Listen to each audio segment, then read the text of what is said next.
I believe that's everyone here, so you guys can start to finalize while I get into my little intro here.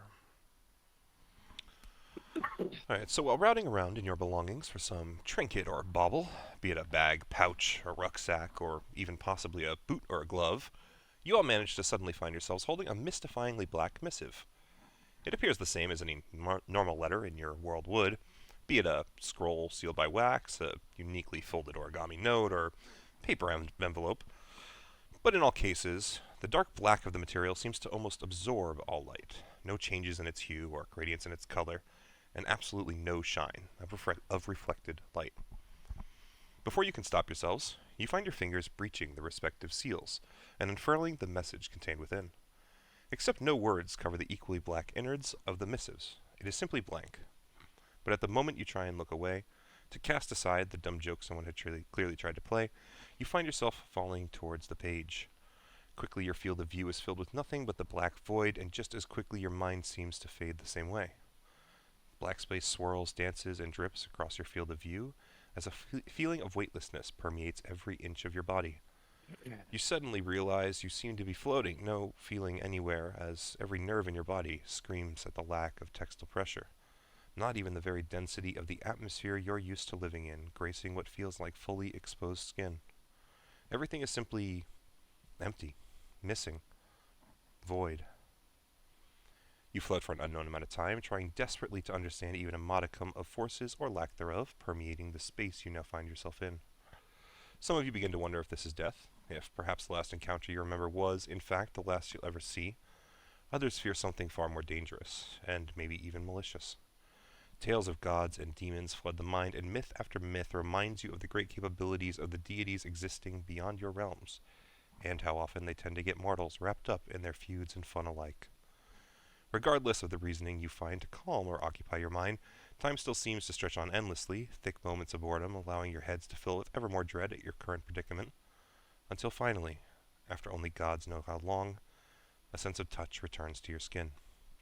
You begin to feel the comfort of your armor's weight, and the sometimes awkward pressures of the weapons you keep on your personage. Warmth begins to flow through veins you hadn't realized felt frozen, and the taste of the air begins to spread its way across your tongue. Slowly, as you begin to wiggle your extremities and feel out your body once more, the smell of freshly made bread seems to fill your nostrils, and the growling of your stomach finally shocks your body fully awake. When you sit up, you find yourselves in an unfamiliar bed, and while that in and of itself doesn't quite bother you, being adventurers as you are, 4 other people waking up an identical time with you does. The near harmonious rumble of all your stomachs once more echoes as you begin to study each other and your surroundings. So please, let us start with the kobolds. The 2 of you can figure out which one of you wants to go first, but we will have you introduce yourselves. Just tell us, you can tell us whatever you want ideally, but at a minimum what we're looking for is what the others will see when they look over in your direction. I don't know how to start this. Harrison, if you wouldn't mind, since he's apparently stuck. Well, no, it was a question of whether I started it with an actual description or if I just meeped it. Like I said, you guys can decide who wants to go first, but You figure out what you can do. I'll start off then. alrighty. Everybody else would see like little 3 foot tall lizard. He's got black and red scales, kind of like not really in a pattern, just kind of like patchworky, some black, some red, some half and half, like it's kind of just a patchwork almost. This while you do he's, that. he's got like tattered clothes on, and you see that he has a blunderbuss that is about almost the same size as him, and a revolver on his side. He also is carrying a rapier and a little shield that's almost like a buckler to anyone else. That's fine. Um, one of his eyes is green, and his right eye is just completely black. So it's actually a pot lid. Yep, yep. It's a cast iron pot lid. Fantastic. And you just see as he just stands up on the bed and just looks around. Alrighty. Okay, I guess I'll actually describe the other kobold then. The other kobold is wearing tattered rags for the most part and a belt. covered in axes, throwing axes, battle axes, you name it. It's strapped to that kobold. He is a ruby red scaling, with piercing jade emerald eyes, with the dragon slit in them, and is wearing a skull for a helmet, and is currently just spread eagle starfished on the bed, looking straight up. Hasn't moved. It's just looking up. Fantastic. Also, really quick, just because I know that I have it on, we're gonna just say that my leather armor is just a long leather trench coat. I state long; it would fit most children, but it's long. Long for It's you. long to me. Yeah, absolutely. You are playing the kobold in the trench coat meme, but you are doing it Yeah. the real way, not the Yeah. meme way. Yeah, and it's literally fantastic. just like you can see like there's like holes in it and cut slash marks and just like burns all over it. Awesome.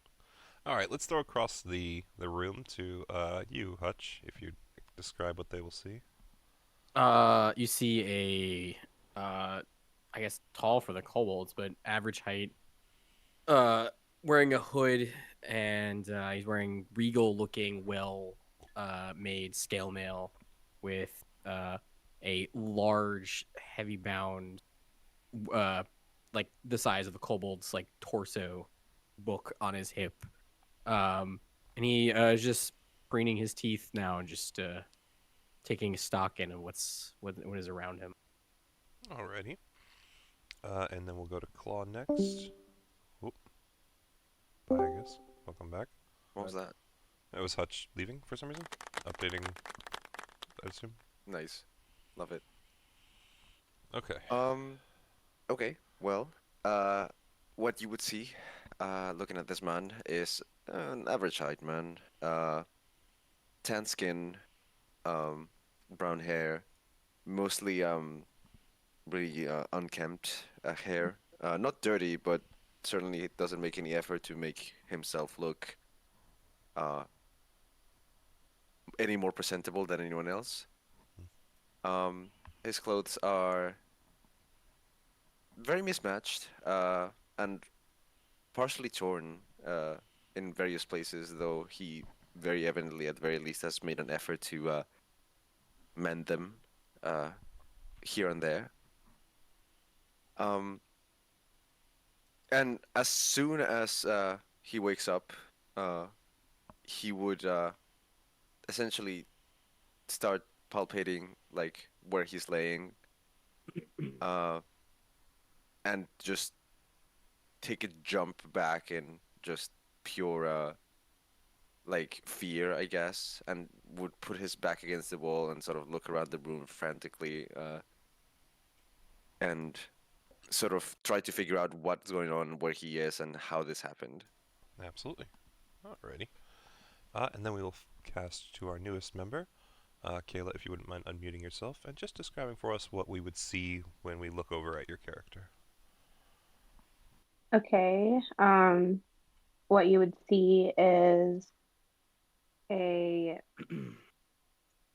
average height male or female, sorry, No worries. with short black cropped hair. She has her hood up right now. She has a long black cloak on.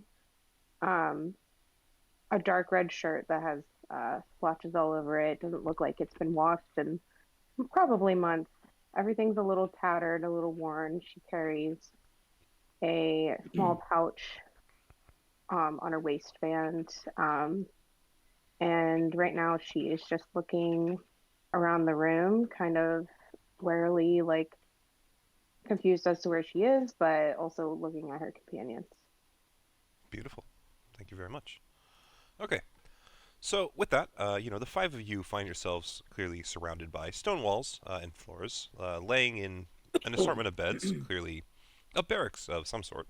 The size of the room itself kind of speaks to it perhaps being in a section of soldier quarters at a castle or keep, perhaps, but the lack of surrounding noise quickly informs all of you that that really couldn't be the case. You all know that a castle or keep of this size, especially with being in barracks, there'd be constantly action of people shuffling about, tending to one task or another. But considering your stomachs are grumbling, and there's really no clear idea of where you currently are and how you got there. A wordless agreement just kind of passes between all of you as you're looking around that it's kind of time to get up and at least figure out what's going on. And as you all kind of finally stand from your respective beds, suddenly a voice rings out, and you all would notice a person is suddenly just at the end of the room, if I was on the right window. As you hear, "Greetings, champions, and welcome to Gemini's Mysterium. I'm sure you have many questions, so please do follow me to the cafeteria space so we can get those new bodies of yours all fueled up." And he simply turns on a heel and starts walking off towards the staircase over in the west direction. It is your choice whether to Could follow I, him or talk. Well, as he appears and as he's speaking, could I don't know if you want to like do insight specifically, but I'd like to do some kind of assessment of a threat assessment essentially. Absolutely. Insight, I think, would work perfect for that. Okay. Oh, that's right. I haven't put the fucking numbers in here. I actually did the numbers for everyone else except for you. Yeah, So- no, of course, obviously. Just roll it Yeah, on D&D look at D&D Beyond for Beyond. now. Yeah, you and can say do what that. you got. You're right. That's fine, too. Inside on D&D Beyond. Also, if my screeching gets egregious, please let me know. I'm trying out the character on a sick throat, so We can also I turn you understand. down if we need. You're fine. Enjoy yourself. Yeah. And if the die ever stops rolling, come on. It's a I 12. love when it does that. Okay, so with a 12, I would say, considering I don't know too much about your character's background being on the last moment, are you familiar in any sorts of ways with otherworldly forces? Magical, Yes. celestial, Familiar original, in anything that like that? they exist and they are essentially volatile. Okay, so I would say that with a 12, you get a pretty fair assessment of him as a person, right? And what you see is someone dressed in a Merlot suit, matching top hat. He's wearing very clearly some sort of a white mask, has no sort of definition to it at all. It's just a very flat surface. So like no nose to it, nothing like that. No mouth hole, just 2 eye holes, and beyond the eye holes was what appeared to be nothing but a black void. You also noticed, as he was kind of turning and walking, at the edges of his sleeves, his arms were very much the same deep black void color, and you would kind of just get a general sense that whatever lays behind the clothing and the mask of this thing is not something you've necessarily come across, and you would definitely have some wary concept that it might be a being of some sort beyond a normal mortal or something that you've dealt with to this point. So you might be wary, but you can't be sure what it is or why it's here or why you're here or all of that.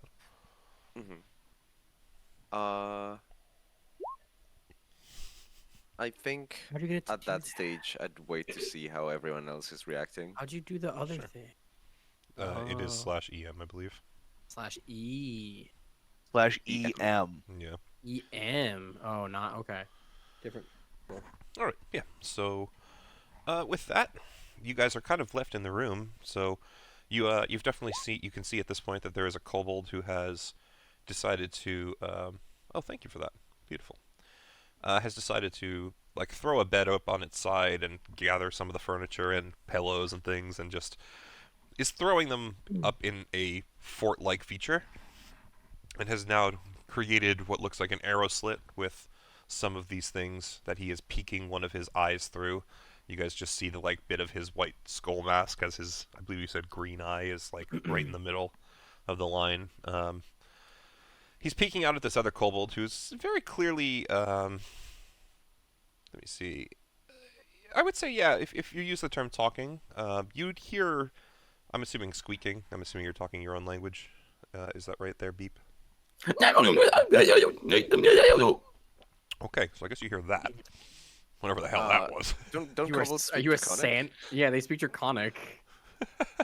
Because I do. So Yeah, what that's- would I be hearing? There you go. I'm sorry, if we're doing Draconic.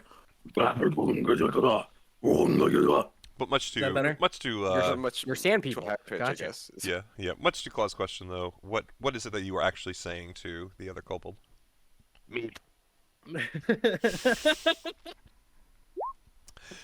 Oh god.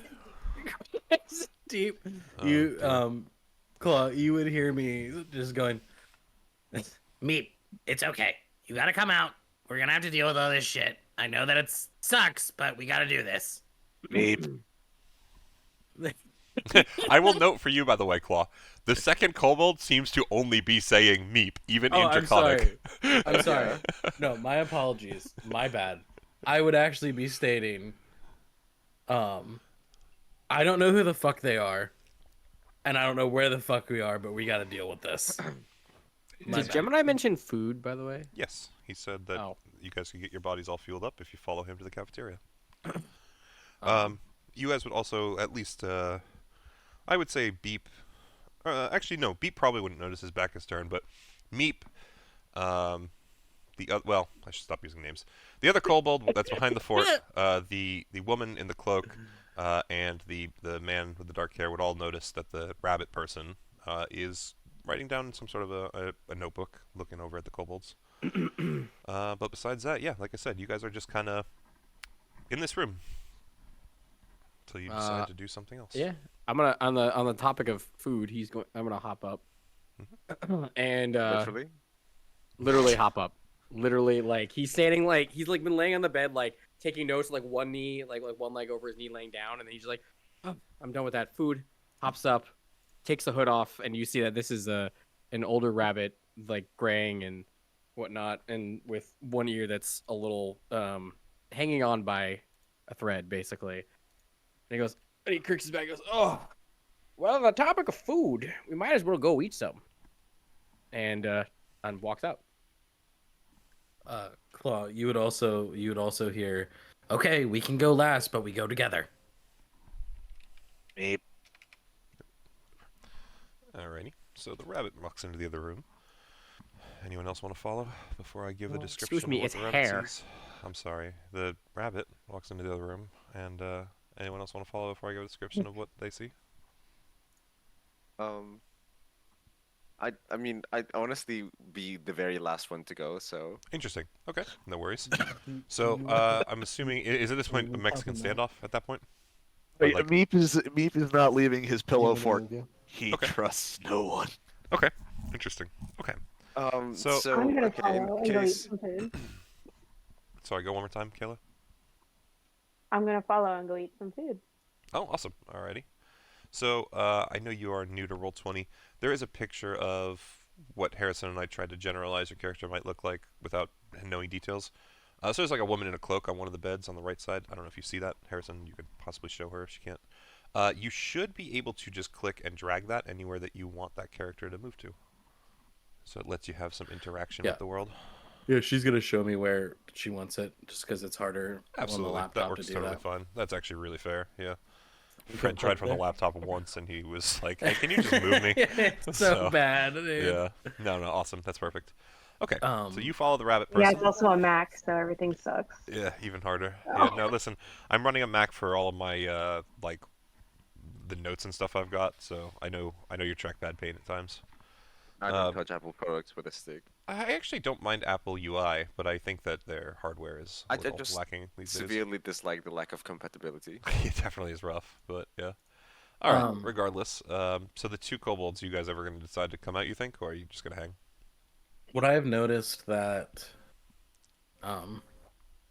that the tan one can understand me. I mean, he would have mostly directly been staring at you with bewildered eyes. Yeah. So not- here's what I'm going to do. Do me a perception roll, Harrison, and we'll see if you were looking around or if you were too busy dealing with meat behind. Only the one? corner. Yeah, so you were kind of looking around the room, since as you were saying to the other kobold, we got to deal with these guys. I don't know what's going on. You were very clearly keeping an eye on everyone else, and you kind of saw as the person across the room very clearly seemed to, be focused on you and looking at you aghast, and as you were talking in a way that you maybe think he might have understood you. You're not sure. It would probably take an insight check to really be 100% sure, but you saw him looking at you a little different. So two things really quick. I don't have Draconic as a language. You should just by nature of your race. As Okay. being a kobold, Yeah, it you should- might have it just should- okay. forgotten to You select speak it or Draconic. something. Yeah. Okay. Brother, calm down. And I'm gonna look over at the tan boy, and I just go, We're not leaving till you do, so we can stay here all day, or you can walk the fuck out the door. Was that common or draconic? Just for clarification. Draconic. Just so you know as well, Claw. I'd like to insight them to see if he actually means it. Sure, go ahead. Are you trying to be deceptive as well, Harrison? Nope. Okay, so there's no real DC. Just go ahead and insight. We'll see how well you can Yeah, try and okay. figure it out. I can just. It's being a bitch. Did Gemini introduce himself as Gemini? Not yet. Okay. Actually, wait. I Yes, he did. I'm sorry. believe- He does come in. He Say did, Gemini? yeah. Well, to be fair, Well, he that's a doesn't bit of a say, but waste. it's That's a close nat 20. enough. No. It's not a waste at all. So- So at this point, Yeah, it's a you 26 you will total. definitely believe what he said, and that'll carry over for basically until we switch scenes. Anytime that you want to try and insight these kobolds, you'll just kind of be able to Okay. understand. If he can still try and roll a deception check against it, but it's gonna be pretty hard. You seem to understand these two pretty well right now. So, he will just very slowly but very gracefully, still sliding sort of against the wall, jump from bed to bed, and just go around and just give a wide berth to the kobolds. Yeah. As Absolutely. as he's walking out, I want to kind of like slowly grab my blunderbuss and kind of like point it at him really fast, like I'm gonna shoot, but not shoot. That's fine. You will definitely see that since you're staring at him. So, any response, Claw? I mean, I gauged that there was no Yeah, especially with the 20 hostile insight. intent. So Yeah, especially with I- 20 insight, you still would see that there's no real hostility to it. He just seems to aim he's just to kind get of you for some reason. showboating or something. Yeah. Is there- Yeah, in that case, even though he'll maybe flinch, he'll quickly just go back to sort of a neutral stance and As Move soon as he to the other flinches, you room. just hear, and then I start talking to him. Yeah. Is there a kitchen over there, Rick? There is no kitchen that you can see currently. Instead, the three of you who move into the other room would notice that this suited man is now standing next to a significantly smaller companion. This person looks to be a child, although what age is rough to tell. You'd guess maybe somewhere between 12 and 15.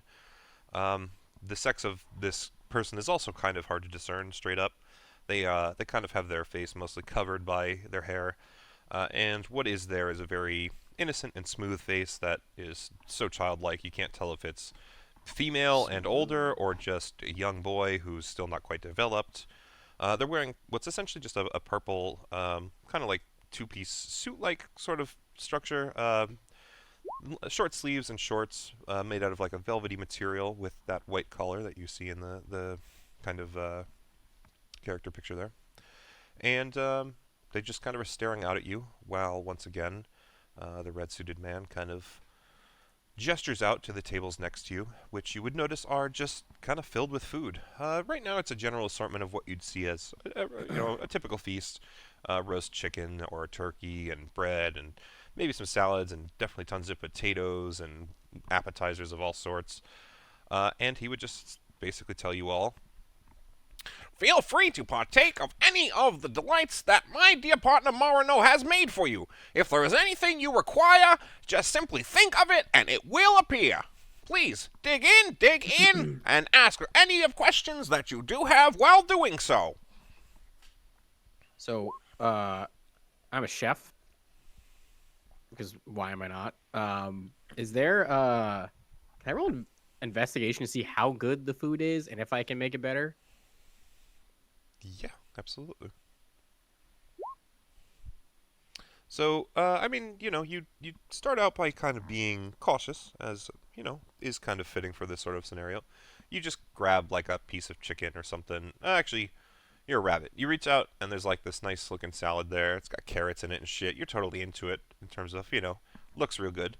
I think they're omnivores. Yeah, they might I- be. But if you have the option, you're going to go for those sweet, sweet veggies, all right? Oh yeah, fun no, we're So, healthy. rabbits are yeah, actually so- like candy for carrots are actually like candy for rabbits. Yeah, so Yeah. you reach into the salad. It's got some shredded carrots in it, and you like bring it up to you, and you start looking at it, and you like take a fork off the table, and you're like actually flipping little pieces of lettuce, and you're like digging through it, and you're like, that's some crushed fresh pepper, and that those are some real good looking tomatoes down there, and oh bae, okay, you know what?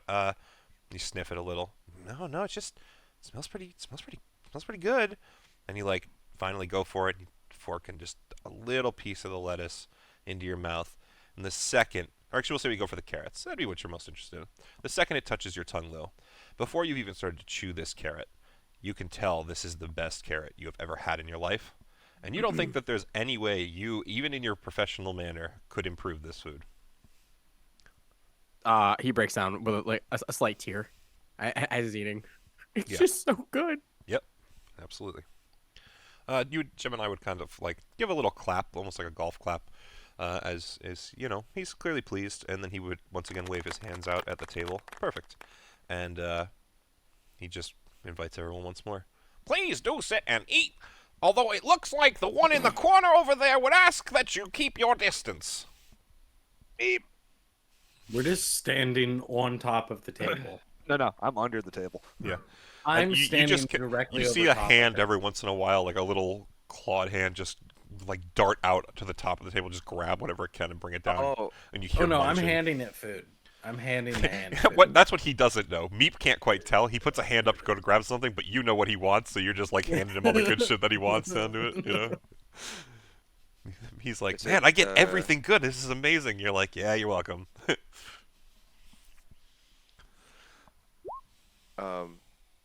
is it this?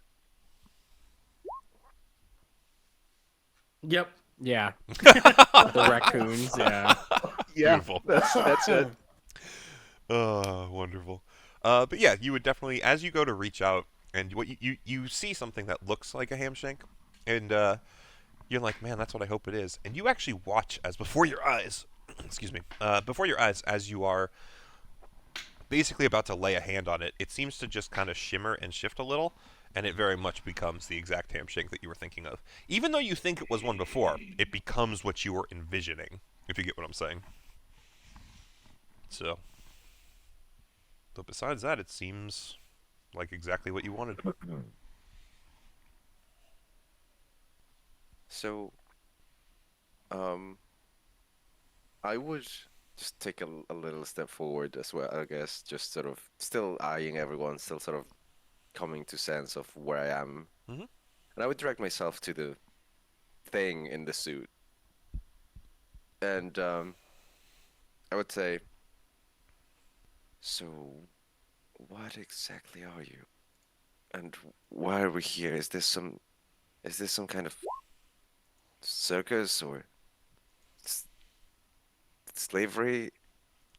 Before you What- answer, can I roll something to guess what he is, or remember, or know? You can just guess. I mean, I guess the question becomes, are you saying in terms of like using your arcane knowledge, or are you just trying to? Yeah. Yeah, if you want to do a roll for it, I would just say roll Or a either. history of it, like I was going to say of, like- Arcana or History is fine. yeah, roll um, history. It's a better roll. Yeah, whatever you want. Like through the tomes that I've read, like has anyone ever Mhm. heard of this Yeah, absolutely. thing? Oh, not too great. Yeah, Yeah, you've read Kayla, you've read if a at any lot. Go ahead, yeah. If at any time you want to chime in with comments or anything, feel free to just jump in. You don't have to wait to be asked or told anything. If you want to make a comment, go for it. Absolutely. Okay. But in terms of your role, with a 14, it's kind of like what Claw's character was seeing when he kind of sized him up earlier. You Yeah. could very much tell that this is a being beyond, your typical mortal realms, something beyond your understanding. Perhaps it's a demon of some sort, perhaps it's a god of some sort. You're really not sure, but you do know that it is certainly beyond your general understanding. Gotcha. Is there a comment you want to try and make regardless, or? No, if I didn't really recognize what it was, he's just gonna be listening with this giant salad in front of him, just eating away. Just he turns Absolutely. around on the chair and he's just like leg up and like leg on his knee. He's just like, "Yep, okay, this is happening." I Okay. swear that you So want going back to fucking your move. question specifically, Claw. Here? It was, I believe, two-parted, right? It was, Yeah. what is this, and what was the first half? Who are you? Was it? What he is and What why, he is like specifically. what kind this place I knew it is. was something Yeah. different from who are you. That's why I was kind of a little okay. Yeah.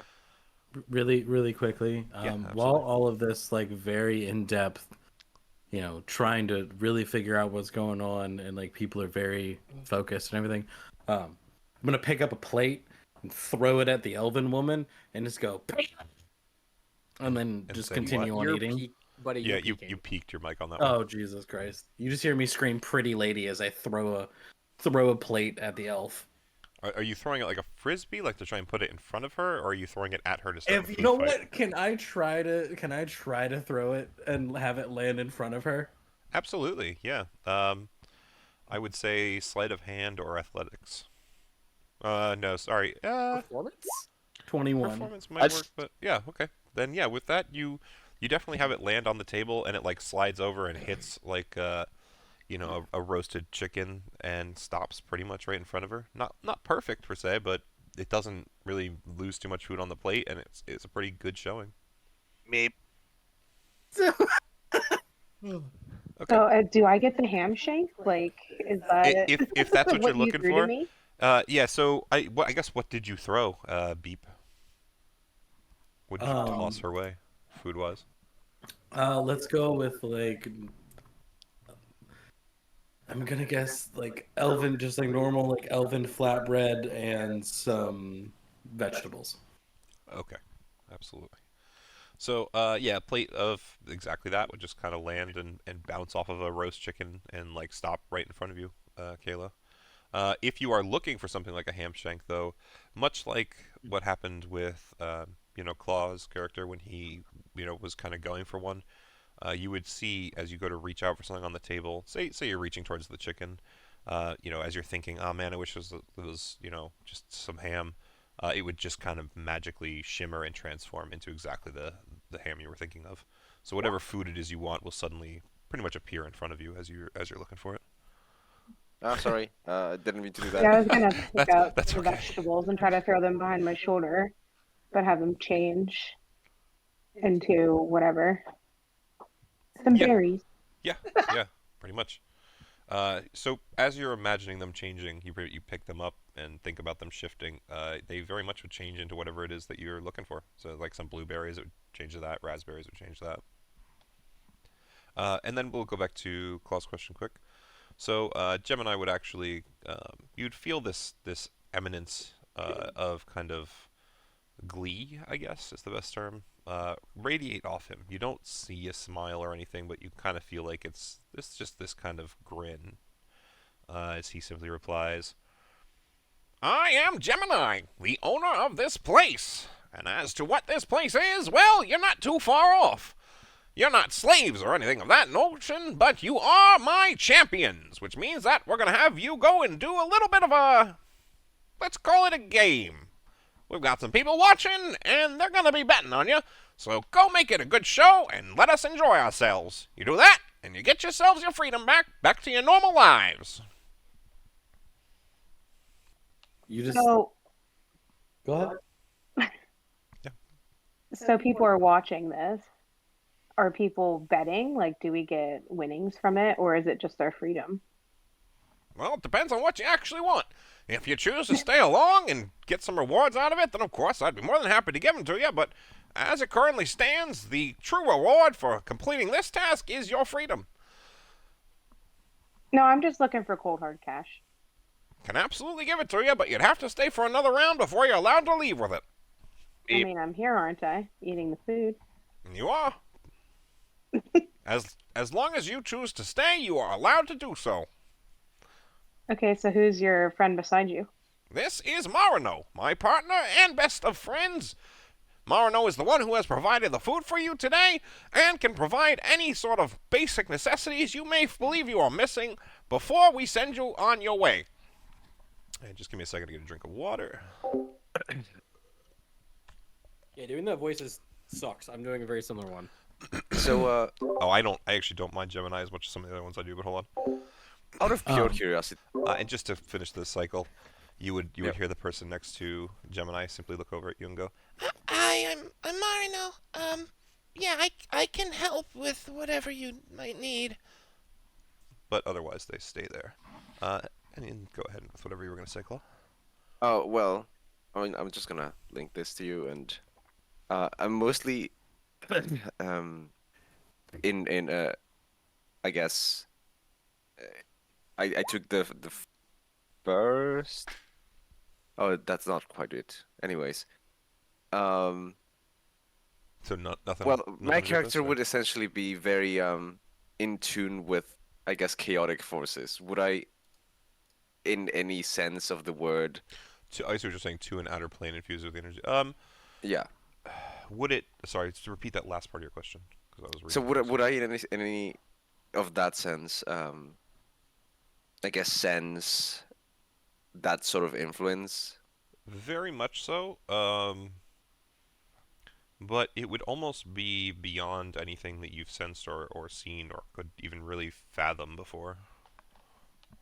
In terms of like strength of it, or like, Let's put it this way. If everything that you've known to be a chaotic force felt like a body of water before. Okay. Upon meeting this individual, you realize that you have been staring at a pond compared to an ocean. Is it the same thing? Maybe. You can't tell. It's a lot deeper, and there's a lot more that you do not understand about this chaotic force compared to what you've dealt with before. so I guess I would say. So it's that simple. No Always tricks. is. People never really believe me, but shrugs his shoulders. Well, I'd say most kidnapping victims don't believe their kidnappers. Oh, trust me, you're perfectly fine. I mean, do you feel like you're any different? Do you notice anything missing? You shouldn't. If you do, just tell Marino. And while he would be distrustful, I think my character in general would, I guess, understand the idea that if he's gonna hurt us, it's not gonna be directly. Or it would have already happened. I think your character might Yeah. also recognize. So he'll simmer down a bit, move over to like this side of this table, and he would reach out for one of the like food items, and it would immediately turn into just bacon wrapped, like the most delicious piece of meat. Absolutely. Yeah. So as you reach out, you just see this, like, you're reaching for like a bowl of porridge, right? You don't, because you've seen it happen before. You kind of know, and you're kind of testing the limits, even, we'll say. And as you're thinking about it, this just like turkey leg that is just like perfectly roasted and cooked, wrapped in the juiciest, most delicious looking bacon, just appears right on the plate. And you're like, oh yeah.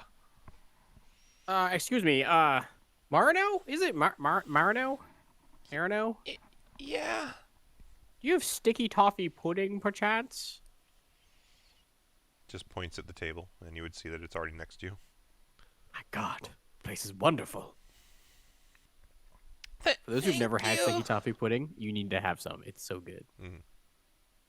Well, I guess that also kind of depends on if you're okay with like wet texture cakes, though. That is true. It is a wet cake. Wet. Hey.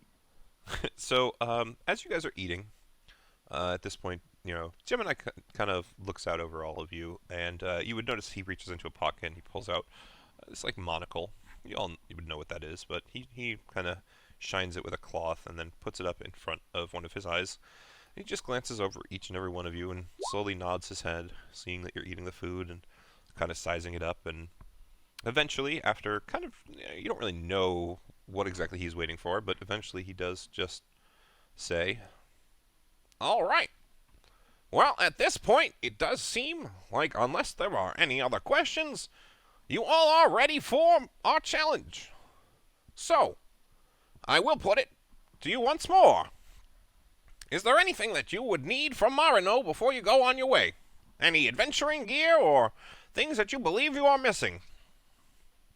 So at this point, just to lay it out flat, and I know this won't mean much to you, Caleb, but Harrison can maybe help you if there's something that you mentioned that we are missing for your character. If there's any sort of common gear that you guys are looking for, or anything that you feel like I kind of fucked up. I wish I'd taken this weapon instead. We can switch it out now, but this is the last chance before we're basically characters are set and we're just gonna move forward. So I think, is it okay if I give her studded leather because she's on normal leather? totally fine. So yeah, Marino would walk over. We'll say Kayla's character points out some of the other people in the room are wearing kind of better armor. So Marino is just gonna waltz on over. You would see the skull-headed kobold point to Marino and just meep. Marino looks over, meep, but otherwise reaches out towards Molnick, is it? Yeah, I gotta look it up again. But touches the armor, and just a shimmer of kind of what looks like starlight almost sprinkles out over the armor, and suddenly they are all turned into studs, and it is studded leather armor. And then Marino would walk back over. They get turned into male horses. Refresh the character sheet page when you get time. So the kobolds are getting blueberry spitballs shot their way, by the way. And we're throwing back food. I'm throwing back like biscuits and shit at her. Wait, yeah. who's throwing shit at me? No. I'm throwing. So you're kind of under the table, so you're not really getting hit. If anything, what happens is essentially, between the kobold throwing food over at Molnick and Molnick's, doing the eating berries, eventually she takes and starts spitting like this blueberry spitballs over towards Beep on top of your table. And meanwhile, you're like, all of a sudden the food that you were reaching for has like stopped kind of coming. So as Marino walks away, you give that call out of Meep, and just much to your request, all of a sudden some more ham shanks just like flood under the table. There's like 6 of them in front of you, and every time you grab one, another one just appears behind it. You're just chowing through them. Is it it's all just common gear? Yes, common gear. It's just so if there's anything that you felt like you would like to change out, before we Can they ask for progress. some poison? Yeah, common poison would be something Marino I think would be willing to hand over. What about Please let there Alchemist be an fire. inventory item for ham. Sorry, I couldn't quite hear you, Hutch. alchemist fire? I'd have to It's look. common. Probably then. So yeah, Marino can give you an alchemist fire, I think. Let me double check I'm it just to think- make sure, but shouldn't be an issue in this run. You can throw it up to 20 feet. Range attack. 1d4 fire. And I think it sets the area on fire as well, right? And then Yes. anything that, yeah, I don't think it'll be too much of an issue. Yeah, I was just thinking of like some interesting something on his Mm-hmm. something interesting on his belt. He's gonna have some baubles of stuff. Yeah. So Marino will offer a D4 roll of either of those, I guess, so that you guys don't necessarily use one and you lose it. 3. How many ham shanks would you say I have gotten? We'll give you a D4 of ham shanks the same way that but actually D4 plus your dex mod if you have one, because you're going as quick as you can. All right, I've gotten 4 ham shanks. Yes, you have. Marno's still in the room. Marino's just standing next to Gemini right now. Yeah. Okay, yeah. I'm gonna walk up. Excuse me, Marno. If I could get the recipe for the sticky toffee pudding, just right here in the book is fine. Whenever you get a chance. And Marino kind of takes and looks up at Gemini, and Gemini just kind of shrugs down at Marino, and Marino seems a little uncomfortable and really doesn't very very much seem to know how to answer you, but still eventually just says, You take some essence of life and you just make it what's in the mind of the person. It's always what they want that way. Exactly. That's exactly what it is. Oh yes. And just like starts going back to his seat, nibbling on some more and writing it down. Like, essence of life. And what's in there? I don't know what that is. Okay. so is everyone Are we able to get? otherwise- Is there a point where we're getting not like magic item. There are magic items that will be involved in this scenario. They're not traditional in what you're thinking. You're not going to be getting like +1s or anything. It shouldn't be necessary for what's going on here. Can I get a talking doll? Is that a common item that exists? I mean, I guess if it is. I literally am. I'm looking through like everything because I was like, I'm curious if there's just something funny, and I'm scrolling through and I just see talking doll, and it states wondrous item common. While this is a stuffed doll, it's with Well, this the stuffed doll is doll's within 5 within. feet of you, yeah. Yeah, you can What spend about a a short bomb? rest telling it up to 6 phrases, none of which can be more than 6 words long, and you can set a condition at which the doll speaks each phrase. You can also replace old phrases with new ones. Yeah, And I unless- mean, sure, you can absolutely take it. If you manage to find a way to abuse that in this scenario, then that's good on you. So, but otherwise, yeah, it's just to let you set any gear differences realistically. So, like the studded out leather was a good example. So, anything anyone else is really looking to change out or feel like you need to shift at this point? How about a grenade launcher?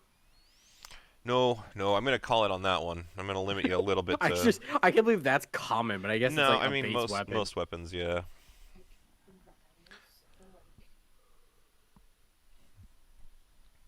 You can, yeah. Kayla wants to know if she can get like vials or something. Absolutely, like just vials to put stuff in, or does she want it to have like certain things in it? What do you want? Do you just empty vials? Yeah, absolutely. Empty vials are no problem. I I forgot think to they name actually myself- even exist as an item in D&D Beyond. Don't forget you have a disguise kit and thieves tools. So it's like you can pick doors, pick locks, and stuff like that, and you can disguise yourself. Just don't forget that.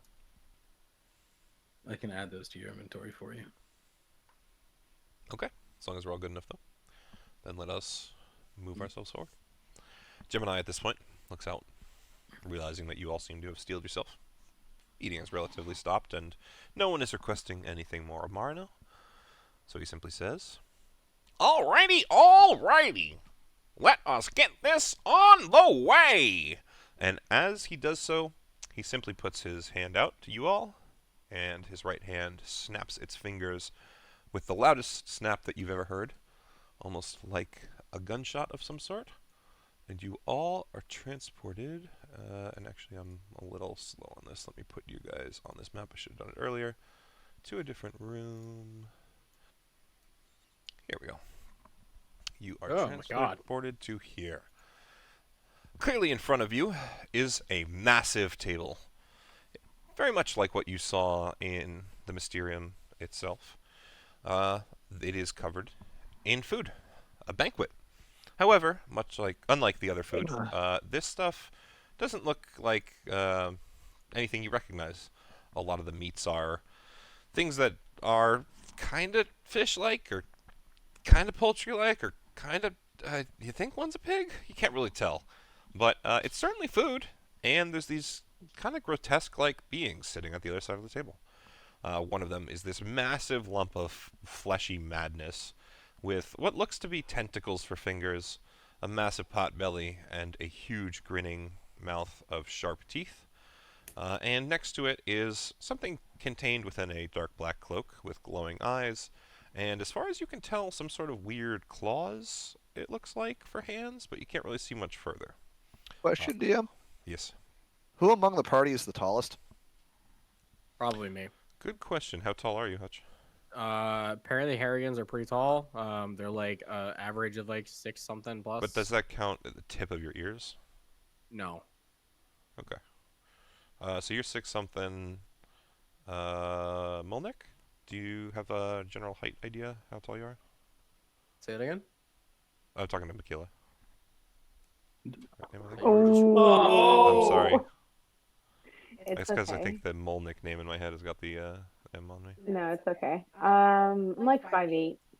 Okay, so we're hitting 5'8" on Not that. not much of a I'm difference. smaller on the elf side. No, that's totally fine. So I guess the last person to ask is Claw. What are you at? Oh, I can't move. Pretty Meep. I pretty have average to height. delete So that. like Can you delete the maybe Meep token and let just me put a new one out? Because I Yeah, can't scratching see the one six that's there. It's still doing that same thing. Yeah. Okay. There. 6 Alright. what? Yeah. Just 6 foot or 6'6"? I didn't hear you. No, just 6 foot. Okay, so you and the rabbit are about the same height to answer the question. Yeah, I mean, So- he's got a foot of ears, so. That's fine. I'm just saying in general, the Yeah. characters Alright, are about so- the same, right? You're all roughly about the same size, so Meep is gonna hide behind the elf because she's wearing a which one cloak was you, and Harrison? peek out from behind the elf. Gotcha. Thank you. Oh, I've I'm got. Okay, that's fine. Yeah. I'm hiding. Oh, I'm wait, hiding are with you- him. Are you I have a wearing a cloak? I have a cloak and yeah. Oh, okay, in that case, I'm hiding behind you. I didn't know if you had a cloak. Can you Pretty delete much everyone else Caleb's has- If you as well? if you yeah, pull yeah. the If they're- tail, if they're we're all going to stuck, have just- issues. Meep. I'll move you guys. That's fine. Get rid of this as well if needed. Can I since I don't know Draconic, can I start trying to learn Draconic while we're doing this? Like roll some investigation So- rolls? I actually had this conversation with someone the other day. Let me ask you something. Okay. If someone were to just start speaking, I'm assuming you don't know any Japanese, but start speaking Japanese in front of you, how do you figure out what that translates to? Judging by, I mean, I learned German that way. Did You ever, learned how to do speak you- German in a day. Well, not No, even. I no, don't even that care about way. the in a day part. The part I don't understand how you would ever, like. I guess if it's how do something you like know that where it what they're has no saying? root language, yeah. I Yeah. mean, maybe we figure out like Without commonality someone words. actually explaining, like, if you can convince one of the kobolds to translate for you, you can start learning it because they can then, Okay. oh, they said this and told me it means this. I can start trying to remember that phrase. But short of having an actual interpreter that's helping you learn it, I don't know how you would. Is the only thing. But you can try and ask them. I mean, that's definitely something you can try Yeah, and well- have happen. We'll work on it. Regardless, yeah. So, as you guys are kind of peering out over these gigantic creatures looming over this table down at you, the big fleshy one simply, kind of glares out, and you hear like bubbling out of its throat.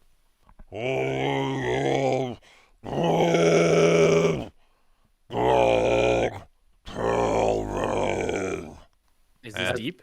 No, it's common Damn as it. far as you can tell. As- But the as- one next as to he them at that says that- point, you hear like some clicking. It's a weird tone, and then eventually it simply replies, This is Lord Glob. I am his servant, Glug. You are here to serve us for this year's Foodstival. I will let you at this point ask questions, since it seems like you guys might have some. Beep just pokes his head out. Say, you dad? I have fathered no children. No, not you. The big one. Yeah, you. Are you my dad? He said no. Are you sure? Silence. Taking back to the circus now. What was that, Claw? Can I go back to the circus now? You would very clearly feel in the back of your mind that the force that is Gemini has pretty much said, nope. Well, at least he's still around. Alright, in that case, then the other one will simply go, If there is nothing to ask, then clearly you know of the Foodstival. We will send you to the kitchens to prepare your dishes. unless anyone has anything to ask, we can just move along. What? You want us Okay, to what? okay, wait. Do we have to, I'm in Cook between the elf's legs, dishes. by the way. do we have to cook? Do we have to serve? What are we supposed to do?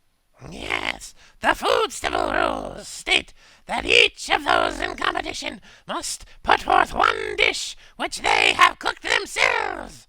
Oh, but this will be totally fine. Totally fine. Do not worry about that. My I don't know what type of race you are, but my humanoid friend. So, in terms of that, he's not human, but you would see, like, if you ever were to like move his hair just to the side a little bit, he does have pointed ears, but he doesn't have the like cat-like features of the elves. Oh, so you might be like a half elf. Not quite, Okay. but that would be your best guess, I suppose. Okay. Well, humanoid still works because we have kobolds, so Meep. yes, Meep. It looks at you as you say meep, the cloaked one, but very clearly is confused. It doesn't understand your question, so it just looks away. So, what ingredients are we working with? You may use whatever you can scrounge up in the kitchens, or you may ask to be teleported to our gardens to hunt, fish, or scrounge. Fishing and scrounging, eh? You can hear Beep yelling at Meep. Just Meep? Maybe. Are Me- we being judged individually on our dish, or is it a group effort? It is both. You must each individually serve a dish, and if you satisfy us across the course of all 5 courses, then you may live. But a single Okay, dish is so- bad, and that person will be eaten individually. So who was it that was the chef That in our group? that would be me. Okay. That's the rabbit man in your group. Was the one who was So asking what about do you it. think we should do? We should go back, check the gardens for fresh ingredients, and then go see what we can make. Maybe these kobold hands can do something nice. They said that so you could go to the kitchen or you could go forage. So Go do you- to the garden. Do we want to split up to forage, or do we all want to go to the I same feel place? like What would you suggest? So just to clarify as well, because this is sort of a mechanic, the voice would ring out hearing you guys discuss. The cloaked one would tell you, Thanks to the Great One's powers, as he like kind of bows towards the big fleshy one next to him. you may transport between the gardens and the kitchen as is required. oh, then we should go to the kitchen, see what they have in stock, and then we'll go to the gardens and get the fresh herbs and what else we need. Okay. All right. Meep will just pull out a hunting axe and Meep. Hunting axe. Vastly different from a skilling axe. So with that, So you what- all would just hear, since you seem to have decided, and they don't really seem to care much about you all, the massive one again goes and waves a massive tentacled hand, and you all just kind of suddenly find yourselves teleported to a kitchen if it wants to go. There it goes. Oh, here we go. So you can place yourselves along the south side, since it seems to be kind of not letting you move them when I place you for some reason. But otherwise, yeah, you would find yourselves in a kitchen. Where am I? Yeah, we'll put you down. There. Harrison will, yeah. Is that a handshake? So what do we I ha- so what do spy we on have the table? What do we have Is to that make? a- We have to make it a 3-course meal. What was... You have to make technically a 5-course meal. Each of you has to serve something. What you choose to serve is up to you. As a Can chef, I cook will tell everything? you... No, it's specified each of you has to cook a dish. I Can will I tell you for assist? game mechanics, just to kind of streamline things, yes, you can kind of assist. At best, what you're doing is giving a help action. However, Yeah. as is usually akin, and since we have a new player here, I will kind of go over this again, to how I like to play the game. If you describe very well, I'm putting in, these specific ingredients, and I'm trying to make a soup that is this type of soup, and I'm going to take and, add, this one towards the end so that it doesn't overcook. Like, you're going to have a much lower DC on that save because you're very clearly explaining to me what your character is doing, so you clearly have the knowledge, and you know what I mean? But if you just say, like, I'm just going to go and make the check, and you're the chef who wants to help, then it's just an advantage roll with a set What do you DC. do? So, it's as much RP as you do is going to kind of Oh help you man. out. I will say, don't go too overboard, but it's definitely going to help you to be clear. Chris, you asked a question earlier, something you saw in a corner. What was the question? Or was I wrong? Was that not you? Chris was wasn't asking me. if there was a handshake. Oh, yeah. So you would definitely see stuff along the tables. However, I would caution you, especially as a kobold, as soon as you go to dive onto the meat that you see, you very much smell a reek of rot, and notice that there are maggots and things eating almost everything that is on Oh, the he tables. he also got smacked. Did he? He got smacked immediately. Okay, I didn't see it. Thank you. But yes, that's beautiful. I think you would still notice, though, as a kobold, that the meat as you approached it was actually pretty rotten. So, just so you are aware. Would we be able to see the weapons that are in the corner? Yes, I will note. Have you note that they're actually not all weapons. As it might be tough to tell with It's a some of them. shovel, Yep, chef's knife, a glaive, a bow, and then not a glaive. It is a shovel, what looks to be a knife, what looks to be a ladle, what looks to be a fishing rod, and what looks to be a bow. Not necessarily in that order, but actually, yeah, I guess so. If you go from top left down through, but yeah. Meep, meep, meep. Okay, so Yeah, the food looks like shit. all right, so which one of you can read common? And I'm looking at the two little ones. You just see two fingers go up and just go, why wouldn't I be able to fucking read it, dumbass? Okay, this makes things more difficult. If I give you verbal instructions, can you follow it? Again, Thumbs up. I'm just tiny. I'm not fucking retarded. Scribbles notes down. Not retarded. Meep Just gives you a thumbs tiny. up. All right. Give me like 2 minutes to put together a. Give me, if you guys want to talk amongst yourselves, give me a few minutes to put together a recipe list here for us to go to, and I will create one dish and lead everyone else through the rest of them. Yeah, any of you guys wish to talk I about... pull out a cooking utensil set out of this leather bag that is like Damascus steel and like perfectly maintained. Yeah, and Start sharpening. I'm gonna give you guys this because I also have to stand up to get more water. I've already gone through all of it, strangely enough. If you guys want to strategize here, the chef would definitely be aware that when, you were listening to what they were saying about making food, and they mentioned literally the term 5 courses. So you believe it would be in your best interest to not just serve like 5 meat dishes or 5 salads, but to perhaps plan out some sort of an actual 5-course meal. So let you figure out how you want to do that and who wants to take what dish and all that, but I'll be back in a minute when I get more water. Oh, I'm taking the time to like go through like my recipe bookmarks and find a 5-course meal. Perfect. Even better. Love you. Meep is doing quality assurance. That's fine. So is everything rotten in this room? Yes, everything is rotten in the room. Okay, so we're gonna have to go out and forage. Yes. I think so. I mean, Rick just said one of the meat thing that Rick was, or that Chris was looking at. He stated that when we looked around that everything seemed like it was rotting. Do you guys trust me to find us a delicious 5-course meal to walk us through? Meep has a secret weapon. Meep has the ham shanks.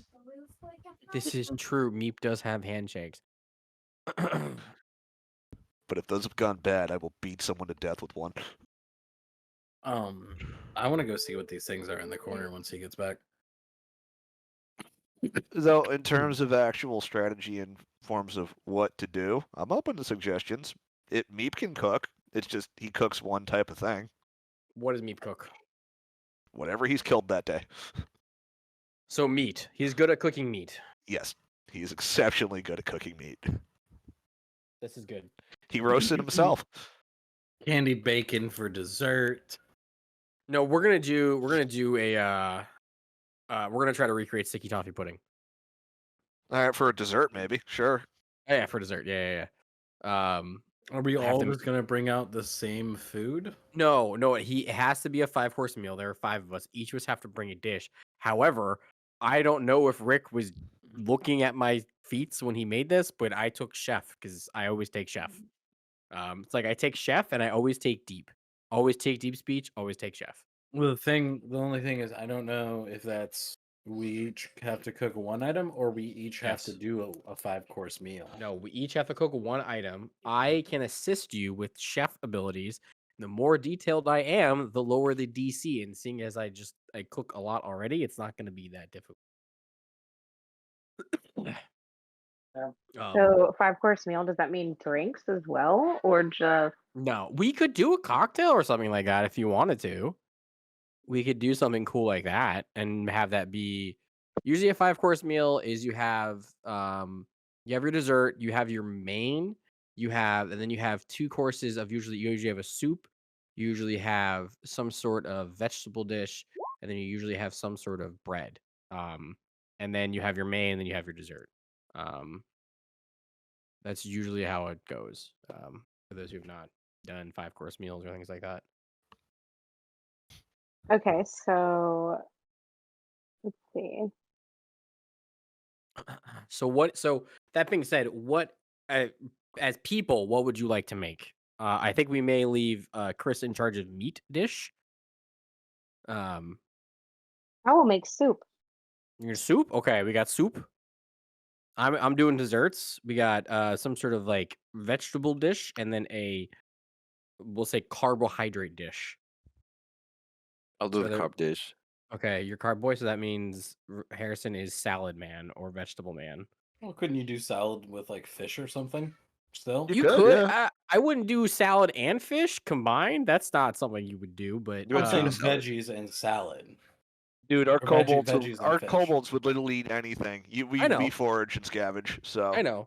But I'm just saying, as like chef background and chef IRL, like usually not put fish in salad, with the exception of like Caesar, because anchovies. All right, I'm back. Sorry for the wait. So, Rick, is all the food in this room rotting? Okay, so everything that you see out on the tables appears to be. But If everything you like along the walls, like this stuff up here. Do me all of you, just do me a collective investigation roll. That's how we'll do this. I crit. That definitely helps. I'm still gonna have everybody kind of do a little. Also, what the fuck is Why in am the I doing corner? 2 gem? If you Anyway. Yes, we'll go over that in a second. Investigation right there. You click on the 0. a bomb. There you go. Is what a bomb?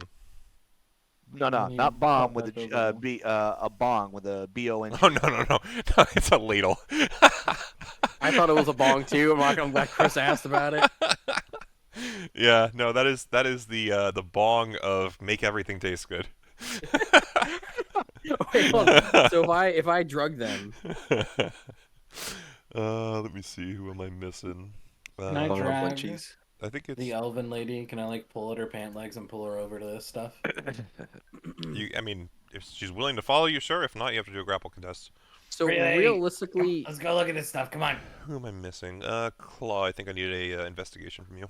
no, you need one from. No, I did it. It just was to the GM for Oh, whatever I'm looking at the reason. wrong screen then. Sorry. So Yeah, there it is. within reason, everything is here, right, Rick? Yes. So here's what it is. So we're gonna say, Meep goes and investigates over at the table. He realizes the same thing he realized before. All the meat, all the stuff on the table seems pretty rotted out. You would notice that things like the tomatoes, the potatoes, the sacks that you're investigating, those all kind of on the top. You think at first it's rotted, but as you start moving stuff out of the way, you realize there's actually still salvageable ingredients in there.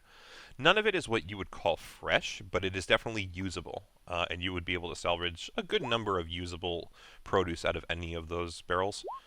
So Okay. you do kind of realize that there's stuff to use here, but it's almost one of those things that very clearly the meal that you would make with any of these, if it was all that you had, it'd be kind of subpar. Especially being a chef, Yeah. you'd know that it's just not great ingredients, right? Okay. And same with like the Um, meat. Is there like actually good meat over there too, or is it Right, just, and like... so Beep and Molnick, we're going to use your investigation rolls on the items in the corner. So you guys start moving over there, and you realize, okay, there's kind of stuff hanging along this like cupboard. And so what I need is both of you choose an item, and then once you've chosen that item, I'm going to need a certain roll from you. Just tell me what it is that you guys would like to look at first. So again, your choices are what appear to be a hand shovel, what appear to be a kitchen knife, some sort of a ladle, a fishing rod, or a bow. I'm gonna look at the fishing rod because it looks like a gun. Okay, that's a good choice. Is there anything Molnick wants to look at? Do you want to look at the bow? Yeah, yes, but you can get another one. You can have 70 bows if you want. Did you want to look at the bow then? Okay, she wants to look at the ladle. Okay. And then I see you are also wandering over there, Light. Do you want to look at something too?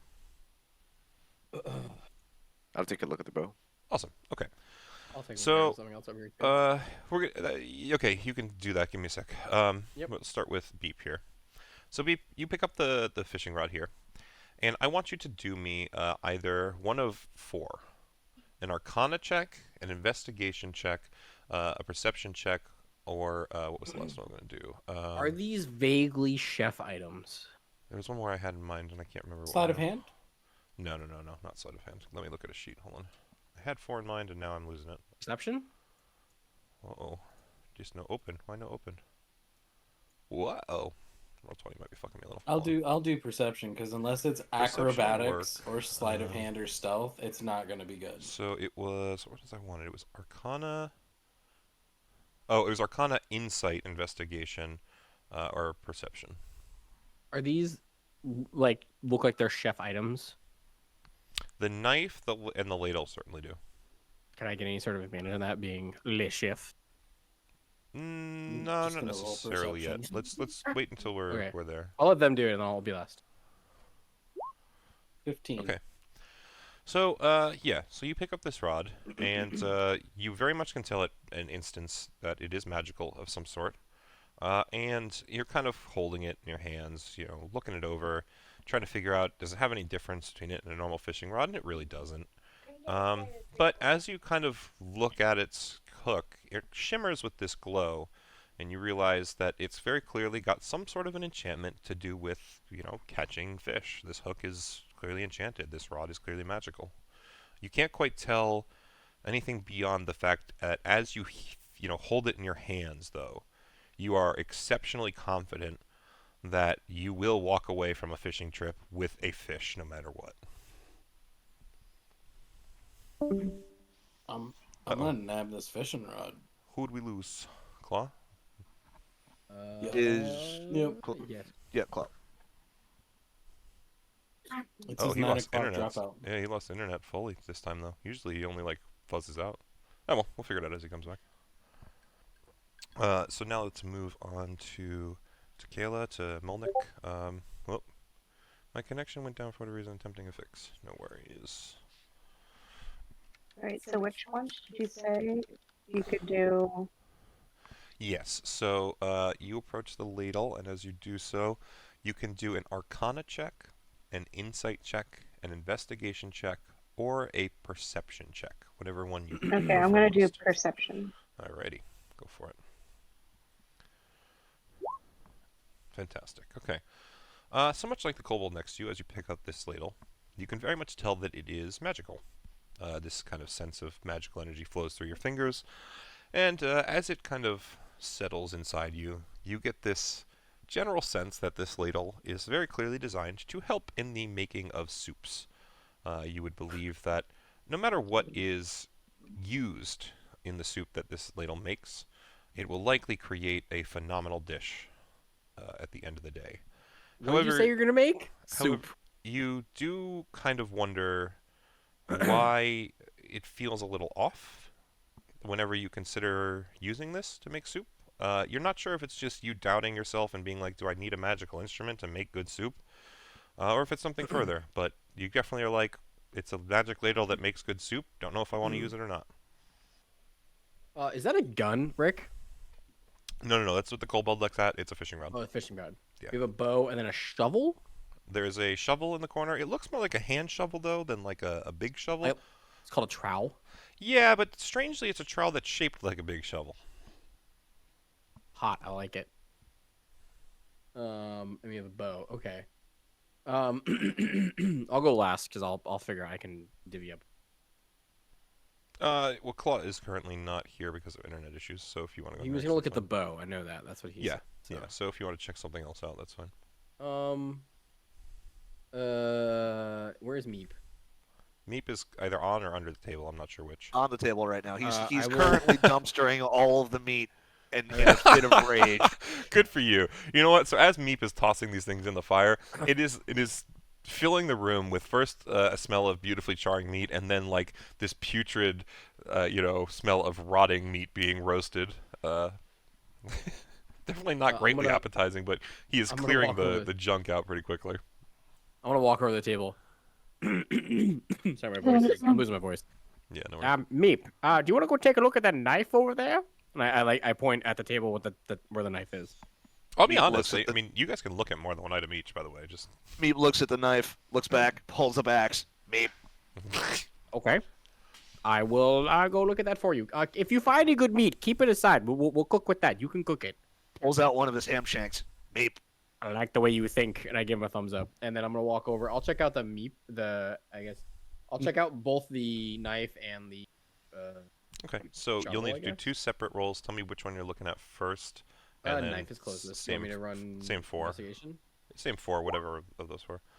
Okay, so with a Can I- 15, yeah, so Do I get any you s- advantage for being chef? not in this instance because it's not a matter of if it was using the knife, Yes, absolutely. got you. But because you're Gotcha. trying to figure out the magical essence of the knife, it's a little different, right?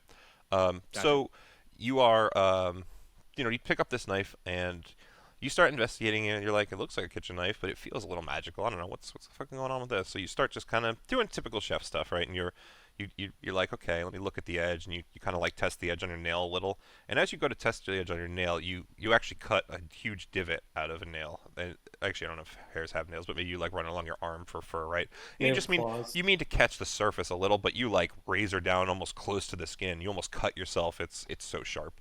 So you can definitely tell that the enchantment on this knife has something to do with its sharpness, but you can't really tell much beyond that. Besides, like you think it'd pretty easily cut through your flesh. Like it would probably help dissecting an animal or cutting down meat into the right size without like catching bone or sinew or any issue. Like it would just cut right through it, you think?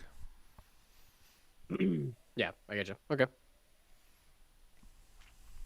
And then I'll take a look at the Yep, the same shovel same now. 4 list. Oh, awesome. Okay, so you pick up this shovel, and you're like, oh damn, clearly another magical instrument. And as you kind of hold it in your hand, you're like, why does it look like a shovel though, and not a? And as you think that, it like suddenly grows into the size of a full shovel. And as you think about it in its original form, it goes back down into like the hand trowel size. And as you're doing this with it back and forth, you kind of realize there's like this really interesting sense in the back of your mind that like this thing is perfect for digging up stuff. Like whether it's looking for wild onions or mushrooms or Truffle. right. Like this thing, it's gonna you feel like you put it in the dirt and you're gonna dig whatever's down there up, right? But at the same time, you're holding it in your hands, and there's just this unease in the pit of your stomach, and you're like, yeah, it seems like it'd be great, and I can tell that, like, man, its edges are so sharp, it would dig up dirt like crazy, but something just seems off about this thing. Like maybe it's not supposed to get foraged for items, but like maybe it's supposed to forage only for something specific. So maybe it won't help me. I can't really tell. Something feels Even with a off, crit? but I know even with a crit, you can't tell exactly what it is, but you can tell that it clearly would dig really well, but if you were to forage with it, you feel like something might be off. Can I use my Arcana? No, you're not going to learn anything perfect about what it does without testing, but you at least are aware that there's something else going on with this shovel where it'll definitely do the thing that you think it'll do, but might do something else. Okay. And it might So not without- be beneficial all the way for Okay. you. What's everyone's mild meta, not meta gaming? What's everyone got for investigation? Everyone have good investigation? Nope. Okay. I'll go look at the bow then too. I have a +7. 19. Okay. Yeah. So, similar to every other item, it has a sense of magical attunement to it. You would believe that this bow is probably designed in some regard for hunting, because as you hold it in your hand, you just feel this strange sense of kinship with, like, you basically you're holding it, and you just have this idea in your head that anything I shoot with this bow, I'm gonna know exactly where it goes. If I hit a deer and it doesn't die right away, it's not gonna matter. I'm gonna know where it is at all times, no matter what. Tracking bow. Gotcha. You also would feel like it's a very powerful bow, and you think that since it is so well designed for hunting, you would believe that beasts that are hit with this bow might or might not be a little more susceptible to it. But you don't think it would work that way against humans, strangely, or humanoids. I'm gonna look to the 2 kobolds. Which one of you is good with the bow? Me points to the other one. You just see me spinning a revolver in my cobalt finger that is drastically too big for me to be using, but somehow I do. Okay, that's fine. This bow is gonna be really good if you hit something. Even if you hit it, it doesn't die, you'll be able to track it. So, how about you use this if we go hunting? I put the revolver away and then I grab the bow and shoot the wall with it. Also, it may not be good for people. Also, Is this bow large enough for him? Is it too big? So it's generally like a short bow, kind of a recurve bow. It's a little So it's longer like a than most, longbow but for him. You well, just see it's me a little bit stand like a on longbow one for him, foot, but it's not anything he can't use. Yeah. and I use my foot to hold the bow, and then pull the strings back with both of my launch it. arms, using my toe to hold the arrow where it needs to go, and then launch the arrow towards the wall. Ah, Meep. Roll this. This works. We will take this. The arrow sticks in the wall, no problem. Does anyone else want to either take any of the tools with them? I think you I'll said take the. He was going to take the fishing rod, I think, Harrison, or did I mishear you? I'll take the fishing rod and the bow, I guess. Okay. Unless when Claw gets back, if he wants to use it, Alrighty. I'll give him something. How about I'm you? gonna take the ladle. Gonna take the ladle. Okay, absolutely. I'll take the shovel and the knife for the time being. I was gonna grab the knife and toss it over to Meep. So I will give you guys a heads up now, since you have a couple of you trying to take multiple items. You can only be attuned to one of these items at a time. So if you go to fish with the fishing rod, someone else will kind of have to hunt with the bow, per se. Yeah. I'll take. I already have my own knife set. If I feel like maybe Meep having the fishing. Well, actually, Honestly, unless give him the one knife. is forced upon Meep, Meep's not going to take any of them. Yeah, just Oh take no, the. I'm throwing the super sharp knife at you. Oh, okay. Are you doing this as like an attack roll thing? No, like just like tossing it at him to catch it. I just scream at him in Draconic. Are you trying to catch it, Meep? You trying to dodge it? What's your idea here? Meep is going to track it and watch where it lands, and like it's going to land in front of him. He's just going to look down at it and just Meep. Okay. Take it. Use it. Meep. Pick up knife. Scratch skull with knife. Okay. I need you to roll me a d20. Chris, why? It's Meep. I'm sorry. What'd you do? Does that meets your AC, right? It does, yeah. Okay.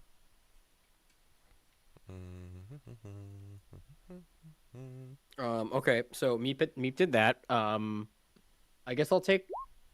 So you take 9 damage, and as you do so, you would notice that some of the blood from the new cut in your head seems to run I was down. scratching the skull, though. Even then, this knife is so Okay, sharp fine. it actually Yeah. goes right through the skull into your head. So it doesn't nick you, it's not deep enough that it's going to kill you outright, but it really catches you off guard, and a good amount of blood hits the blade. And it seems to run down some hidden kind of channels on the blade. They don't really spell anything out or make any runes or anything, but there seems to be kind of fullers along this blade that are now filled with blood for some reason. And, yeah, it's a thing. I don't trust any of this. Meep's going to look at the blade and, like, spin it around trying to get the blood off of it. And just, Doesn't seem to for some reason, yeah. It's just kind of stuck there. Meep. Meep. Meep. I don't trust any of this. Can I go over and try to start making a stock for soup? Absolutely. Yeah. Is there what is it in the room that you're thinking about trying to use to do so? You could use the bones and any of the non-wilted part of the vegetables. Did Meep find any bones that would be? So if you had You said could just it, have the ham shank from I was Meep's going to ham. say that you could take the ham shank from Meep, but if you had asked this before Meep started throwing all the meat in the fire, I would have said yes, there's bones. But currently, all of the meat is in the fire because Meep tossed it all. Well, So- it could just be roasting. You roast bones. It's before you... in the actual coals right now. Whatever you think you can salvage, we can try and do a roll for, but it's not going to be the same as just like taking and using them like it would have been. Who's if got they sleight were of in. hand? Isn't one of them have it? Someone grab the bones from the fire. I have it. I have sleight of hand, and I'm also resistant to fire, so Are we? I am. Chris is. Uh, Doesn't matter. It looks like That's Molnick's the wrong fast enough that she just moves Okay. over to the fire, I'm and gonna- she I'm gonna reaches try to in, get one, too. looking to try and salvage what she can. and she manages to grab, with that 22, it's pretty easy for her to kind of grab 2 sizable bones. The meat is already kind of charred and falling off where it would have been kind of reasonable before, but it doesn't seem to matter much to you as you just kind of take them over to the table and start hucking, cutting the meat off and just getting down to the bone and the stuff that you want. So yeah, you'll get 2 serviceable bones from yourself, and if you want to try and grab another one, Beep, you can do a sleight of hand. Okay, I'm gonna try to get one more. All right, you can go back for another. With Beep's sleight of hand, that's going to be a little too little. You kind of reach in, trying to grab one of these shanks, and you're trying to be impressive, and you go for a larger one. And as you go to pull it out, it's got so much more heft than you realize that you just kind of like get burned on some of the coals as it drags across the top, and you end up dropping it. With a 24, even better than the first. Yeah, that's no problem to grab another 2. Actually, you actually go and grab the one that Beep was grabbing, since it's much closer to the edge now. And you're able to yank that out, no issue. And you also manage to get a kind of slightly smaller bone out. It's actually like a set of ribs that the meat is almost mostly gone from at this point. Some of the bones are a little bit charred, but you think it's serviceable, and you are able to get a whole bunch of other bones. Can I go through these doors? Absolutely. Those doors do seem to be unlocked, yes. Can I look through the vegetables here and see if I can find any like onions, celery, shallots, garlic? Yeah, so you would Celery find that or- it's more basic stuff. The onions would definitely be there. You would find some potatoes, some tomatoes. There is a couple bulbs of garlic, but most of them are sprouted. You'd have to kind of go through and look for individual like cloves that are kind of good. But you'd think that at a quick glance it'd be easy to get a head or 2 of garlic. What about celery, or? Yeah, you don't actually notice much in terms of veggies here. At least not ones that aren't already rotting on tables. In terms of you, Beep, when you go into that back storage room, you kind of see an assortment of things like what looks like cooking wine, kind of preserved foods and meats, but a lot of the packages are kind of torn open and look like they've been eaten by rats and things. And then a lot of plateware, silverware, mugs, cups, just things that you could generally serve and present on. I'm gonna bring some of the cooking wine and I'm guessing cooking brandy as well. Yeah, so just do me a quick investigation roll.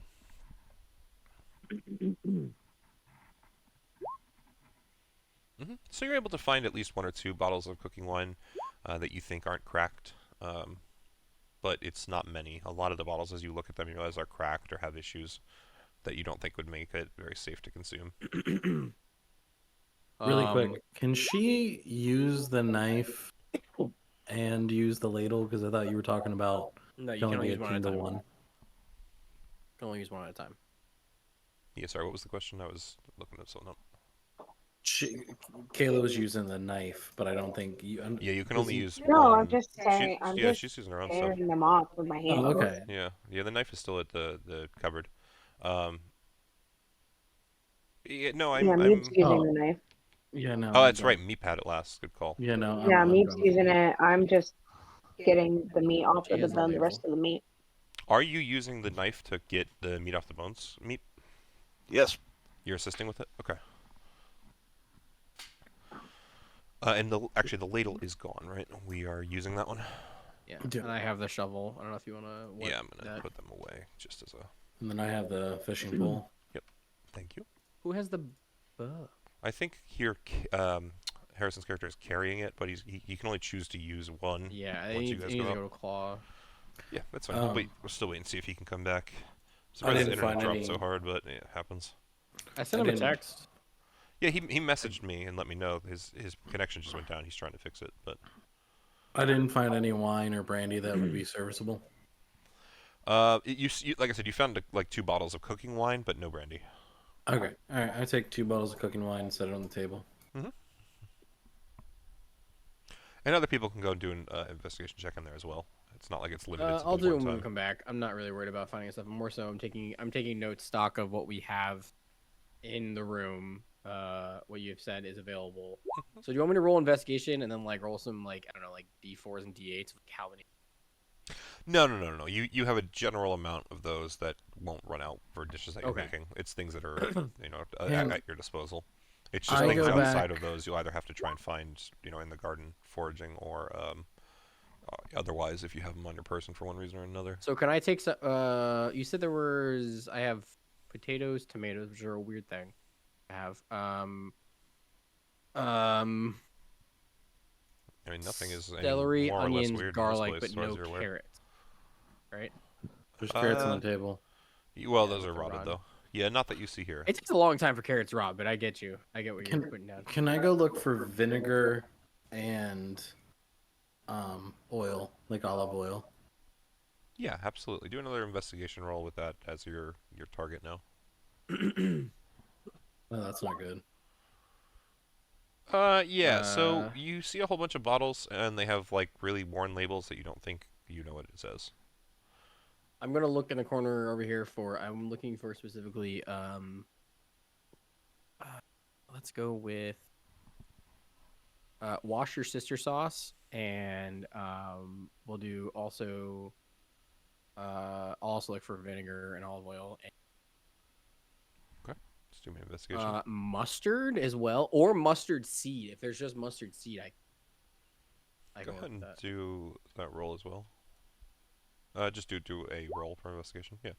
So, you find vinegar and oil, no issue. You don't see anything like Worcestershire. And as you look through, you don't see any sort of pre-prepared mustard, but you kind of stand up and to stretch your back and realize that if there was mustard, it probably wouldn't be in like an open crate like this. It might be in one of the closed barrels or crates. Yeah. I'm glad you knew what I said when I said wash our sister sauce. Yeah. Meep is sniffing for salt and pepper. That's actually pretty readily available at the tables. It doesn't seem like having an issue. Are there like pots and pans in here? Yes. So there are pots and pans in the other room where Beep and okay. Stefan are. Yeah, definitely. You'd be very easy. Yeah, it would be very easy for you to find any sort of cookware that you need to achieve your goal. It's really more that the produce is kind of at the limit. Is there anything else we want to check here, or any other items we want to try and grab? No, I guess let's go to the garden. In my set of cooking utensils, I don't know what it actually is in cooking utensils in this game. I'm assuming it's a full knife set and like maybe some sort of like small like utensils for holding things like tongs and things like that. I'm sorry. One more time. I said I don't know what's in a cooking set, and it just says cooking utensils. It doesn't say what it is. Yeah, it's just a general assortment of like knives and stuff. To your point. Oh, and I should probably have moved this. I will. Before I go to the garden, Mhm. I want to start a stock. I've gotten the items for you for the stock to start. By the way. Okay. Then I guess go over to the fire. Sure. So you're just gonna Can't- throw. I cannot move myself. That's fine. I can move It's you. a stupid thing. I can move you. That was something Okay, I was. so the I was looking bones in for preparing for there. you. Onion, celery. So we don't have the celery. You do have the onion. You okay. definitely have the bones. You can potentially find celery once you get in the garden, right? But Yeah. It's just a matter of getting out there. Okay. Well, I guess at this point we go to the garden, or do we want go to to the look garden. at anything else? No, we should go in the garden definitely. no. So I'm thinking for does Meep? I'm gonna ask Meep. Meep, do you want to do some sort of ham main course? Meep will pause midway through his seasoning dance, just give you this look of Meep. I'm assuming it's a yes. So we're gonna need. We should do like a honey glazed ham of sorts. Where the hell is his translator? I walk back in the room. Does he know what he's doing?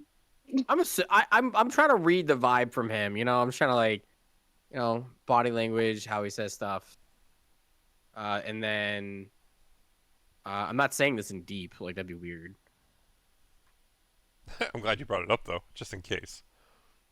Guys, by the way, Yeah. I'm not saying this in Spanish because that'd be weird.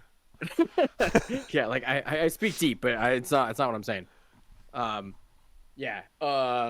And then could we just give Claw for the time being the bow and just have him be the thing? We're just gonna leave him here for now, and when he comes back, we will tell him the bow has been left with him, and if he wants to go to the garden, he can at any time to join the party. Maybe. Just so that we don't have to worry about him too much at the moment being. Yeah, I imagine some sort of interpretive dance. I mean, we can then... also do it this way, honestly. You guys have 3 of the items, but there are 4 of you, right? You're bringing the shovel? I'm sorry, for some reason I have my the brain shovel. thought you left it. No, in that case, if you have the shovel, yeah, then you can bring the bow, I guess, since there are 5 of you. And if he isn't back in time to like help with getting stuff, and you guys do want to use it, I'll just let someone choose to use it. It's all right. Yeah, I mean that's kind of what I was hoping for. That's all right. Yeah. If he had been here, he would have been able to take it. So I'll just kind of give you the benefit on that one. So I'm gonna leave the ladle in the pot with the items. Okay, that's fine. Yeah, let's go there. So for carb dish, he said he was gonna make. I think we go with some sort of. I mean, bread's always good. Maybe we do some sort of like mashed potato situation. We do like could we do I have a dish. We have potatoes already. I need to get sage and tarragon, olive oil. And then soup. What do you need for the soup? I was gonna do a ham and bean soup to have. Ham and bean soup is solid. Okay, so ham and bean soup. If we can't have enough ham because of we're gonna go try to hunt a ham. Okay. Wild ham. We're gonna go get a ham. Have you ever seen Christmas with the Cranks? Does I mean, Meep has a good amount of ham. You only were doing one of the ham shanks, right? Or was it? Yeah, you don't really need. I was only using one ham shank. Yeah. They said prepare a meal. They didn't determine the quantity of said meal. Correct. Yeah, so we're gonna need. Unless you want me to do something different because he's doing ham for. No, that's fine. Maybe, I don't know. We could do a. Go to my. I literally have a recipe bookmark that's like 300. I thought about originally butternut squash. Oh, butternut squash soup is fire. We could do. You could even do like some sort of like spicy bit to it. I think it'd be pretty solid. Okay. Yeah. Yeah. Yeah, butternut squash soup. Roasted butternut squash soup. It sounds fire. Awesome. Good. So we got the soup. We're looking for vegetables. We could do like some sort of like root vegetable thing. We could do like a honey nut squash, a butternut squash, Brussels sprouts, some shallots, maybe some chopped up asparaguses in there too. Nice little like sheet pan roasted thing. And then we got the ham, and I'm gonna do sticky toffee pudding. So I just need sugar, flour, butter, and milk. And technically, yeah, and like brown sugar. Rick, is there milk? You do not see any sort of milk, no, nor do you see any sort of refrigeration. Please don't unit. make me roll for playing with udders. No, it's just you don't see any sort of refrigeration unit. Beat so points at the elf when he says milk. Oh, that's disgusting. Hold on one second, I'm messaging Clockwick. Okay, let's just do that. Message him. Okay. So I need to just set one last thing up. One sec. Let's move you, gents and lady. Please. There it goes. Okay, so there's a big map. You guys need to zoom way out. Lower right-hand corner, you will see a yellow square. The yellow square is where you guys can place yourselves to start.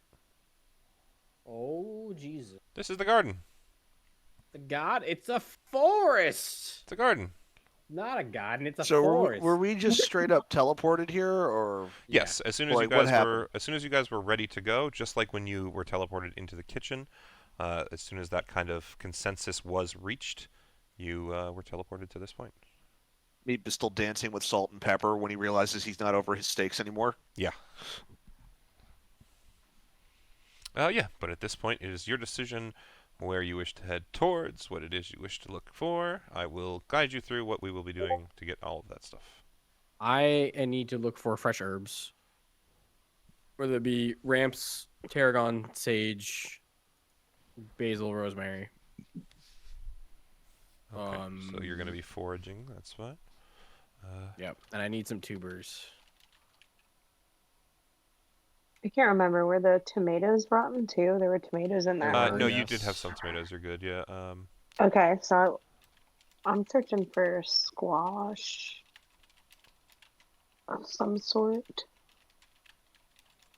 Let's see. Can we roll investigation, Rick? So Mr. Claw, 1 sec. Okay. Yes. So go choose where you're looking to go in the woods, and we will investigate in that area. Where do you think is best and most beneficial to gathering what it is you are Oh looking god, all these for? things are in different areas. Let's just start with let's just start, can I be in this area? Can I move out of this area? Yeah, that was just where you're starting. It was just to give you a frame yeah. of reference. Let me just roll it out. We're gonna go towards the water's edge over here. Okey-doke. Well, along this ridge first, because rosemary likes rocky soil, and so does sage. So look around here first for rosemary and sage. Alrighty. Give me that investigation or a perception roll. I already rolled investigation for you. Okay. Yeah. So with a 16, you're able to find both of them, no problem. You get a good handful of each. Good. And then I'll keep working on here. I'll wait for everyone else to catch up. I'll let someone else do stuff. Yeah, absolutely. So, Meep, Beep, or Mullick, anything you guys want to try Oh and... my gosh. I know, a lot of option. Well, I can't see my map. Oh, It's, oh. like, Is it too big? no, it completely like went out of it. Hold on. No worries, we can wait. No. Oh, looks like you had to reload your page or something. Yeah, I just saw you rejoin the game, so... It's no problem. Meep is gonna, now that we're back in the wild, he's gonna look for lunch. Meep, you should look for use the bow. Yeah, so Claw's still suffering pretty hard with the internet. He's going to kick around for another little bit, and if it comes back, he'll try and rejoin us, but otherwise he's just going to try and pop in on the next run of this on the 28th. Regardless. So, Meep, you said you're looking for food? So, Yep. that entails what? You're trying to hunt some meat, or... Yep. Look, okay. So, do me a perception roll first, and we'll see, what sort of movement or whatnot you manage to find. Perception's good. Harrison, what was it you're looking for? I'm just gonna start fishing. Fishing, perfect. Okay. Give me a second, we'll move to that. Moloch, is there anything that you want to go search for?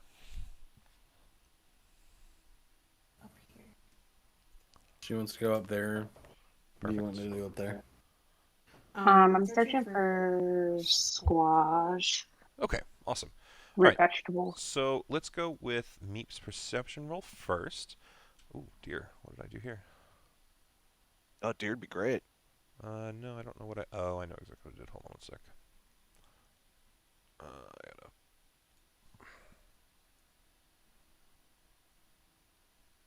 Okay, that should be fixed at least. Rough on me. Okay, perception, yeah. So you definitely hear that in the bushes off to your right, over in...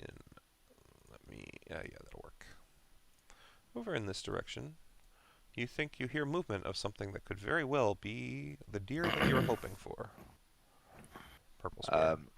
Meep would advance upon that as Okay. a predator would. We will do that in a moment. I'm going to have you do a survival or an animal handling roll to try and stalk it. But first, let us jump over to our fishing friend. So are you using the rod? Yeah. Okay. So I need you to just do me a d20 roll.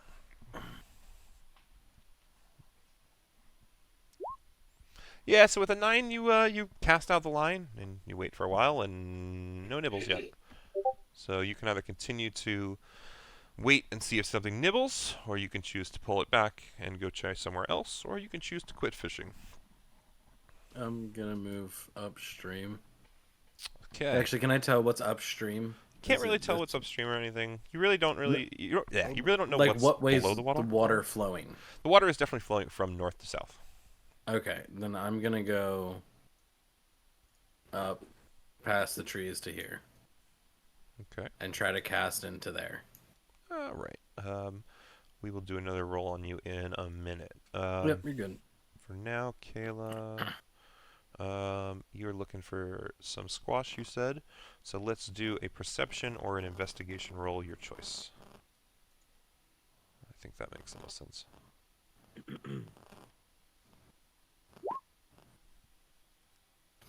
Okay. So yeah, you don't really see anything in the immediate area that you think would be what you're looking for in terms of squash or anything like that. You, in fact, don't really see much of anything that you think is even really edible in the immediate area. So let's pop back down now to Stefan, or Steven. How are you pronouncing your name? Stefan? Steven with a PH. That's fine. Some people do. Yeah. So I'm looking for this point ramps. And what was I looking for? Basil, like wet water, and tarragon, marshy water. What was the first one you said? Ramps. They're wild garlic. Ah, okay. So give me an investigation or a perception roll. Yeah, so with that, you're able to find the basil and the garlic without any issue at all. Awesome. So I have all my herbs we need. And then I'm gonna start. What else do we need? Here. I'm gonna go look for on the next turn. I'll start looking for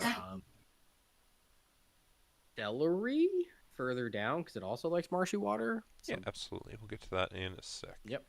Meep. I can't talk. Give me that survival roll. Or animal handling, like I said. Maybe. Wonderful. Alright, so as you are entering into those trees, Meep would very much find... Let me find it. Un momento, por favore. Yeah, so you would notice that there is indeed quite a large deer in the middle of these trees. Give me a stealth roll at this point. I feel like I should have gone with him to hunt. So it has not noticed you at all. It's just sitting there grazing, not a care in the world. I being a fucking club it in deer. the back of the head. All right, you can go ahead and sneak up on that deer. And so are you trying to knock the deer unconscious with non-lethal, or are you trying to kill it outright? I am trying to outright cut its head off. Okay, so swing away with whatever weapon it is that you are looking to swing away with. Okay. The knife. I don't have that as an item at the moment because I didn't know what it was. So You left it in the kitchen? You can no, you no, can it's say you have still it. on me. It's still on me. I just don't know what it was. I couldn't you- identify it. If you want to use the knife instead, you just would swing as if it's a normal knife, and any other effects are just something I'll take into account. All right then. No, I'm gonna do my thing. Ooh, battle axe two-handed 10 will not quite hit. You do still have a Oh. second attack per action. That most certainly will hit. Cool. I'm gonna add. It wasn't supposed to roll damage automatically. I guess I forgot to turn that setting off. Well, it was supposed to add more to. That's why it's on auto roll. As I hit it, I'm also gonna cauterize the wound and hit it with a D10 of fire damage. Using one of your feats? Yes. Gotcha. So it's gonna be 15 total. Absolutely.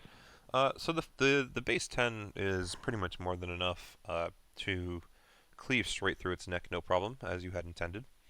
And with this kind of searing fire on your axe anyway, it does indeed do a very good job of kind of cauterizing the wound, as you have so aptly put it. And this deer is now missing a head, but not bleeding, as it is dead. And he will just get under I'm guessing a still standing deer. And I mean, pick it up. it definitely falls over pretty quick Okay. after you kill it. But I will say that if Meep is intending to, he steps forward fast enough, yeah, he can kind of step under it and it falls on him. So he'll get up underneath it, pick up the deer, hold it overhead, start running with it, and use his tail to grab onto the horns of the head I'm and pretty sure drag you- everything with him. Yeah, I'm pretty sure you can, but just do me a favor and check how much you can actually carry on your sheet. I know you have high strength, but I think My it's carry capacity is 270 pounds, but my push, drag, and lift is 540. yeah. So we'll Jesus say Christ, that's yeah, fine. you got it. It's just one of those things because your size small. I know you have high strength, but it does actually limit you to be size small. So, yeah, Yeah, I know. no, you're good. In that case, you kind of, yeah, you're definitely it's nearing the limit of your weight because it is a big deer, but no Oh, issue yeah, I for you know. to kind of go sprinting out of the trees with it whenever you'd like. Yeah, We'll so you wait just for. Go in ahead. the distance, everyone just hears. It peaked your mic a little, but I think we get the picture. That's for the point. sure. Yeah. Okay, so then after you, it was, I believe, Harrison, Beep. So, Beep, give me another d20 roll to cast out that rod in that area. 15, pretty good. You definitely cast it out, and you see the hook, or the bobber, I should say, kind of dips under the water a little bit, pretty shortly after it's out there, but it doesn't seem to catch anything when you yank it to try and set the hook. But you do know that there seem to be fish around, as you saw something kind of grab at it and almost caught it. Can I bring it back and dig for worms? So you want to stop fishing. I want to put worms on the hook. You want to Yes. but do you want to put the rod away and walk away to get those worms? Is what you're saying? I will I'll pull back my cast and then Yeah, you're set taking the hook. rod You're down. taking the hook out of the water. You're gonna put the rod down there. Okay. So you're gonna walk away and go find worms? Yeah, just in the dirt that's around me. Okay. So as soon as you put the rod down and you turn on your heel to go find some worms, the whole world suddenly shifts in perspective as you now find yourself laying sideways on the ground and gasping for air. Okay. At this point, we will go to Kayla. Molnick, you seem to have shifted location. If you want to try and find Squash again, just give me another either investigation or perception check. Yeah, so even in this area, as hard as you look, you feel like there's definitely plenty of plants in this area that are, safe, maybe not edible, but nothing that looks quite like the squash you're looking for just yet. Okay. Yeah, no problem. So, Meep, it looks like you've returned to your starting point. You have that deer with you. Anything you want to go do? Oh, actually, I might have confused you too. Give me a sec. I think we gotta go to Hutch first. I think I have the order wrong. Hutch. I'm just looking for some celery and carrots over here in the All marshy right, water. give me another one of them rolls. I think you know what you're doing at this point. Oh, not as great. Okay, so with a 10, you're able to find like a couple of carrots, but they're kind of more like those microgreen carrots that chefs sometimes put on plates to just like be fancy. You think it might serve okay, but it's not going to be like a carrot that you want to cut up and put in a soup or anything. Yeah, I gotcha. Okay. Yeah. So we're going to go back up to Meep now. So Meep, anything you want to do besides your deer?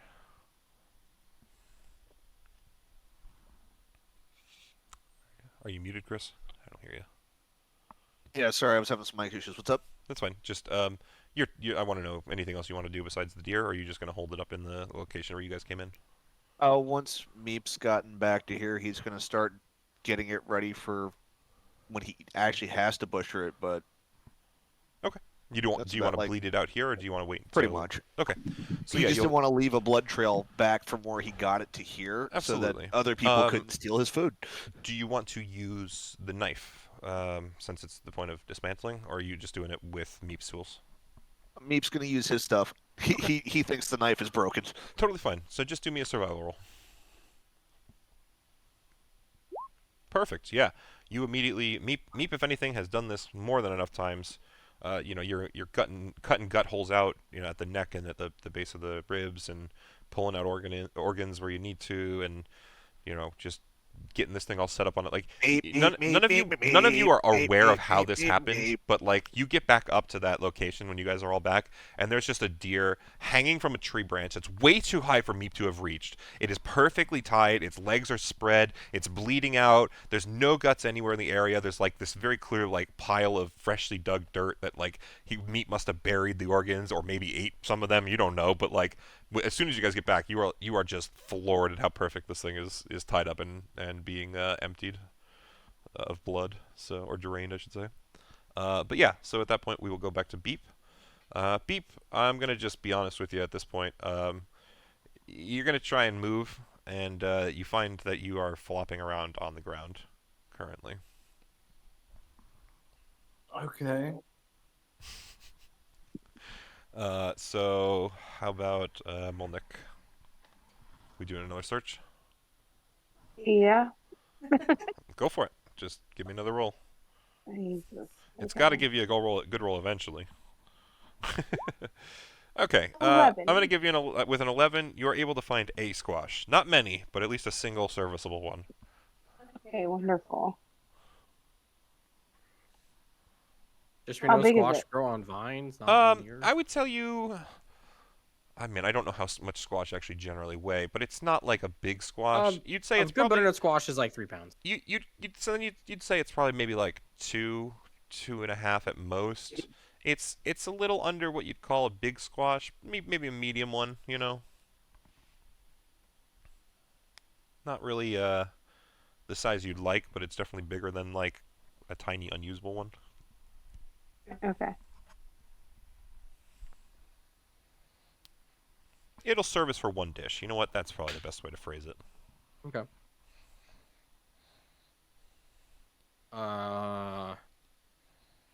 In that case, yeah, it is back to you, Hutch. Can I re-roll for carrots? and Yeah, whatnot? yeah. You want to re-roll for Carrots carrots and and celery, or you Carrots just and celery. one of them? Okay, that's fine. Go for it. I need more than some plating carrot. 21. Yeah. So again, with a 21, you'll be able to find both of them, no problem. And then I'm gonna move away from here, and I'm gonna start looking for foraging for truffles with the The shovel. what's it called? The shovel. Yeah. Okay. We'll do that on your next round. Yeah. Meep, Just you're still prepping it just for draining later. it, or you want to do anything else? Would I have heard anything out of the ordinary? Like, you know. No, nothing out of the ordinary would have happened. Do me this though. Do me an insight check.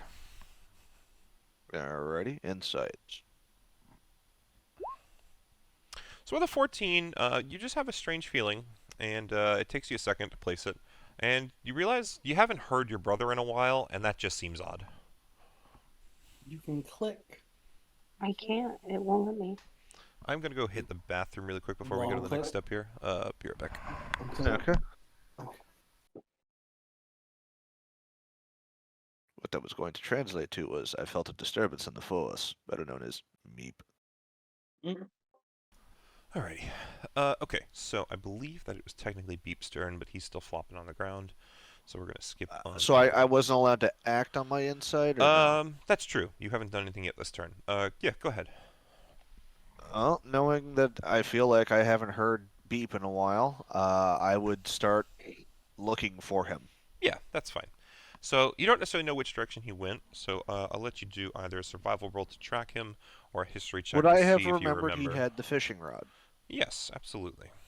Then I might not find him, but I'm going to start by finding water and then moving from there. Absolutely. Feel free And from my vantage point, I can see water, I believe. Yeah, you can definitely see the water down to your west, no problem.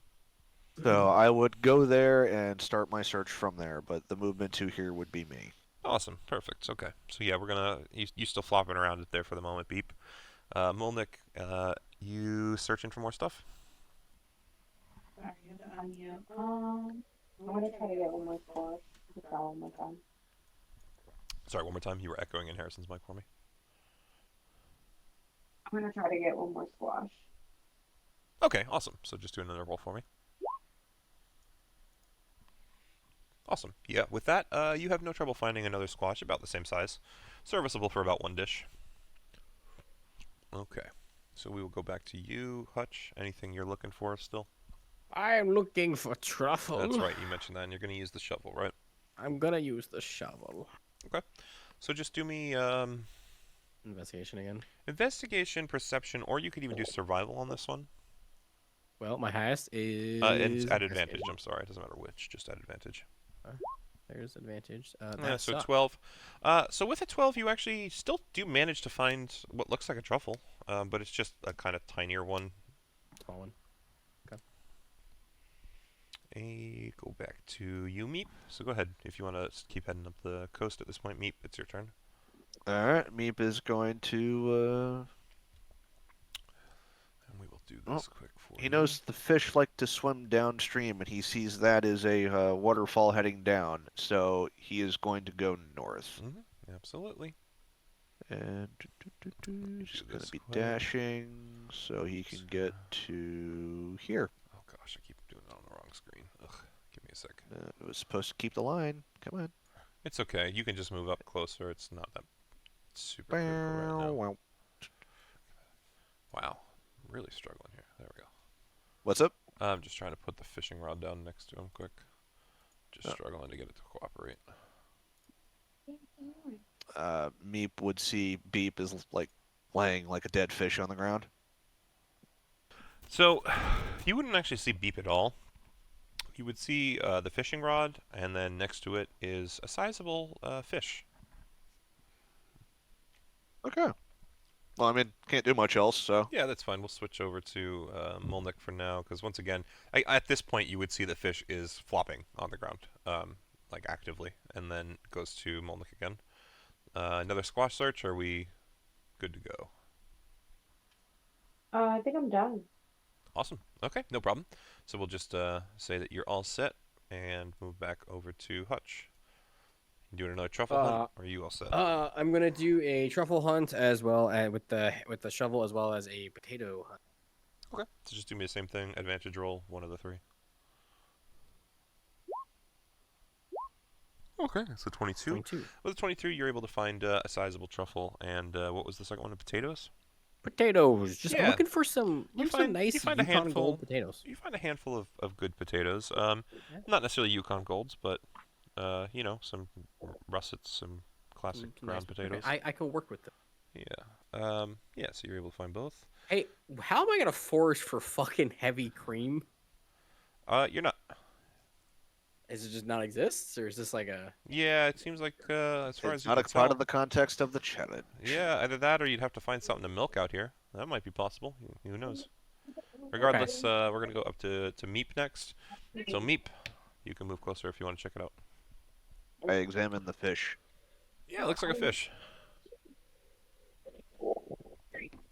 At this point, you can either give me another insight check, or you can give me a history check. Well, seeing as I have a -1 in history, I'm gonna go with insight. So with a 12, you definitely know that the fishing rod was the one that Beep was using, and you don't see Beep, so something's up. I don't think that you necessarily would immediately connect what happened though yet. Oh, I see two. Oh. Get rid of the left one. Gotcha. No worries.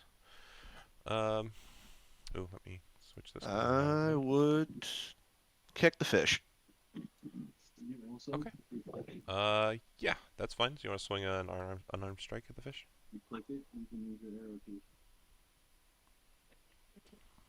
A 12, I believe, hits a fish. Let me double check that.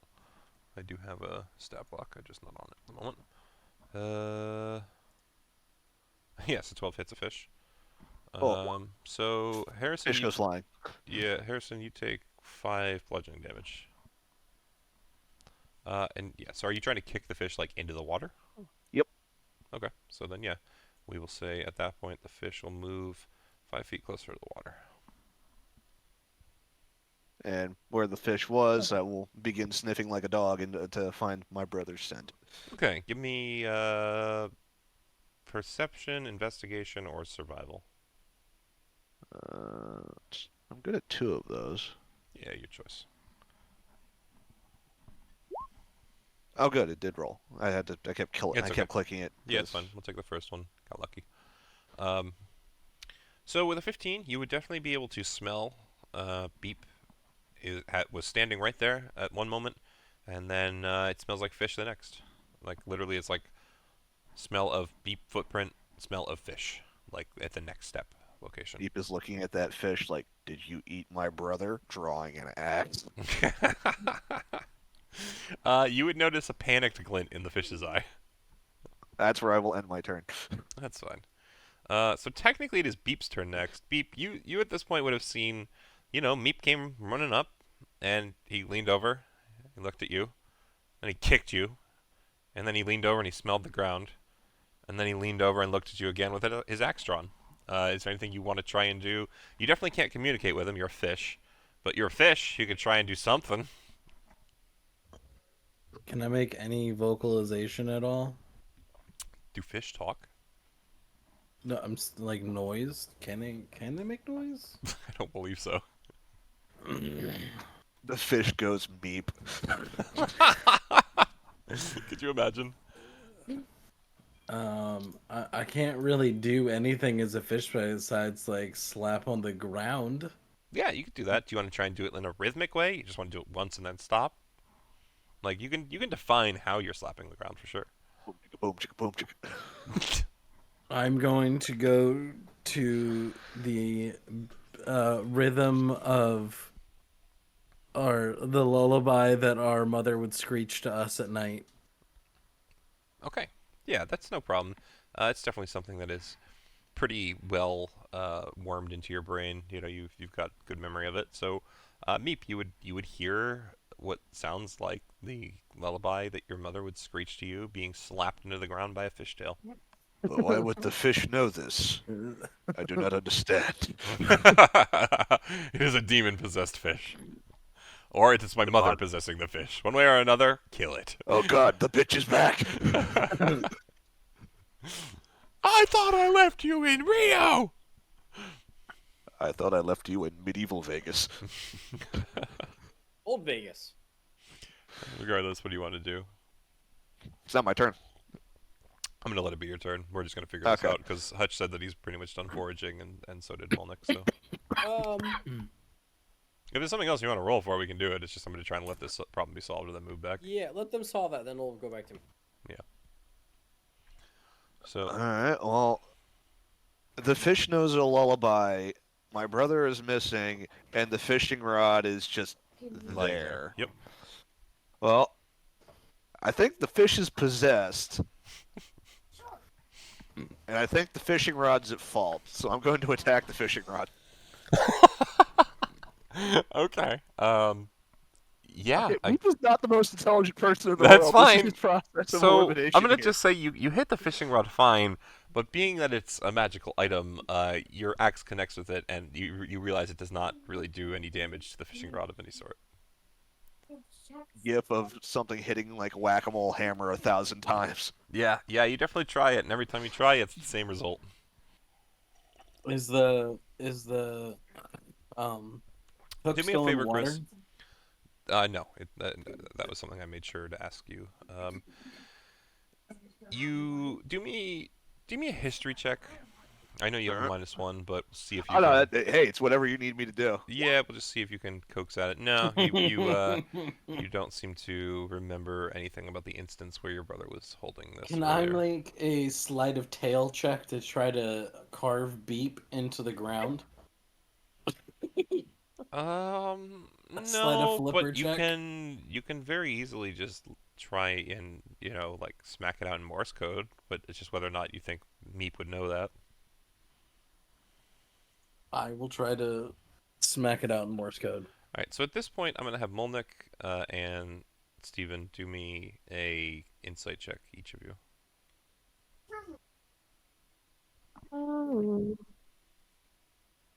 Why are you being so weird? Awesome. What's your So problem? with a 21, you would definitely realize at this point that you haven't seen either of the kobolds in a while, and that seems a little out of sort. Like you feel like you're kind of done, and there's this deer hanging here that looks like it's ready to go, and you're like, well, maybe I should go check on him. So if you want to go try and join them and help solve this problem, try and figure it out, you at this point are feeling a bit confused, and can go do so. Somebody's cat just attacked a computer. It was not mine. She's on the floor attacking my Ryan, it's okay. It was an accident. Happens. Yeah, Yes. just go get a towel from the bath. So if you want to go try and help them solve this problem, feel free. Yes. Okay, so I'll move you up there. So yeah, you come up and you see Meep is attacking a fishing rod, and he's got a fish laying next to it that's slapping its tail in a very rhythmic, almost song-like fashion. And Meep's just kind of going crazy. Okay. I don't know what to do. Yeah, that's fine. Same to you, look Hutch. For some, look for if some you- other vegetables. Look for like some Brussels sprouts and some asparagus. If you want to do an insight roll as well, Hutch, just you can as well see if you can realize that the kobolds are kind of gone for a while. Yeah, so you absolutely recognize that there's probably something wrong because you're like, hey, they aren't making the ear noises they twitches. usually do. Yeah, This my is ear odd. twitches and it goes, it's too quiet. Yeah. So if you want to go also try and help them solve the puzzle, that's totally fine as well. We need more food though. I have a whole fucking deer bleeding out on a tree. You're good, We man. need. There's more than just meat to food, Chris. I for know me. I know that's all you eat in real life, but come on, No, man. it isn't. Dude, I make meals now. Can you cook me dinner? Sure, but it costs extra. That's fine. I want to roll for milk. Right. Yeah, that's fine. I mean, it would be essentially a survival roll to try and track any sort of animals and hope that it's something that is producing milk. Okay. Okay, no, that's totally fine. So you hear some noise in the trees to your south. Okay. I'll go up there and investigate it. Trees to the south, okay. Yep. So you go do that. At this point, we're gonna go back to you, Meep. Anything you want to try? Yeah, Meep will pantomime to Molnick the huge fish where his brother was, the weird fishing rod, and the rhythmic beat it's making, and just like throw his hands up like I don't get it. Yeah, so Molnick, I'm going to continue your 21 insight check from last and just tell you, you're very easily able to understand that Meep is having a lot of trouble figuring out what the hell's going on here. He seems to gesture to this fish and then like gestures to himself, and gestures to the rod, and you realize he's trying to tell you that he thinks something is up with this fish, and it may or may not be Beep. You guys are, all kind of staring at the fishing rod now, just kind of wondering what's going on. You would notice that it is most certainly laying on the shore. The hook is not in the water. It looks almost like it's just been kind of left, someone was done fishing and just put it aside. That's about all that you can glean at the immediate moment.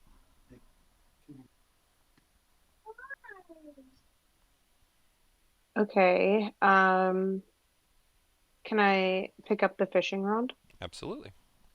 And when you do so, why don't you give me another... Well, actually, you know what? I'm going to use the 21 again. We're going to try and speed this up a little. As you pick it up, much like when Beep was handling it earlier, you get this kind of sense that this is an incredible magic fishing rod, and that if you were to use it, it is going to always leave you at the end of the day with a fish. However, having kind of felt that feeling, you look down and you realize the fishing rod was no longer in use, and there was a fish next to it, which means it very much left the last person who was fishing with it with a fish. It also happened to be them that was the fish. So you would believe that it is necessary to catch something with this rod in order to kind of abate this curse that it has been afflicted with, that it always makes sure you are leaving with a fish. Oh, okay. Um, So is Beep So- choking yet? he kind of has been, so but I I'm was just playing thinking it, my loose. first idea was to take some of the vials that are in my pouch and get water out of the Absolutely. get water from Yeah, the if you want to river splash and them pour with them water, over the you fish. can do that. Absolutely. Yeah, that's no Like problem. kick fish into the water so it can breathe. You could do that too, whatever you guys want to do. But I would tell you at this point, Molnick, you definitely have a feeling that the only way to really solve this problem, to get him to stop being a fish, is to actually use the rod to catch a real fish. Okay. Okay. Okay. I have a Meep solution to this. Okay, Meep. Meep is gonna pantomime jumping into the water, grabbing a fish, knocking it out, and putting it on the rod. I mean, I'm not going to stop you. You can sit on them and use them. We're not making forts. What an amazing Well, he solution. does that. You can try fishing. I'm okay with this. So Meep, why don't you jump in the water and you give me an unarmed attack roll against a fish, and in the meantime, Molnick, just roll me a d20. If you don't know how to do that, Harrison, just roll a d20 for her. Okay. Hold on one That's 22. second. So you I got a watch as D20 for you. Meep dives into this river here, and he goes underwater for a second, and you just see bubbles coming up, and the next thing you know, he just emerges from the water with a fish held over his head, and you can already see a lump forming on the fish's head. So with a 6, though, you do cast the rod out into the water, and the hook lands, but you don't really even get any sort of pulls on the bobber. That is, of course, until Meep with this fish just like wades through the water over to the rod, and he just slams the fish down on the hook. And I'm going to assume that with Meep, you don't even care about the mouth going on the hook. You just like slam the side of the fish into the fucking hook. Yeah. So at this point, there is technically a fish on the end of your rod, Malnik, if you or Molnik, if you want to pull that in. You don't have to do anything to do so. It's just a matter of, do you want to cast again and try and actually catch a fish, or do you want to just reel this one in? I'm gonna cast again. Cool. So Sorry, you pull no, you're good. You pull the rod back, and you have this like fish that that Meep stuck on the end of the hook, and then you cast it out again as if using that fish as bait. So just give me another D20 roll. And meanwhile, Can you Meep's show like, me yes, how to exactly do according to it? plan. Just do a little D20 icon on the left side of your screen. Yeah. Exactly according Click to that, and plan. then you have a list, and then you just click the D20. Like that? Yeah, beautiful. All right, so with a 13, you cast this thing out, and it lands in the water. And after a minute, it bobs, and you yank back on the fishing rod as you've done time and time before when fishing. And for some reason, it seems that another fish was attracted to the corpse of the fish on your hook and is just biting at the tail. And so you yank not only a dead fish on your hook out of the water, but also a live fish that's like latched onto its tail. And with that, 2 fish hit the shore. At this point, you can choose to either remove them from the hook and continue fishing, or you can choose to quit fishing. Let's quit fishing. Absolutely. Like you said, like we Yep. have to catch fish. No, you're good. So As soon we as you caught a go fish. and put the rod on the ground, and you kind of take these 2 fish, you grab the one off the hook, and the other one kind of falls off its brethren, and I'm going to assume Meep is probably the one that runs up and just like grabs it and smacks it on the ground, the living one, and kills it. You guys hold these 2 fish up, and immediately, as you have them in your possession and have now caught fish, the one that is laying on the ground next to the river that you had been tossing water on suddenly transforms, and you watch as its form returns into that of your friend Beep. I immediately kick the fishing rod and shoot it while it's in the air. That's fine. Hold on. It goes skyward, and you take the shot, and you hit it, but it doesn't break, as it is magical. Kiddo just lost his first tooth. Oh. Oh. In a good Oh way, or my like a gosh. fell on the ground way? No, like he yanked it out. So Hey, to be fair, that's exactly how I exploratory- did it. Yeah, that's how I did it Exploratory too. way. See. That's freaking awesome. That is. Congratulations. Okay. Alrighty. But with that, you have Sorry. now... No, it's good. It's a big life step. It's a big event. But with that, in general, you guys have now rescued your friend Beep. So if you wish, you can all now return to the kitchen and continue cooking. Or you can keep searching. Your call. You've solved problems all. I'm gonna go back to tending my dead deer.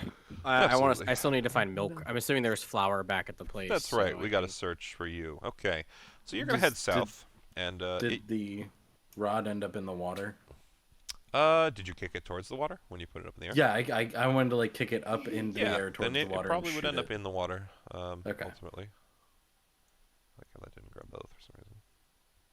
And then I go back with my brother. Yeah, so you can go follow him. Rod's in the water. So at this point, Hutch. So you Yes. said you are going to go south and check out the trees? Yeah, I'm gonna look for milk. Okay. So yeah, you head to the southern trees, and it's about this point here that Okay. you know Actually gonna again follow they him. kind of that's fine. They kind of the bushes move as this suddenly peeks out from the other side. Do not see what you put there. Is it on the wrong layer? Should be there. Scroll down a little bit. Oh. I ask in deep to the creature, do you have milk? I'm gonna take that as a no. And do you want me to roll initiative? If you're looking to fight it, sure. Not necessarily, but I mean. I mean, you I can may choose have to turn and run right now if you don't want to fight it. I may have to. It's just a bear. I mean, like I said, if you want to, if the first action you want to do is turn and run, I'll let you Pokemon escape. Who's behind me? Meep or Beep? Beep. Which one is Beep? Is that Harrison? Yes. Mm-hmm. I turn around and I look at him. I go, "There's a bear and I need milk." Can we milk it when it's dead? I don't think the bear produces milk, but we need to, Everything produces milk if you wanted to. that's quite a philosophical viewpoint, but I don't think it's gonna go there. You And I just hear It depends on what color. There's red milk, blue milk, white milk, green milk. Meep. I don't know what to do in this situation. I don't know if we want to back up or not. I don't want to. You see Meep ready a shield and a revolver. Okay, we're good. We can fight it. It's fine. Alright, so if you guys want to fight it, just roll initiative. Okay, so first one up is Beep. What are you going to do to the bear, Beep? I'm just checking something really quick. I'm sorry. No, you're good. I am going to shoot it, but I'm going to use sharpshooter. -5 + 10 is what you're thinking? Yeah. Okay. Why did it do it that way? Hold on, let me re-roll that. I don't know why. No, it did it right. D20 -5. Well, yeah, got but 11. It'll be +5 on top of that, but it's... It did. 1d20 equals 11 plus 5. Okay. Oh, that's horrible. That's great. Okay. Well, we'll go again. Actually, you know what? That is weird, the way it phrased it, but yeah. Yeah, It looks like it does. I mean, it does look like it's technically correct. I don't know. 1d20 minus 5 equals 11 plus Then 5. it did +5, so I don't know. I don't know, actually. I would just turn sharpshooter off and just do a normal roll, and we'll just subtract 5 from it. It's much easier. Well, yeah, the shitty thing is that there's not one at all for sharpshooter within d20. Just roll the weapon. I don't know what you're talking I'm about. not. I'm going to. You don't have to roll with sharpshooter. Just roll the weapon. Daddy. Nice. There you go. 15. So -5 will not hit. Okay. Then I'm just gonna stand there and stare at him directly into his little ears in the back of his head. The rabbit or the bear? The rabbit. Okie doke. So with that, it is your turn, Hutch. Did he hit him? Nope. Okay. He rolled a 6 and a 10, just so you know. I'm gonna cast Jim's magic missile. Alrighty. That did really bad.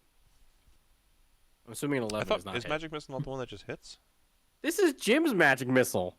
It's different. Okay. It's a little It's different. Yeah. Alrighty then. No, an 11 will not quite hit with this bear. Okay, I haven't looked at my bonus action. Yeah, no, we're good. Is that all you're We're doing? good, as in that's all you're doing, or? I'm gonna back up. To what's my movement? I didn't even think I should have climbed up a tree. Yeah, I'm just gonna back up 5, 10, 15, 20, 25, 30. Okay, doke. It is the bear's turn now. For reference, this is magic. He's gonna run 35 feet after you. I just love that if as you get he- in that one, they all blow up in your face. As he sprints after you, Hutch, he's going to take and swipe out at the kobold with his claws. So let's see. Claw attack on Harrison. An 11 will likely not hit. And then it's going to lunge at you and bite. A 17 hit you, Hutch? Nope, I have 18. Okay, so just under. So it does not quite hit you I'm guys. the chunky wizard. That's fine. Does not quite hit you guys. It's Harrison's turn now. It should be, yes. Okay. We're going to attack him again. But I should have advantage now, right? Yeah, he is set up for advantage. Okay. I was trying to see something. Did you hit Shoot Jimmy? him again with sharpshooter.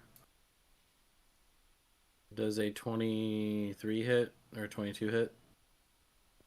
Yeah, 22 would hit. Oh, I didn't roll. Okay, so I have to roll 3 magic missiles.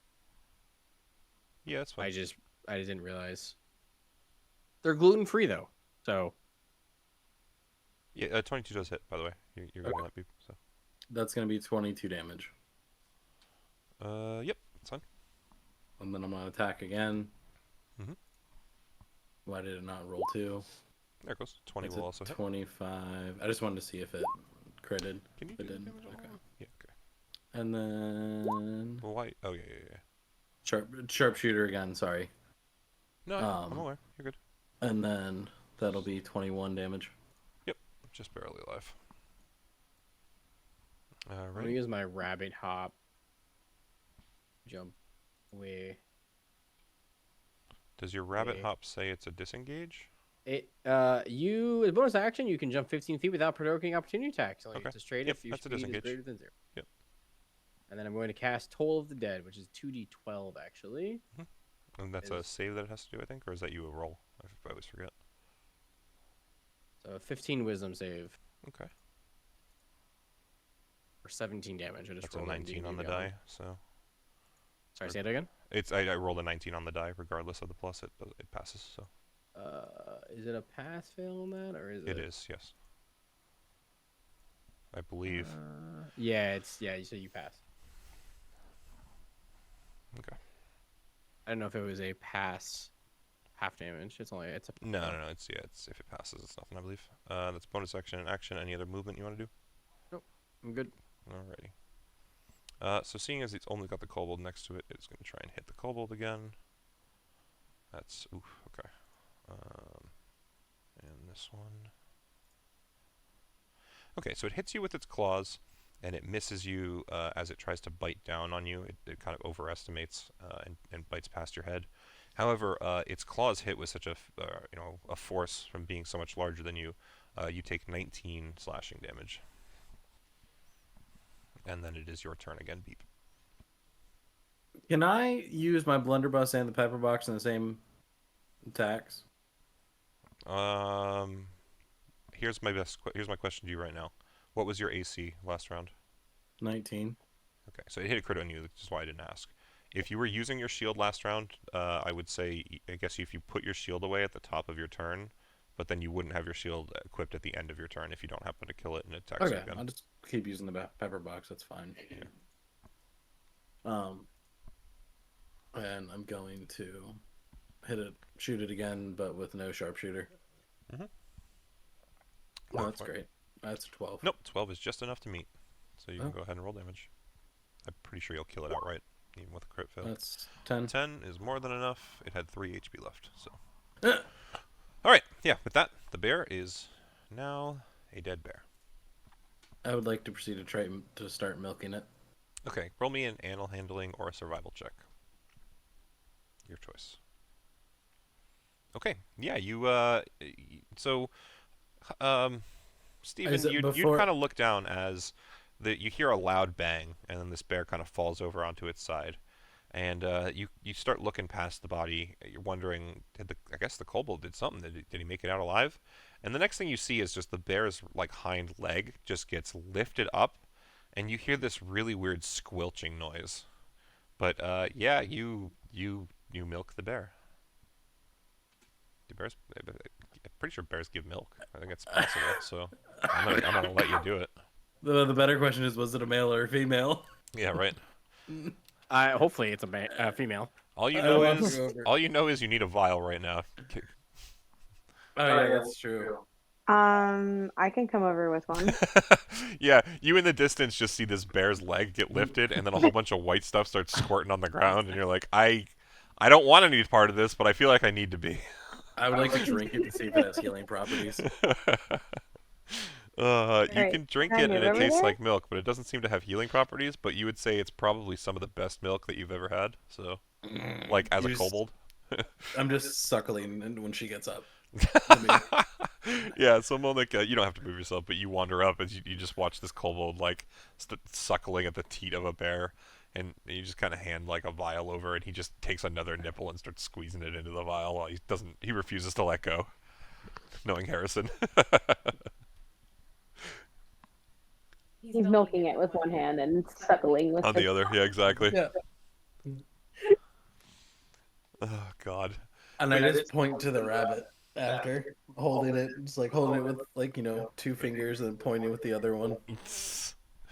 But yeah, you have bear milk. We'll see how this goes.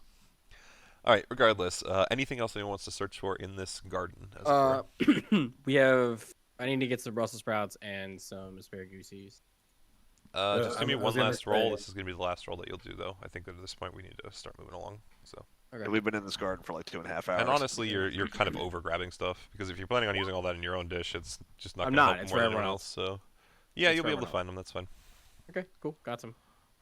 With that, we will shift back to the kitchen. Let us take. So you'd see that your friend is kind of sitting in the corner, just holding his head a little bit out of it, but otherwise. Actually, you know what? Since Claw isn't here at this point, I'm going to say he is no longer in the room. We'll just say he's gone. He has disappeared. I think that's a little more fair. Okay, so who wants to start, and what dishes are you trying to make? And at this point, it of course only has to be 4 course, seeing as there is only 4 of you. Okay, so where's the knife? So the knife Meep still has, and you would Okay. also come back, and the room would smell quite deliciously of what you started as your stock when you left.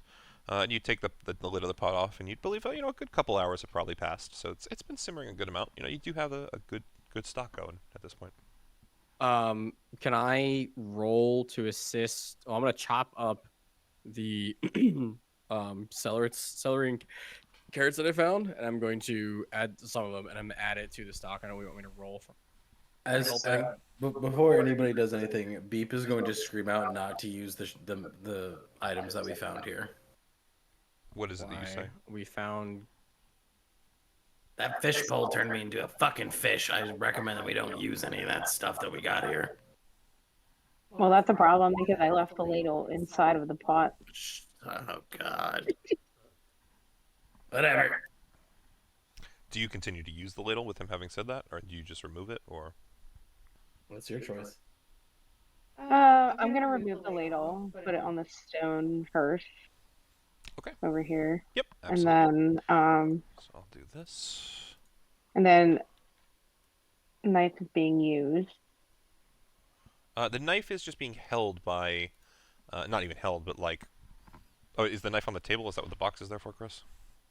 Yeah, if you read the little emote thing I put Yeah, there, I gotcha. stabbed the knife into the tabletop.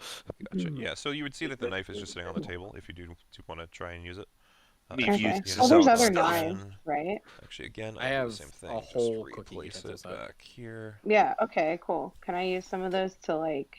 Yeah, totally. Yeah, I mean, I have it rolled out on Um, the table. You have like every sort of knife that you need, slash like other various utensils. Okay. No, I'm gonna like start. I even have the elusive microplane in the D&D universe. Okay. I'm gonna Perfect for- start taking the flesh off of the squash that I found, and I'm gonna use some tomatoes and do the same kind of thing. I'm just slicing the tomatoes up. I'm not gonna take the outsides off. Alrighty. We're gonna do it this way. With all that being said, I'm just gonna let you do. I think you said you have sleight of hand, right? So sleight of hand would work. Survival would work for a roll. And since you're kind of getting some assistance from Hutch's character, this will be at advantage, and this is just kind of your general level of adeptness at putting the soup together and seeing what sort of a end product we'll start creating, or even will be created, I guess is another way to put it. So like I said, sleight of hand. What do I do? Oh, okay. You're good. And then you can do it one more time, and we're going to take the higher of the two since you have advantage. Wonderful. Very So, yeah, nice. An 18. So you're throwing the soup together, doing everything that you said, and pretty much as it's coming together, you had already this delicious smelling broth, and each ingredient that you add just seems to add a level of aroma to the soup that is definitely increasing its delicious factor. Um, you think you're taste testing the dish along the way, or are you just kind of letting it simmer right now and you're just going to do that at the end, or how do you manage that? Um, because I saw the aftermath of the fishing rod, Mhm. I am not gonna taste as Okay. I'm going. I'm just gonna go by smell. All right. Awesome. But it definitely smells delicious. So Okay, that's what you got right now. that's good enough for me. Awesome. All right. Let's move on to Meep. We'll move on to you.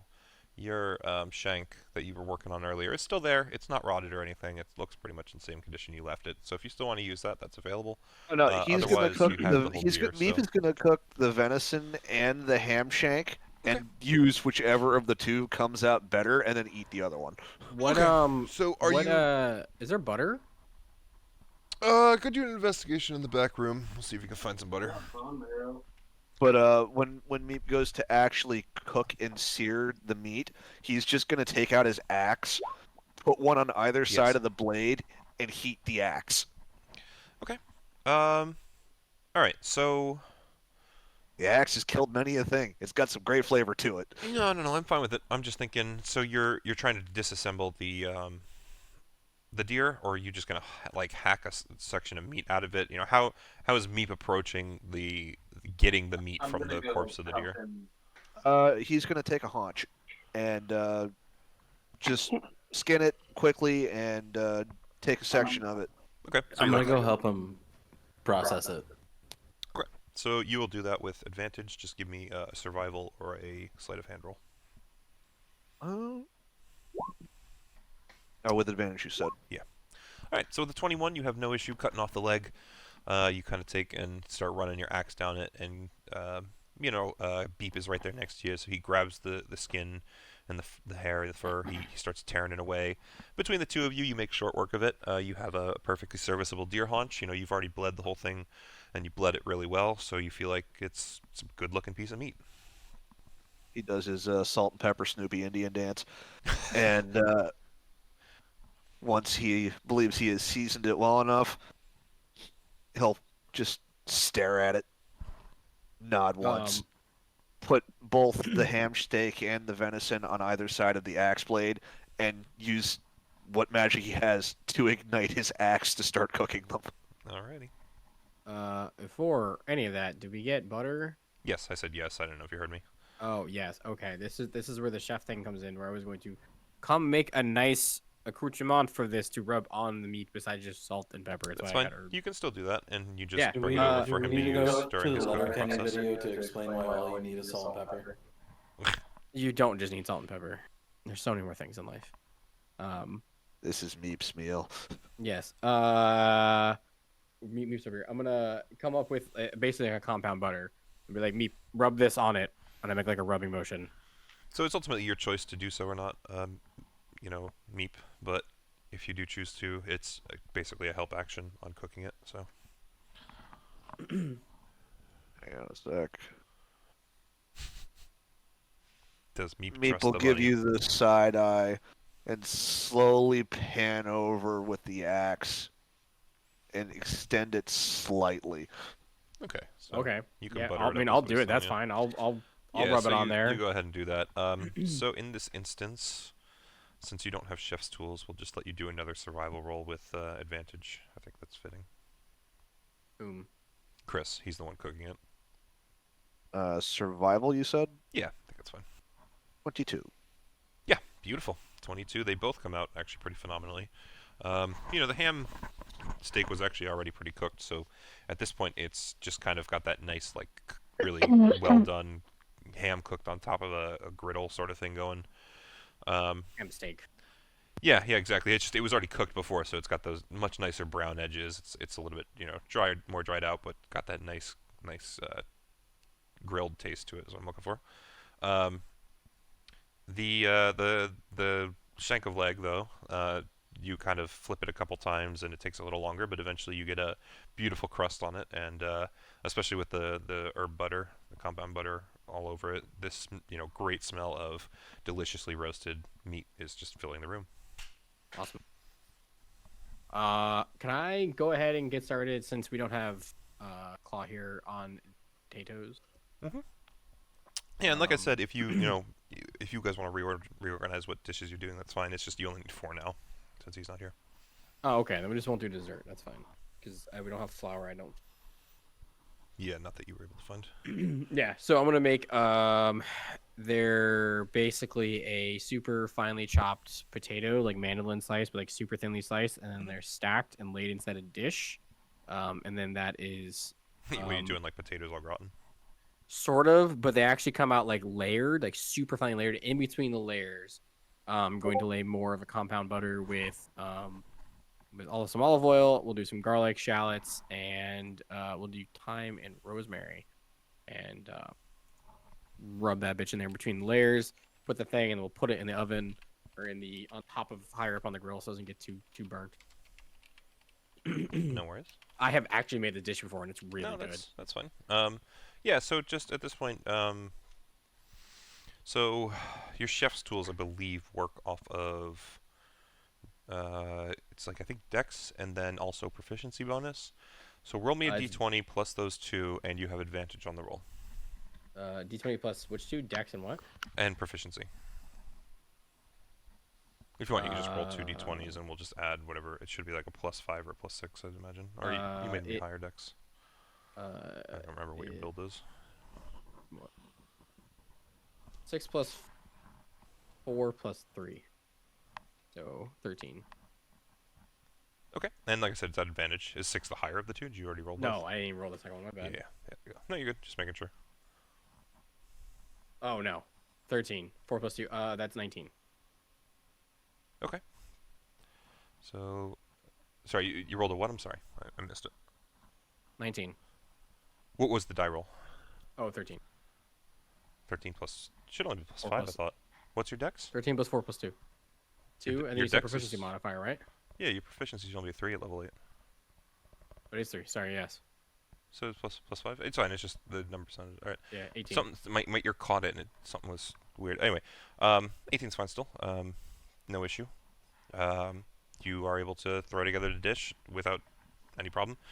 You stick it over the fire, you're watching it cook itself down, no issue, right into the last second. You pull it off when you think it's perfectly ready, and as far as you're aware, the dish should be exactly what you were trying to cook. Okay. We should help Kayla with her thing. I thought Kayla was done. I had her do the roll earlier. Oh, she do? Oh, what do we need to do? What else do we need to do? I think it's just Beep's turn, whatever he's making. Yeah, vegetables. So, I will go ahead. So, if I'm correct, we only have 3 dishes right now then, right? Yeah, you need to make one more. Beep still has to make one. Okay. You are absolutely So, correct. with what we have, are we going to do a Yeah. salad? No, I have roasted vegetables we're going to do. I think we were Okay. just waiting for Harrison to make his roll, so I don't know what was going on here. Yeah, basically. Okay. Is he all right. away? Go ahead, sorry. No, it's no No, problem. Beep just doesn't know what veggies we have because he fought a bear. You have And was a fish. I have He got milk. That was it. so we're gonna roast Brussels sprouts, asparagus, potatoes. Beep just And- goes up and goes up to you and just goes, veggies? Yes, give me 1 moment, and I start chopping everything up, and I give the herbs, and I don't want me to roll for this at all. That's you cooking it then. No, you're still gonna cook it. I'm just preparing it. I am the sous chef. No. All it does is give him advantage. You're helping him. That's all. Yes. So. Do I see if there's like a skillet or something?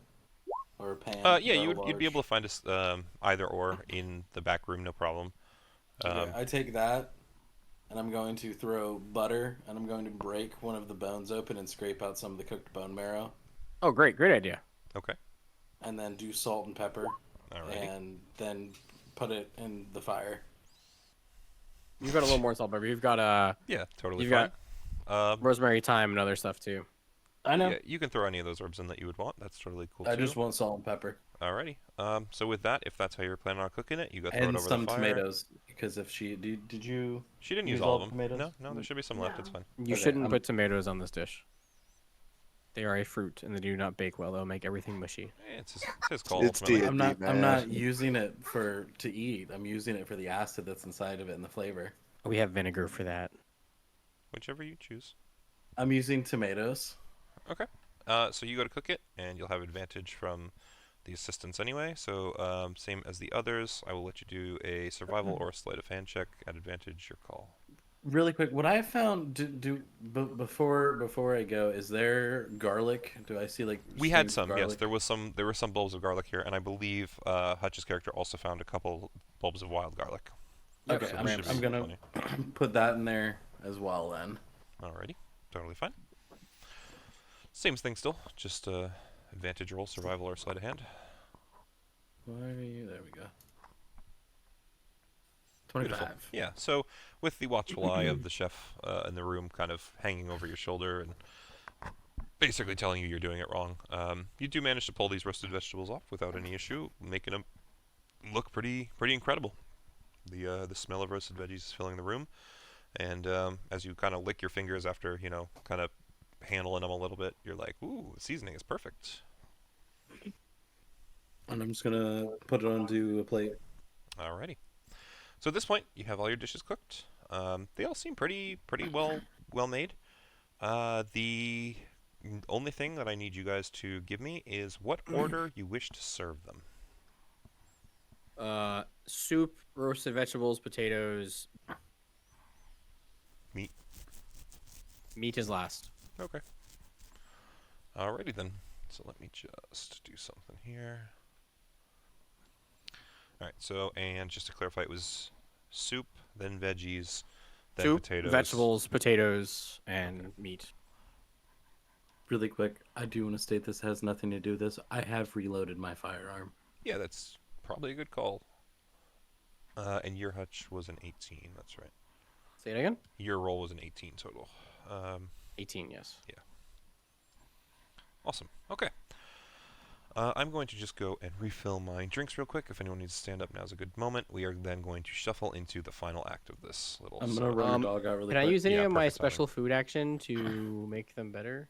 You can use the kitchen at this time to prepare some foods if you want to give them treats or whatever. Well, no, what about for what we just made?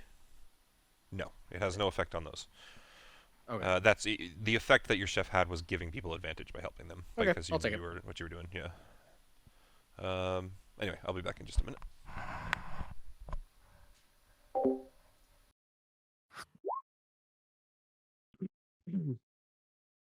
During this time, I'll cook food for everyone. Oh no, Meep has his other his ham steak that we didn't eat. So he's definitely gonna eat that. It's I'm just gonna the, use the venison was like it was perfect. Yeah, I'm gonna cook more food. I can cook 4 things. 4 plus modifier this recipe. Everyone is gonna get a 1d8 food worth of bonus hit point. I believe you rolled a number and we just take what it is. Great. 1. Okay. 5. No, it's plus my proficiency, which is plus my my modifier, which is 5. So you 6. I love you too, buddy. All right. Sorry for the delay. I'm back. Yep. Harrison back yet? Almost. He just came back in. Yeah, I just knew that he also had stood up. So. Did Hutch just ruin all of our food? No. No. I think he's trying to do one of That his was chef the- things. That was the chef treats bonus. So he's doing that for one. No, he would get 3 temporary hit points is the one that he can do, because you guys aren't taking a short rest. Yeah, so it should be whatever that plus whatever the bonus was. I think you said it was 5 or something. No. He's using the wrong thing. Is what I'm saying. Oh. Because what he's trying to do there is, as part of a short rest, you can cook food. At the end of the short rest, any creature who eats the food and spends hit die, you guys aren't spending hit die right now. It's not a short rest. I meant he could make the treats that he can make that gives temporary hit points. So he can give himself, or anyone who eats one of his cookies, I think 3 temp hit points, if I'm reading this right. So Yes. just put 3 then. Okay. I'll let you make one for everybody, though, Hutch, instead of only 3 of them. Okay. That way we don't have an odd man out, and everyone can just get the 3 temp hit points. And actually, you know what? You have the time and you have the resources. Everyone can get 3 temp hit points, and you can all have a cookie in reserve if you really want to try and eat one in the middle of combat. It's a bonus action to eat them, and it's 3 more temporary hit points. If you really think it'll help you, feel free. That way it's kind of closer to what you were hoping out of the heal. Yeah, But that's it's not fine. quite the same. A little more thematic to the actual ability. So are we getting 3 hit points? Temp hit points, yeah. Okay. But basically still at least a good buffer. Um, Alright, so I'm going to move y'all back to the dining room. Let's remove Claw's character. Uh-oh. Why did that not go on this end? Did I miss the... I missed the drag, that's why. Okay, there it goes. Okay, so you all would come back in. And, man, I'm really not sure I'm going to hit this range anymore. Alright, let's see what happens. Oh, I don't think so. My voice feels so tired. Welcome back to the feasting hall. You have your dishes prepared, yes? Beep. I'm assuming Meep is like holding out the plate of meat. He's got the one over his head with one hand. Beautiful. Anyone else want to present anything? Look at them and say beep. Say it again. I'm sorry. Anyone else want to present their food in any way? What did he present? He's got the shank of meat held above his head. I'm standing next to him with the veggies saying beep. Okay. No, I will just take the soup first. Bring it table. Present your dishes to the great globe. Essentially, he points his Wait. hand out to the big guy. Yeah, so I'm gonna take out the dishes and put them up there in then order. I- You have your dish. Oh, okay. Yeah, it's just in your hands. You don't have to hand it to him or anything. But Yep, just gonna go Alright. put them up there in the order. So- So it's soup, salad. Yeah. Carbs. So when you go to meat. bring the soup up and go to like try and put things down after it, the one in the cloak kind of holds his hand out. So the only one that's allowed to approach is Molnik with the soup. Okay. So she approaches and she puts it down in front of him. He just Yeah, picks up the I bowl. can't move again. No, it's okay. It's okay. I can delete your thing and you can put a new one down if you need. But Okay. it's really not that big a deal. Anytime it refreshes to a different Page. It's It's okay. it's Area. Put that one down.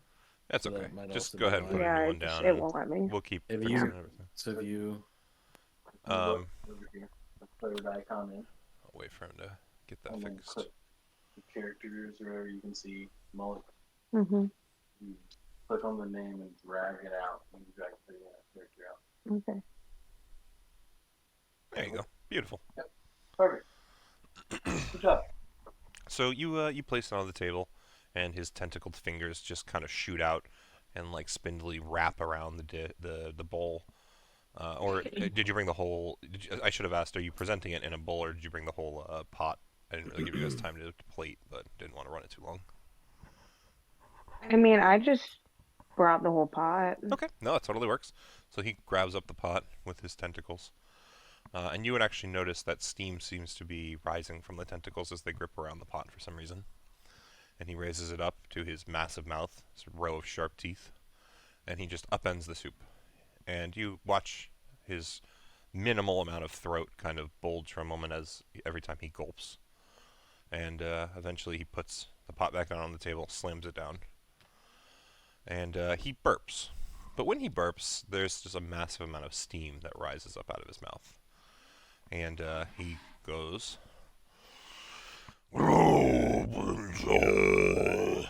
however, incredibly hot. And his little companion is like, Lord Gloob has enjoyed your meal, but its temperature was a bit high. It will be interesting if he can taste what is going forward or not.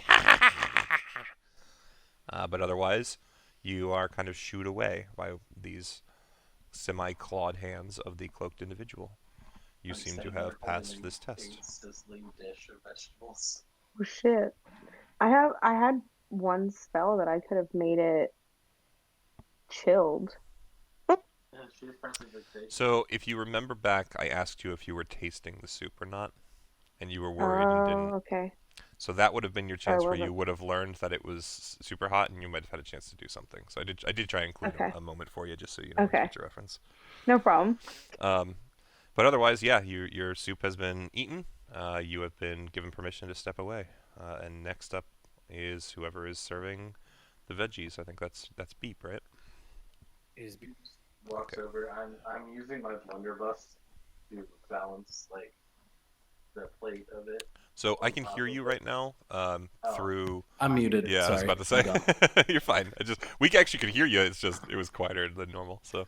Yeah, I'm just gonna use the top of the blunderbuss to put the like sheet or whatever. Are you using like your left hand to support the one side of it and the blunderbuss to support the other, or are you trained to specifically only balance it on the barrel of the blunderbuss?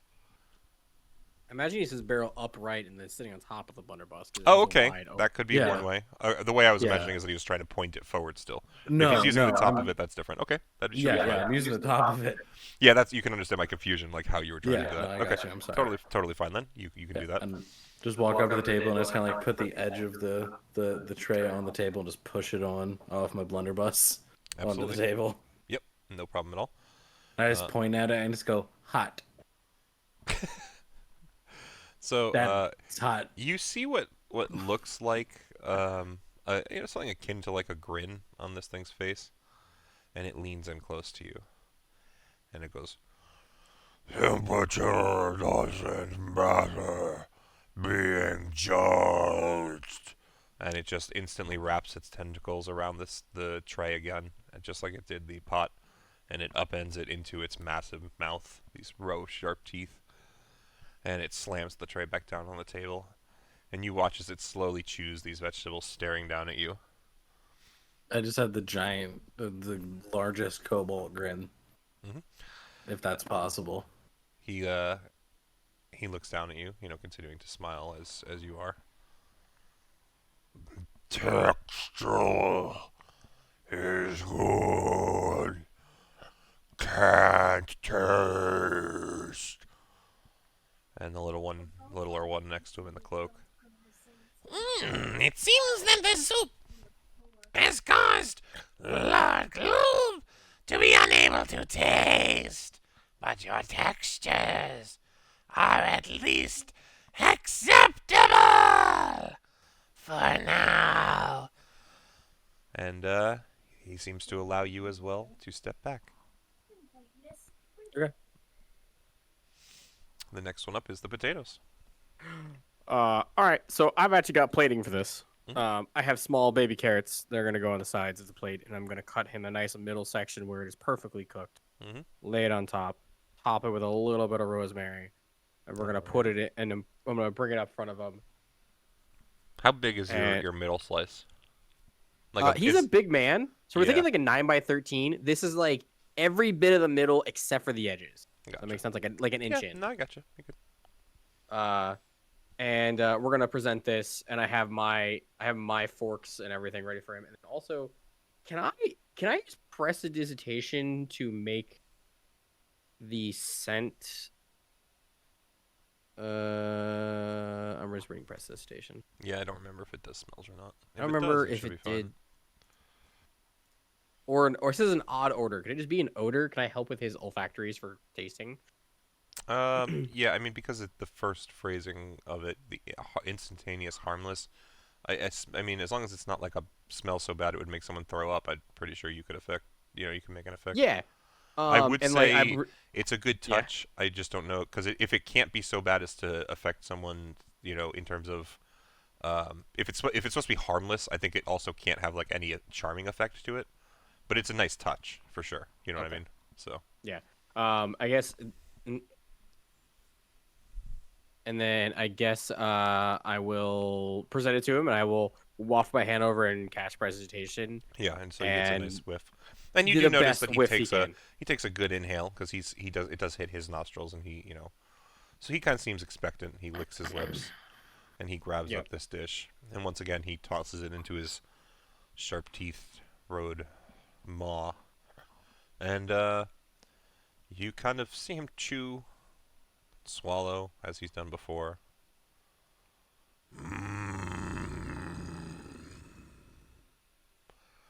Wish I could have toasted this. Looks down over at the cloaked one. Fuck did you say? Lord Gloom wishes he could have tasted this. He liked the smell and he liked the look, but the dish, barely acceptable without flavor. You may step back. And at this point, it is the meat dish. Meep. Meep. Meep. He's on the table.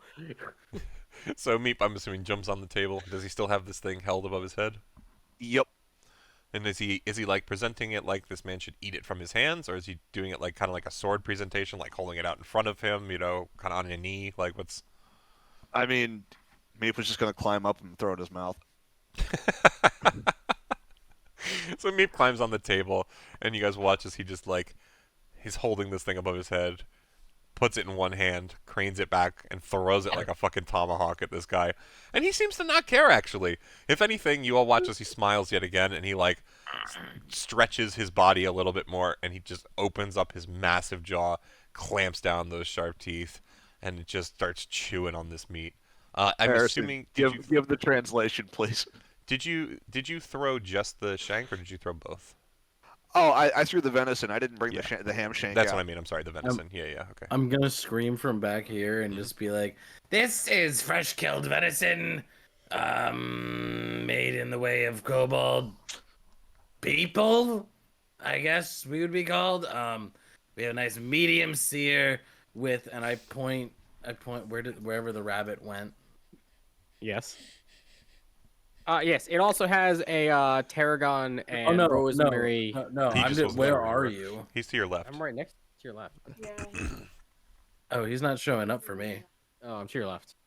Oh, odd. Just reload your page, I guess. I'm directly one space to your left. Yeah. With rabbit man butter.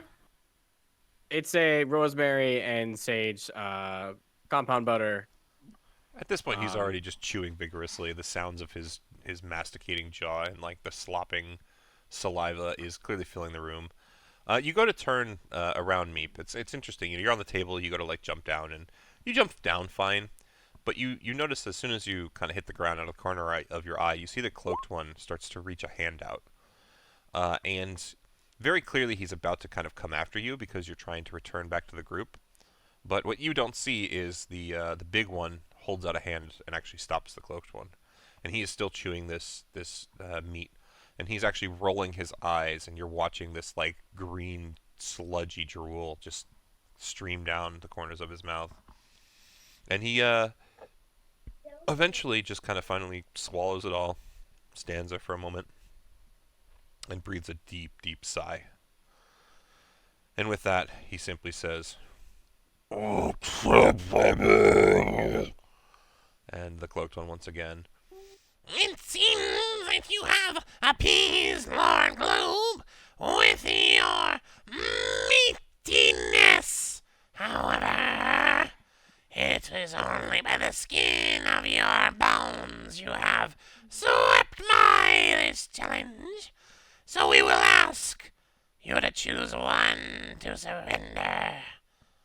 I would suggest the soup maker or the hairy, furry-eared one.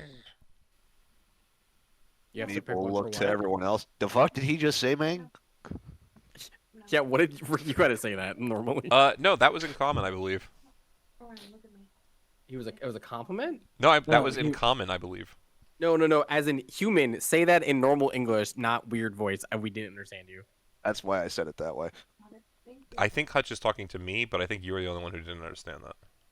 touch. I Everyone didn't else did. understand. Did I mean, Chris definitely did. That was the response was that way for that reason. I think. I didn't hear you all the way, so I just sounded like Choose one to you. sacrifice, either you or the one who made the soup. Soup, lady. I took charge of everything. Party decides next move. Beep just I've asked my backs up. question. And yet no one but me realized it. It's wonderful. Well, maybe Harrison did. I don't know. I don't know if you let him in on that happening. All right, so in I look over and say to him in Draconic, repeat what the guy said. You ask Meep to repeat it, or? No, I repeated to Meep, Oh, gotcha. but just in Draconic. in perfect comment. Oh hell no!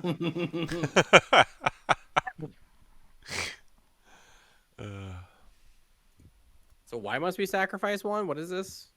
You are barely acceptable in what you've presented, and so basically they're telling you that they will let 3 of you live and one of you has to be sacrificed. They did suggest that either the soup maker or the furry-eared one were the ones that were taken. It doesn't have to be. You guys can choose a different person, or you can choose not to. It's all within the realm's of possibility. Just that's where no you're one. We choose no one. That's your choice. Okay. Sounded like Meep was in agreement, so not saying no. Yeah, because I mean, personally, I have my hand in everything, so. Oh yeah, no, it's Every- not. everything I'm was not, good. I as a DM will tell you, you did great. It's just this is the way the encounter sort of is at this point. Beep's gonna say no, but he's gonna have his arms crossed with his pistol pointed at the rabbit's foot. Because if I can't beat him, at least run faster than him. And I take it back. I'm gonna use my blunderbuss to make sure that thing just goes away. Right, I did do that right. I mean, you're standing right next to me. I literally can see this, and I'm just going to point. I out just for have me. my arms crossed. I don't know what you're talking about. You said your arms crossed with a blunderbuss that is the size of you pointing at me. So Harrison, apparently, what does that apparently the fuck look blunderbuss like? is only a one-handed weapon in D&D, so it is a bit Yeah. easier for him to do than you might think. But it is definitely pointed towards your legs right now. Yeah, and I'm just gonna lean down. I'm just gonna point that direction away from me, and go. Now is not the time to be infighting. I just have Suddenly my Indian. arms crossed. I don't know what you're talking about, bunny boy. Okay, so it does sound like realistically the group's answer is we are not sacrificing someone. No. Mhm. All right, awesome. You made Meep waste a perfectly good steak. To be fair, There's still the he rest liked of what the you deer. cooked him. But if that is the case, we Yeah, will. he didn't get to eat it. Hold on, I gotta change this again. Manage characters. I gotta remove Yeah, clause. Meep's logic, man. You didn't make him eat it. Yeah, true. Let me reload this because it's being funny. At this point, just roll initiative. Probably the best bet. At this point, what? Roll initiative. So, Oh, God damn it. I don't know how. Still being a bitch. Hold on. Jesus That's a crit, Christ. bitch. Just go ahead and roll the initiative of the thing right now. Why do you have a plus 14 to initiative? Yeah, that's what I asked. It's aggressive. You go to your. Yep, right here. What? You have a plus 14 to initiative, Chris. Oh, right here. Because it's not necessary. Initiative is really meaningless. It's a good thing for ordering, but it's not like being critical on initiative gives you a surprise or anything, you know? So No, but just I mean, it's funny that I just crit it though. But yeah, I mean, essentially a 14 just makes it so that if you're 10 plus, you always go first, which is, I guess, nice depending on your build. If you do I'm a something like an caster, I assassin wanna go build, that's first. probably best. Do you though? yeah, I'm a You controller. wanna go ahead and build the most aggro? Okay. No, I mean I can step back and do what I need to and do my controlling abilities. I'm not a. Alright, let's. Alrighty. Let's I'm just writing them down step as it well. into gear. We're good. You're good, don't worry. Alright, so at this point, it is very clearly going to be your bunny friend first. Go right ahead. How big is the room? You can count the squares. 5 feet It's each. over 60 feet. Right. Oh. Use the line tool and You were looking at 110 wide. By It's about the it should We be. are it's going to 100. It's cast. 110 by 110. It should We're be- gonna cast Fireball. Mhm. Um, Deck save, right? it is a deck save. Yes.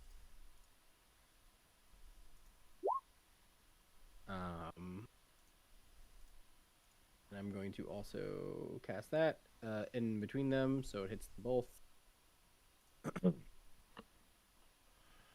11 and a 16. DC is 15. Okay. DC is Alrighty. Definitely a good opening for it. yep. And then I'm going to step back because I don't want to do that. I don't really have that much bonus action. Yeah. All right. All right. Okay. Then Meep.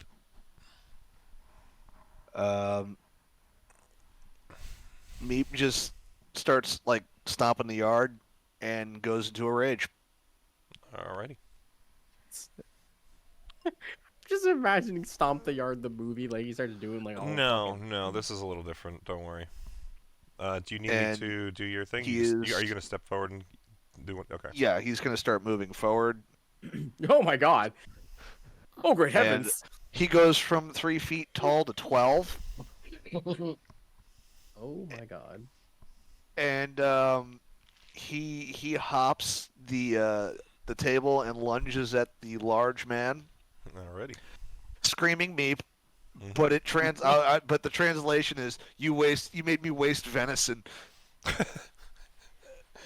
and he will go for 2 strikes. You scream Meep, and he just goes, Grub! Screams his own name again. Okay, so turn on rage. Oh, I forgot. Do I add a elemental cleave to that? So that's going to be adding 1d6 of fire damage, On hit, yep. and I want a reckless. Always question. reckless. It's early enough. You got the health. Yeah, let's reckless. So So are you? What size are you now? He's 12 I'm feet size tall. large. Yeah, Oh Jesus! What did you use to cast that? that will most certainly hit. Rage. He just has enlarge reduce now. No, he uses rage to cast that. Yes. Oh, okay, that's crazy. You definitely hit with that, Chris. Just start getting your die going. All right. So just so I know, it is. So what? The 2 is from it rage. is all fire damage. All of it.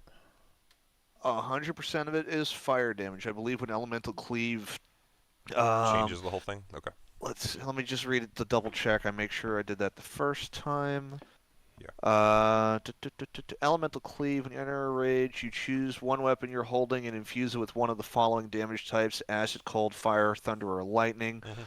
While infused weapon during rage, the weapon's damage type changes to the chosen element and adds 1d6.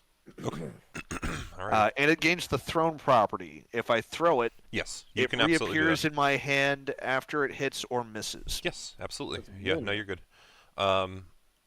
And my range, my attack range is thrown also with a increased specific by. range, right? Yeah, it's the same throwing range as my throwing axes, so 20, 20, 2060. 2060. Yeah, yeah. It's just what I And- mean is like you can technically do it with like a longsword and it's 2060 the same, right? Yep. Yeah, yeah. Okay. And because my attack range is increased by 5 feet, I don't need to be next to them, so I can hit out to 10. All right. So because you moved up to him this turn already, I'm gonna say Yeah. you kind of have to. Okay, yeah. In the future, though, absolutely, you are 100% All right, correct. that was my first attack. Let me. This is all fire, right? So 15 total fire. Okay. Yes. And second attack. Oh, this is going to be fun. I'm also going to throw in a strike of the fire giant in on this one. Alrighty, go for it. Are you fucking giant kin or something? Sort of. So 15 and 15, all fire. Is there anything? There's a DC he has to do now, I think, or are you Nope, doing no different DC. one? Just all fire damage. Okay. Just all fire damage. Alrighty. Strike it and you burn it pretty harsh, it seems, but once you move your axe away, you see that the cauterization you've left doesn't seem to be hurting the thing too much. So Okay. Uh, yeah, it's gonna be Meep. And just still a great opener, absolutely. All right, so with that, it is should be Beep's turn. Yeah, Beep's turn. Can I jump up on the table? Yeah, I let Meep do that pretty freely earlier. Or actually, can I run Underneath How is tall is the fine, too. table? So it's sized for, big boy up there, and the large guy next to him seems pretty at home. But a creature of your size, it's about your height, so you can run on. Well, not your height, sorry. It's a medium-sized creature height, so like 5 to 6 feet, maybe a little more. So you can run under it, absolutely no problem. You can scamper up it too. I won't really take much more than movement, But Can I use it as cover? you probably could to a degree if it would be cover from ranged attacks. I'll put it that way. Okay, If something yeah, comes up and tries to like get you under the table, it's Oh, like yeah. it's like if you were to try and reach under your table, you can do it without issue. It's maybe a little awkward, but it's not really going to be a problem. Okay, I'm gonna run to here then and be like under the table poking up, so I have like 3/4 cover. Okay, so you're resting your gun on top of the table somehow. That might be tough because you're only 3 feet tall, right? This is like 5 or 6. If I go, You can can't you can undo lay what I on the did. table, or Oh, you that's can right go here. under the other side of the table and just like duck under it with movement after you shoot. If I go to there, Mhm. would I be able to duck down and use the table as cover still? Do 'Cause I'm you have assuming- do you have more movement than 30 feet? No, so I'd have to be If like. you move out to there, you're not under the table anymore. If you're Alright. under that far lip, you probably wouldn't have line of sight though. I'll be pretty open with it because I don't want this to take too long. If you were to like say go here, shoot at them, and then use movement to move under here, then you end your turn in cover. You're fine. Okay, I'll do that then. You wouldn't That's have fine. line of sight on him here at this point, but do you need it once you've already shot? Right? You can always move out next turn, sort of thing. So your Yeah, call, but that's kind of the. I'm just gonna scamper up onto here and shoot him with Yeah, you're such a little scamp.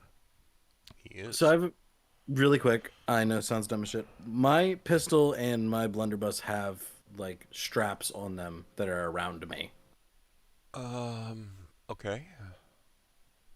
so then I can let go of them. Is that okay? That way I'm not I dropping mean, them. Yeah. It'll just hang there. I mean, like I said earlier, we're generally pretty free on re-equipping weapons anyway, so it's not a huge issue.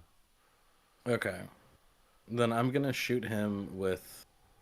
I don't know how you want to do this, since if I reload action and stuff like that.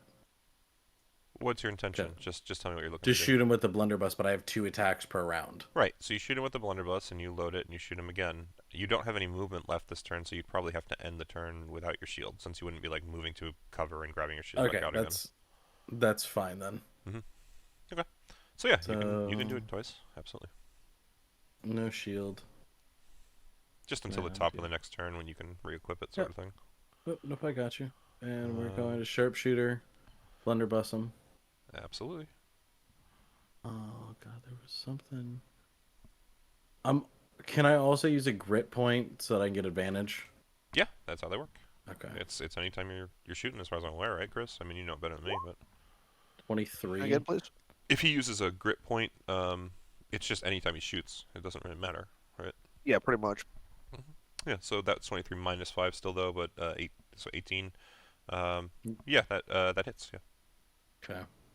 It's gonna be 22 damage with a 2d8. Absolutely. I'm The gonna grit point is only reroll- spent on a hit, not on a miss. Gotcha. Okay, So you spend the grit point at this point. Okay, I'm gonna re-roll the 3, because I can re-roll 1 damage die with Piercer. Right. Yep. You can re-roll one of the attack's damage die. Okay, so I'm gonna re-roll the 3, so I'm just gonna roll d8. Yep. That's Same another number. 3. Cool That's beans. all right. Good try. And then I'm gonna shoot him again and burn 1 more crit point for advantage. You doing sharpshooter this time or no? No sharpshooter. Okay. So then you will hit him. Another 19 damage. Nice. Good roll. 8 and a 6 on that one. Damn. Went from low rolls to high rolls. Beautiful. good hits. Solid hits. Anything else? No, I'm gonna end my turn there. Alrighty.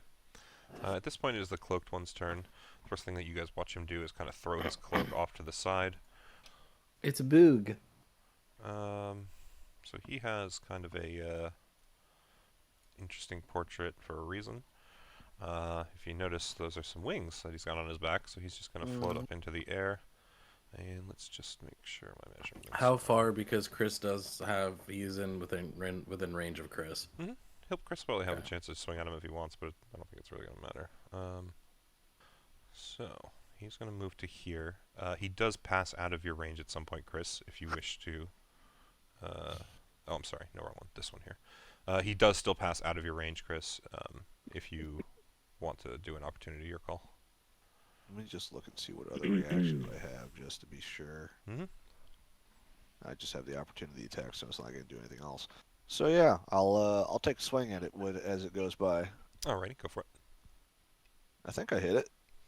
Oh, you're still recklessing for this turn, huh? Okay, yeah, that's fair. No, you're right. It still is because it was just me reminding myself I'm not used to barbs. So. Alright, the special 11? attacks only added the +3, but it's an 8 on the damage, Yeah, so, so 11 total. total. Still. That's pretty good.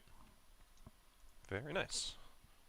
Yeah, so you kind of hit it. You realize it's got this kind of very hard carapace on it, but it does seem to cut through the carapace, and you think that you hit it for some damage. So he takes 11 fire. Yes, absolutely. And so once it moves over to here, all right, make sure I'm using the right one. That's the 10-foot one, right? Yep. Okay. So it has these giant pincers, right? These like claw-like hands that you were seeing kind of protrude from its cloak before. And it's going to reach out. It has 2 pincer attacks, and it is going to swing one at each of you here. So let's see if it can hit either of you.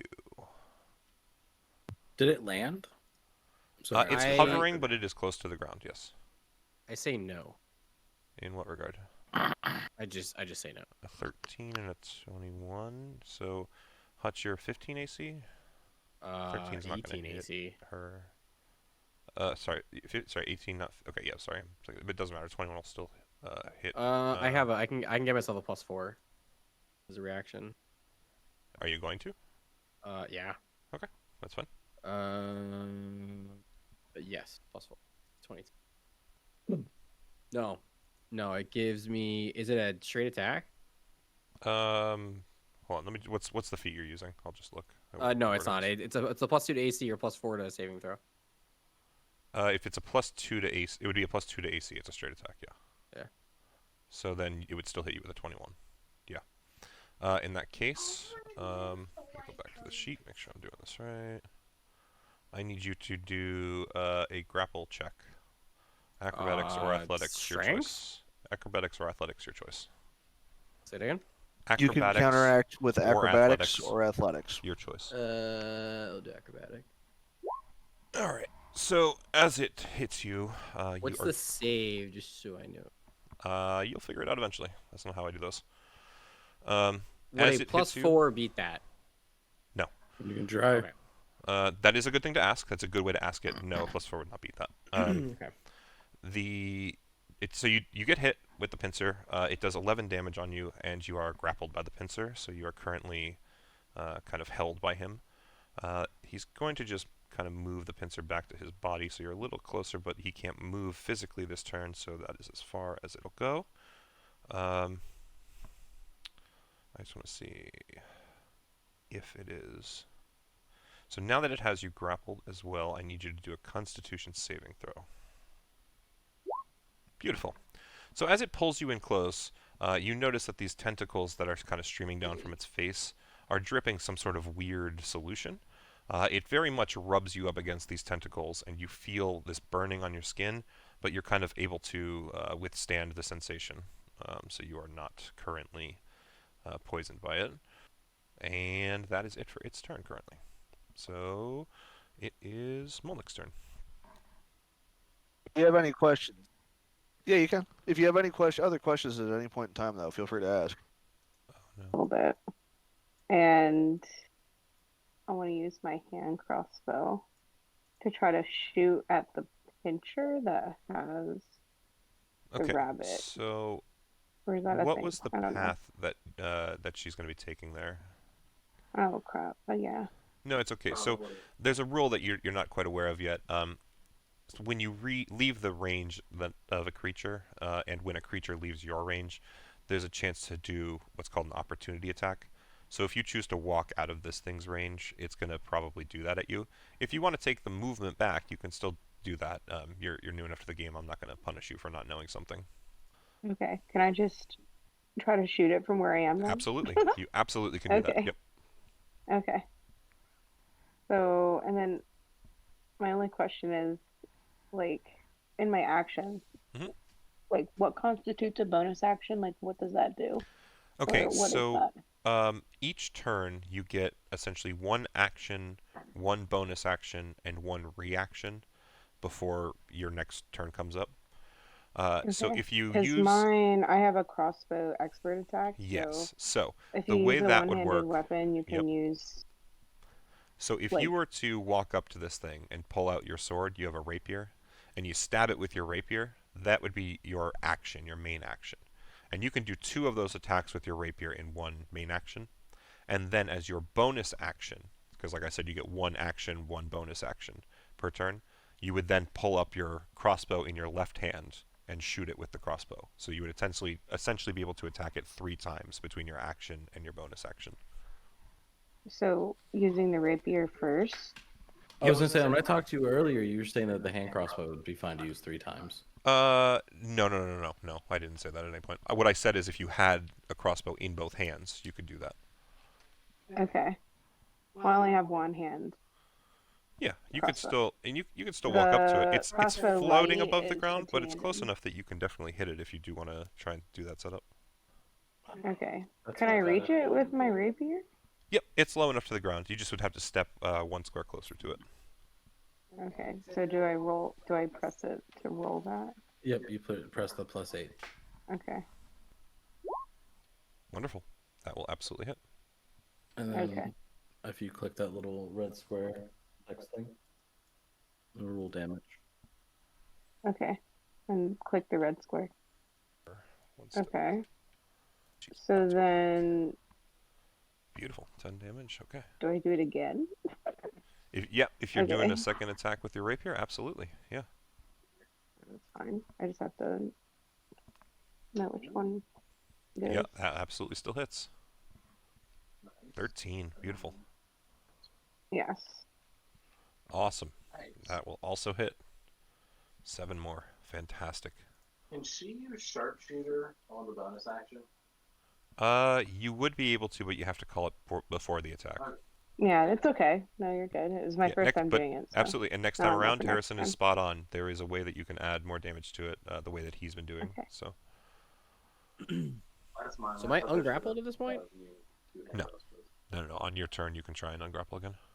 Despite the fact she was specifically attacking the claw that was holding me? Yeah, it doesn't matter. Okay. Not in this instance. Well, I tried. Yeah, no, it was a good try. no. Get you down. Okay. So now what do I do? So at this point, you've used your action and your bonus action. You do still have Okay. movement. So if you want to try and walk away from this thing, again, once you leave its range, it can try and attack you. But you can technically move. I think you still have 25 feet of movement. You stepped 5 feet closer to it. You still have. I think you have 30 total. So you should have 25. You can still go if you want to move. I'm gonna move like right there. Perfect. That's actually a great choice. Okay. In that case, it does not swing at you. And it is going to be the big guy's turn. So the big guy, he kind of guffaws a little. And he's going to just give himself an attempt at the 2 kobold brothers. I don't have the right sheet up, that's why. Okay. So it reaches one hand out towards you, Meep, and one hand's out towards you, Beep. And it's going to basically extend its tentacle fingers towards you both. Beep, 20 I'm assuming hits your AC right now. Meep, a 22 I'm assuming hits yours. Oh yeah, 100%. Okay, that's no problem. So You take. I want to make sure I'm doing this right again because it's the first time I'm swinging with him. I do need both of you to do grapple checks. No, I'm just going to do it this way. That'll be fine still, but I'll do it this way. Oh, wait, I'm raging. I'm supposed to have advantage on those, so I'm going to roll that again. What the fuck, you game? Alright, so Meep, you will take 20 bludgeoning as this thing hits you, and you will take 10, 15 beep. And then Meep, athletics. Oof. So Meep, you will actually be grabbed by these tentacles. You're currently grappled. Beep, you escape them, no problem. You kind of step out of the way as these things try and grab out at you. So even though they hit you as they're kind of swinging by, you manage to not be actually grabbed. Okay. At this point, he is going to now, Meep, try and bite down on you, having you in his tentacles. So let me swing this last attack from him. Was that last attack on me bludgeoning? It was bludgeoning. Slashing. Yes. Yeah. So All right, you so get I should have reduced. halved that. Yes, you absolutely can have it. Yep. So it was 20, right? It was 20 total, so you will only take 10. Yes. Okay, so I'm gonna He heal will back hit you 10. with the bite. For this is 20 again, but it is only piercing, which I think you get to reduce again, right? Yep. Did he beat my AC, or did he automatically get to bite me? No, that he beat point? your AC. I think it was a 24 total roll on that one. He rolled high this go around Okay. on all of its. I saves. gotta No, ask for you're my own totally good on defense. that. I do need a Constitution save though. Do I have advantage on those with rage, or is it just strength? I think it's just the strength ones, but I might be Yep. wrong. Double checking. I'm double checking. You're probably Yeah. right, but That's I how don't it is play with runes, barbs but I don't know for very sure often. because it is No, a different okay, one. no, I do need to roll. Just the Put normal that one. back to normal. 21. Oh yeah, you're good, man. So as he bites down on you, you would notice that his saliva seems to have an almost acidic quality of some sort. It kind of cauterizes the wounds, but you believe that if perhaps you are bitten in a deeper, more severe way, it would perhaps leave the wounds bleeding in a way that would be very difficult to recover.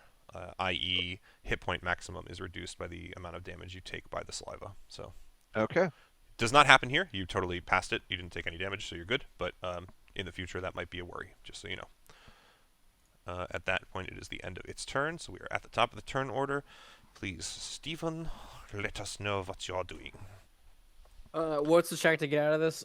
So you would have to use your action to do a grapple check. It's the same thing. You'd use a acrobatics or an athletics, your choice. But it does take your action. If you have or Misty Step as a bonus action, that could be a way out do as well. If it's currently not restricting your hands or anything, you're just grappled. You can't move, and if it moves, you move with it. But besides that, it doesn't restrict you. So. I just want to make the argument that she was actively attacking the one part that. I'm aware, and I've also these creatures are built in a very specific way. She was attacking something that literally is a bug with a carapace. Like, if she had been able to cut its arm off, but she didn't do enough damage for that. Yeah. Hutch, what spells do you know? I might actually be able to think of a situation for you to get out of this. I have something. I'm just gonna cast Thunderous Step. Simple as that. Yep, that would work. It should. I think it's teleportation, right? It's straight It is. teleportation, and you take 3d10 or half as much. Is it on the point you land or the point that you leave from? Point I leave. What's It's the one point you that- leave. That was the one Giselle used. Okay. Isn't there is one though that like you go forward and there's Yeah, a shock at where there's you land, the- right? Yeah. Yeah. I just wanted to make sure that that was a it's like thing. I'm not like- going crazy. No, Shotfall, Thunder Step. Yep. Choose your direction, choose your range, and let me roll the die, I guess. Or does he have a save? I'm assuming he has to pass. It is a con save. Okay. 90 feet, so I can a lot of places. He passes the con save. Huh. Although that's probably pretty lucky for you guys that happens there. Okay. Right. So he passed the save, so it's just half damage. I'm assuming. So Ooh, that it's, was still a good damage roll. Yep, absolutely. That's. I'm assuming that is thunder damage. Yeah. straight thunder damage. Yeah. Yeah. Okay. Cool. Alrighty. Very nice. Yeah. So you disappear from its claw, leaving behind a thunderous boom. It kind of recoils back a little from the sudden blow, and it looks around for you, but is unable to do anything currently. Anything else? All I've got. Alrighty. On to Meep. Okay, so starting question. When I attacked this thing with fire damage, did it seem like it was effective, normal, or non-responsive? It seemed like it definitely did damage, but you don't think it as much as a traditional beast does. Like the deer earlier, you could see the cauterized marks that it left behind. Okay. In this instance, it seems like its flesh kind of gets burned and you leave a slash, but there's not as much a cauterized slash. If that makes any sense. I'm gonna use a bonus action to change the infusion on my weapon from fire to... Let's go with lightning. So all damage I do at this point is now lightning damage. Okay. I'm gonna cycle through the elements and see if there's one that doesn't get any resistance. Yeah, I think it depends on what you have access to. Oh, I've got 6 to choose from, and fire Yeah. so far didn't seem like it was working. Mhm. And here we go.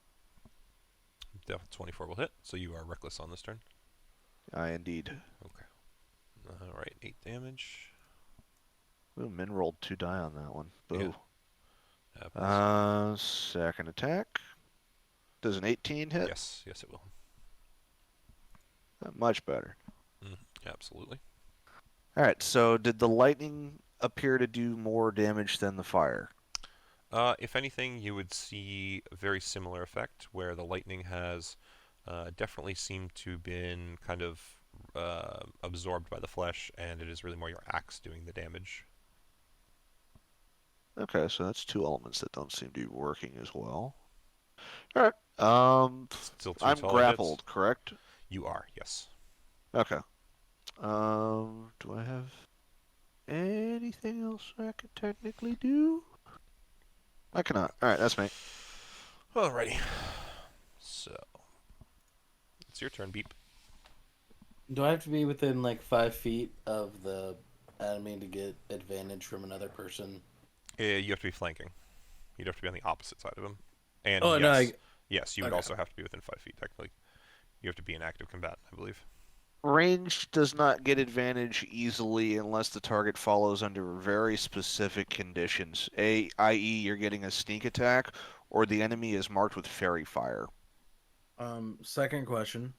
There's also ways you can do this, like a rogue, I think, with steady aim, but yeah. Would I be able to shoot his hand off if I was able to hit? You don't like think, shooting... just by the sheer size of him and knowing your own weapon, you do not believe that you could do outright enough damage with a single or even 2 shots to blow his hand off. You believe it would take probably multiple attacks to the same location to do something like that. Multiple turns worth of attacks, like multiple actions worth. I mean, you're basically looking at an arm that is literally like the size of a tree trunk. Can you shoot through a tree trunk with a shotgun? I'm not going to say no, but it's probably going to take a bit. Alright, I'm just gonna shoot him in the head then. Before I do that, I'm gonna bonus action Draconic Cry. Okay, so just let me know what that does exactly. Actually, I'll just open up a sheet 1 sec, because I'm sure that'll be faster. It's super short. We just have advantage on him until the start of my next turn. Since he was within 10 feet of me. Is he? Yeah, I guess so, right. Let's put a little aura on you just to make sure. Kill aura. Just barely. Are auras supposed to work like spells, or it has to cover half? Does anyone know? I don't know. Let me just try and find that quick. The way that it words it, though, is until the start of your next turn, you and your allies have advantage on attack rolls against enemies that could hear you. It also says it that way. No, I'm aware. It's just, this is an interesting one, because area of effects, a lot of times, you have to have a certain amount of the enemy within the area, is more the issue. So I'm just kind of curious. I don't really see much info on it, though. It's kind of a unique scenario, it looks like. Yeah, we're just going to go for it. You get it. Everyone has advantage till you start your next turn, you said? Yeah, it's alright. Go for it. Shouldn't matter. Yep, 29 hits. Are you talking, Harrison? Because I don't hear you if you are. Yes, I'm sorry. I said I was attacking with sharpshooter. I forgot I was muted. That's So it's 24 That's all right. Go for it. or 5. Blah, blah, blah, blah, blah, blah. So it's 20. I'm gonna re-roll that 1. Why? Because fuck you. Okay, so 21 damage. Mhm. 20. Yeah. 25 damage. I'm gonna action surge for another 2 attacks, right? Full action, so yeah. Sharpshooter. Mhm. That's 22 damage. Yep. 20 damage. No, only 10. You need to say sharpshooter. I'm not just going to assume it. I'll give it to you on all the other 3 because you did say it, but you got to say it for me, man. If you want, you can try and re-edit it so that it does do it when you hit it, but it definitely didn't seem to be working earlier. So, you used this cry as your bonus action, or was that a free action? It's bonus action, so that's all my turn. Alrighty. Still a lot of solid hits. That means next time you use Draconic Cry, right? He did already, yes. Yeah. So you That have means on my advantage as well. on my next turn I get advantage without having to use Reckless. Yay! Correct. Okay, so this thing is going to come over to here. This is 5, 10. It's going to swing out at you again, Molnick. Let's see here. That will not hit you. It is then going to try and fly the other direction. Over to... Nope, it's supposed to go one back. There we go. It's going to swing at the kobold here. Yeah, 21 will definitely hit you. 15 bludgeoning damage. And I need you to do a grapple check. So acrobatics or athletics. Harrison. Oh, I thought that was her. My bad. No. It missed her and flew away. She. Awesome. Okay. So you are not grappled. That's good. Awesome. Okay. So then it is just going to hang in the air there for now. It is Molnick's turn. She can hear you. I think she's just muted. Yeah. Okay.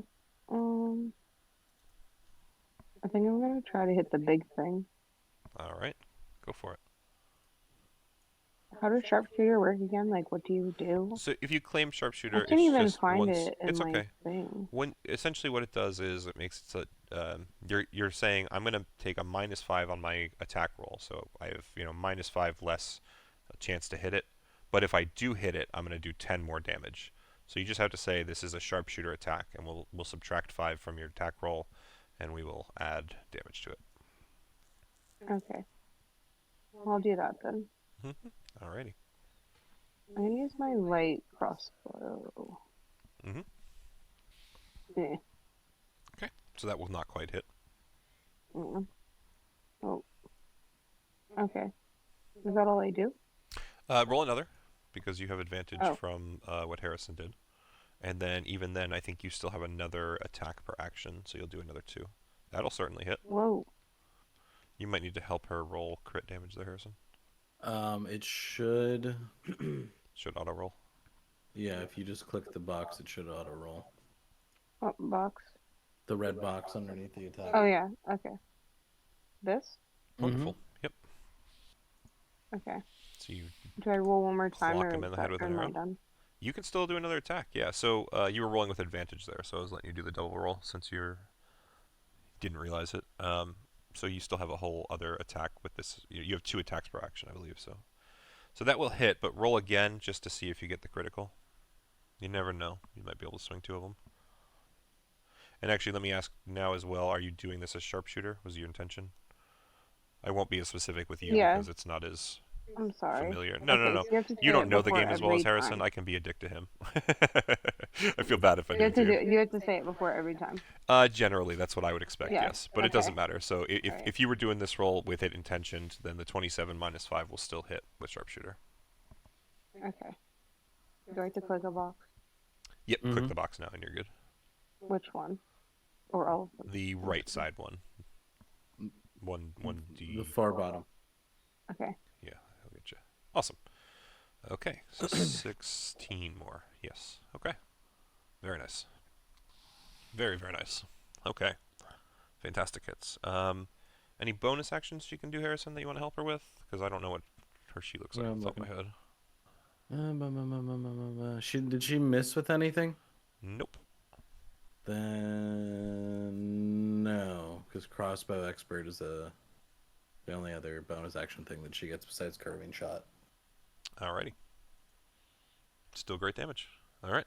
So now it's the big guy's turn again. He's going to, so he has Meep in his tentacles already. So he's going to take Meep out of his mouth. And instead he's going to try and use Meep as a bludgeoning weapon against his friend. So I need, just making sure I'm doing this right. Yeah. So I need, Meep and Beep to both. Can I go? You're top of the turn order. It's not your turn yet. Oh, you're still going through bottom? Yeah, it's at the very Yep. bottom right now. Fat I guy thought- goes last. Oh, I thought. Okay. All right. So I need Meep and Beep to both do Constitution saving throws. So Meep's Nat good. 20. Yep, Meep's definitely fine. Also, that shouldn't have been with advantage, but it was the first number, so. Beep, on the other hand, is going to definitely take some damage. Okay, so you're going to take half this amount of damage, Chris, and you are not stunned. Beep, on the other hand, will be stunned until the start. I'm sorry, until the end of this guy's next turn. So low rolls, thankfully, it is only 8 damage total. So Beep, you take 8 damage. Oh, sorry, I got a +3 to that. 11 damage total.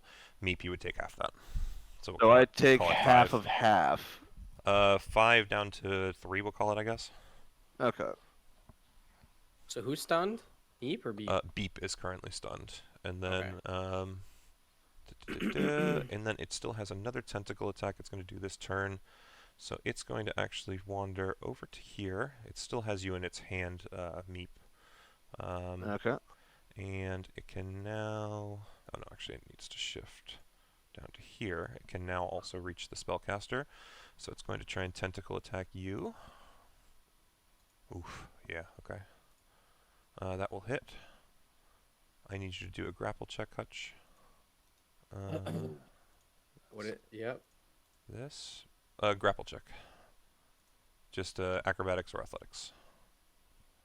So you take 21 bludgeoning damage, and you are currently grappled by his tentacles.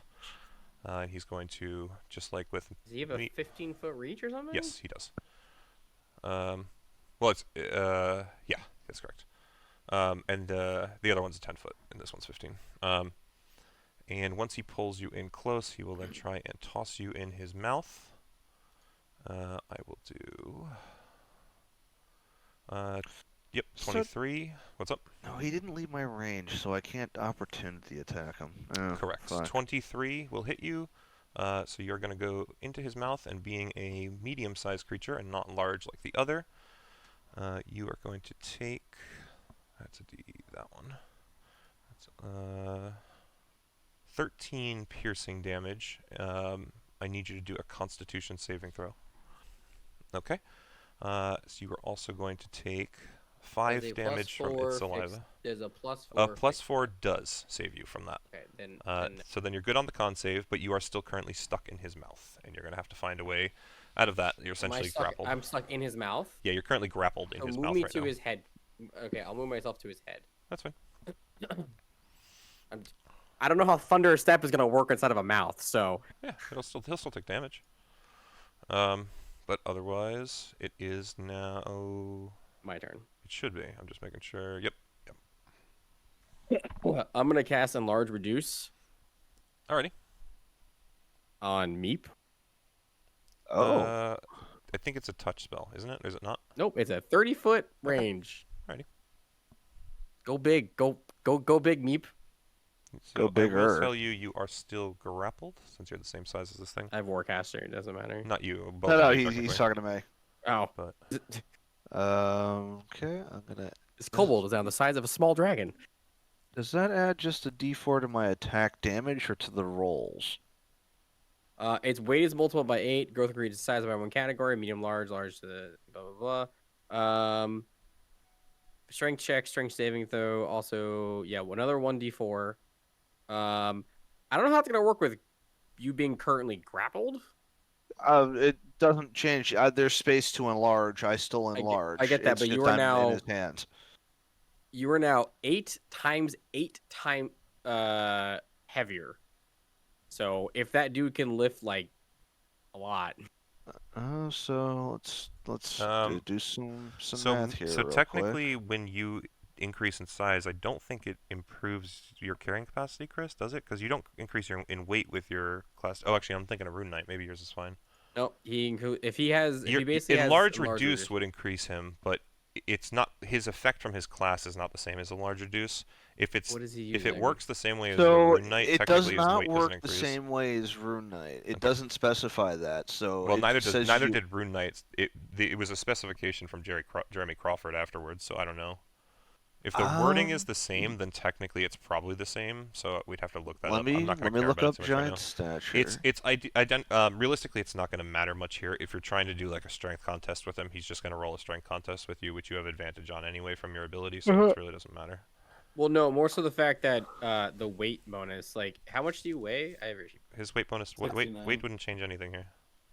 I mean, So if I know it's not changing anything, but just for the math of it, He right currently now, weighs 4,100 pounds. Sorry, And- 4,400 pounds.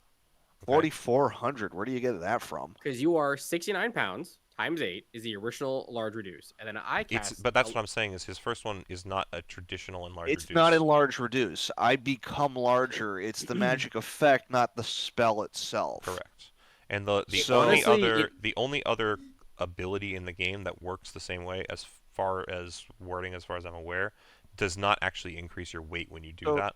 If So we do it it the would way only I be the mathed enlarge it, I reduce. come out to about 1,800 right now. Mhm.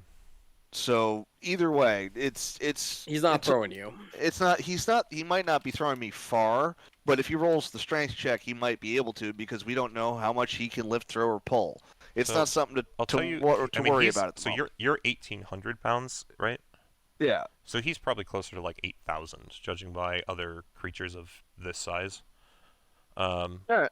So in terms of weight, he can still probably pull you around pretty good.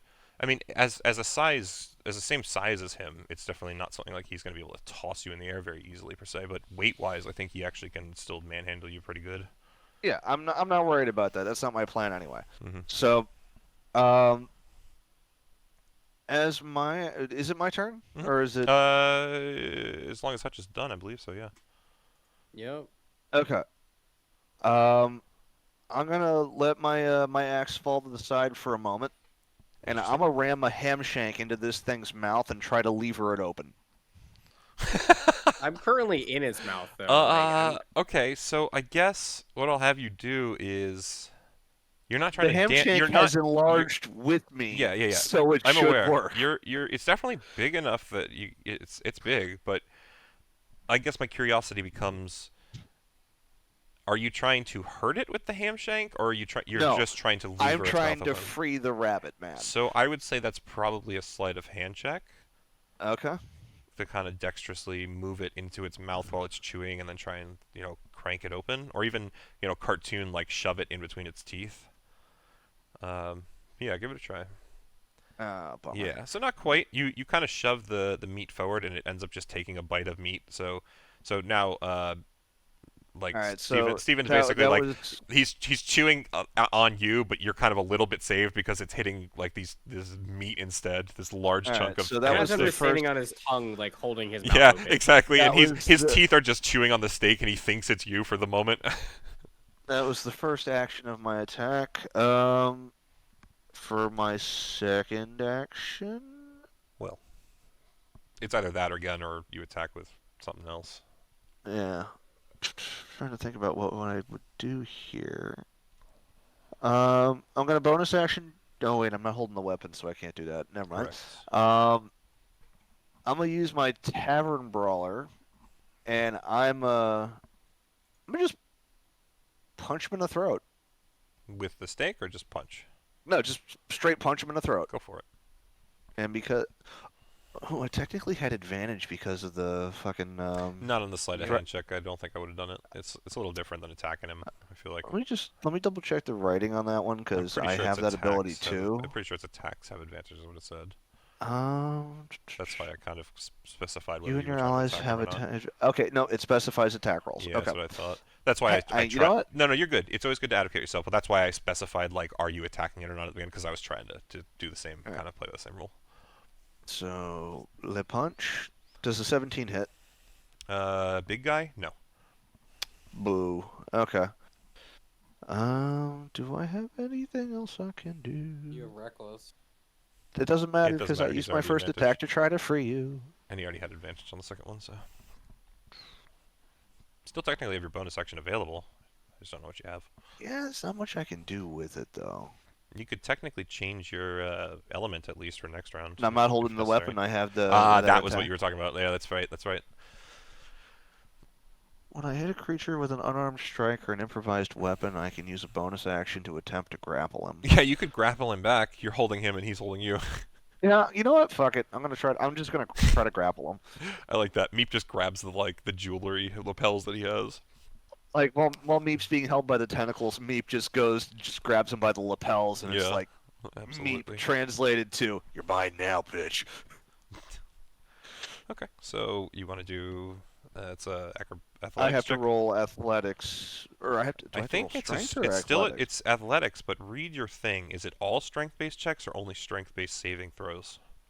For my enlarged size, I have advantage for all strength-based checks. So you would technically have advantage on the grapple for this. Yeah.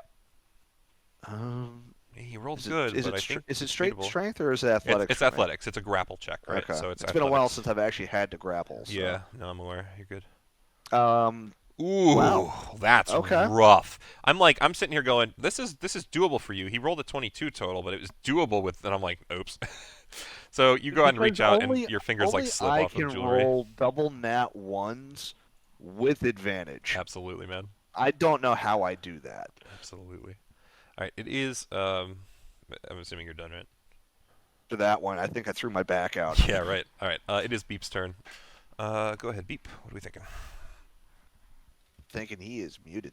Yeah, or in the bathroom. I like can't was. do anything. I'm stunned. Oh, that's right. I should have marked you. I forgot. Thank you for reminding me at least. In that regard, it is. Damn, I shouldn't have then. Yeah, you said it, man. Too late. Yeah, no, I didn't mark you, and I forgot. Do I still so- have a bonus action?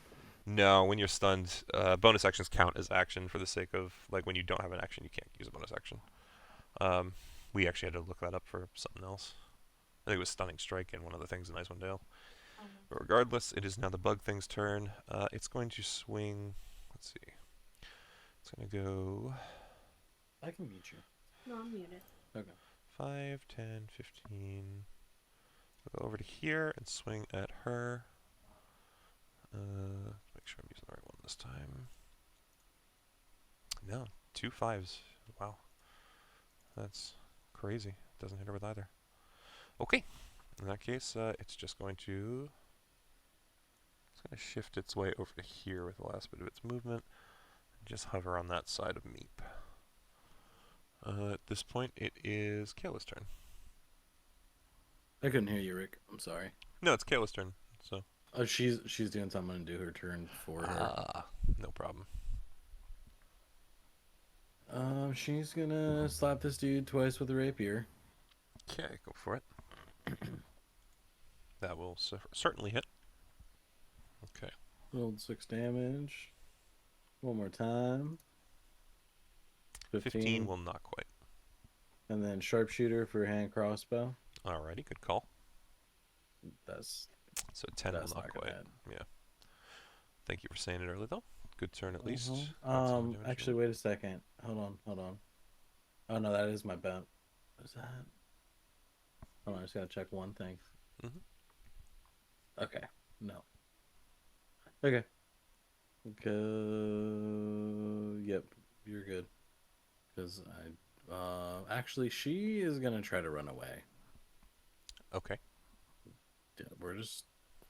Oh, I can't move her. Can you move her to like here, 30 feet this way?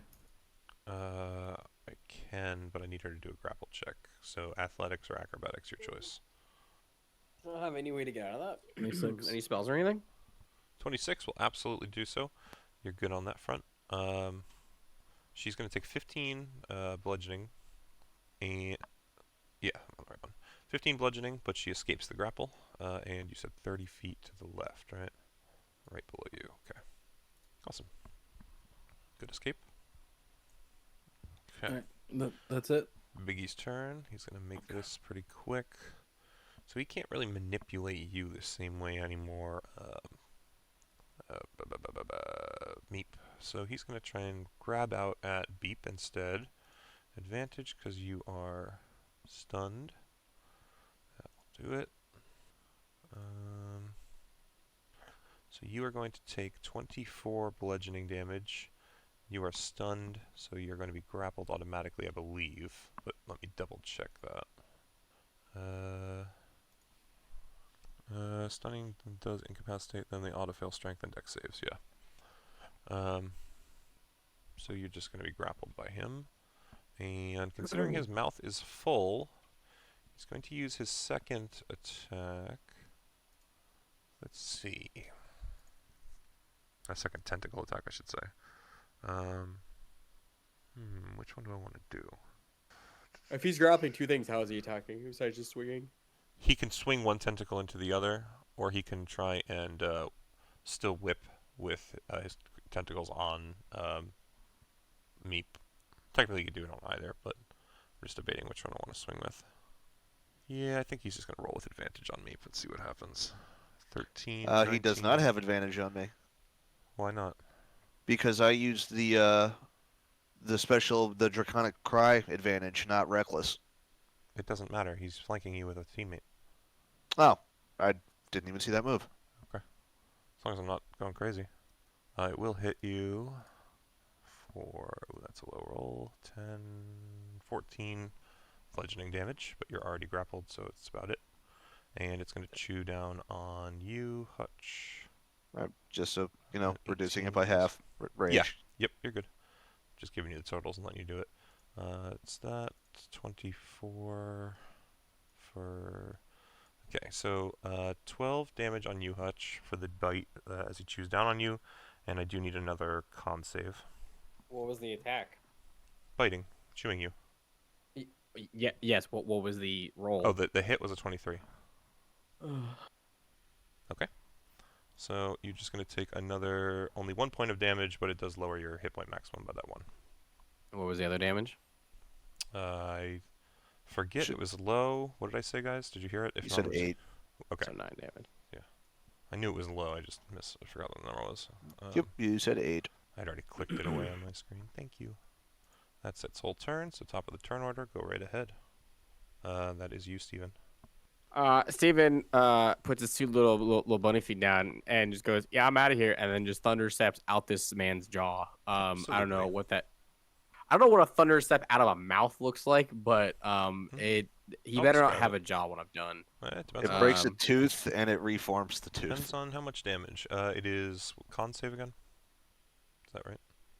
I believe Thunderstep is a Constitution save, yes. Yes, it is a con save. 13 plus 4, 17. What's your save? 15. Okay. I believe I can make you re-roll it. I've got to look at If you have an ability to, I'd be more than happy to. Yeah. No, I have a thing that does that for people who are casting spells, but no one is casting spells. You're casting spells.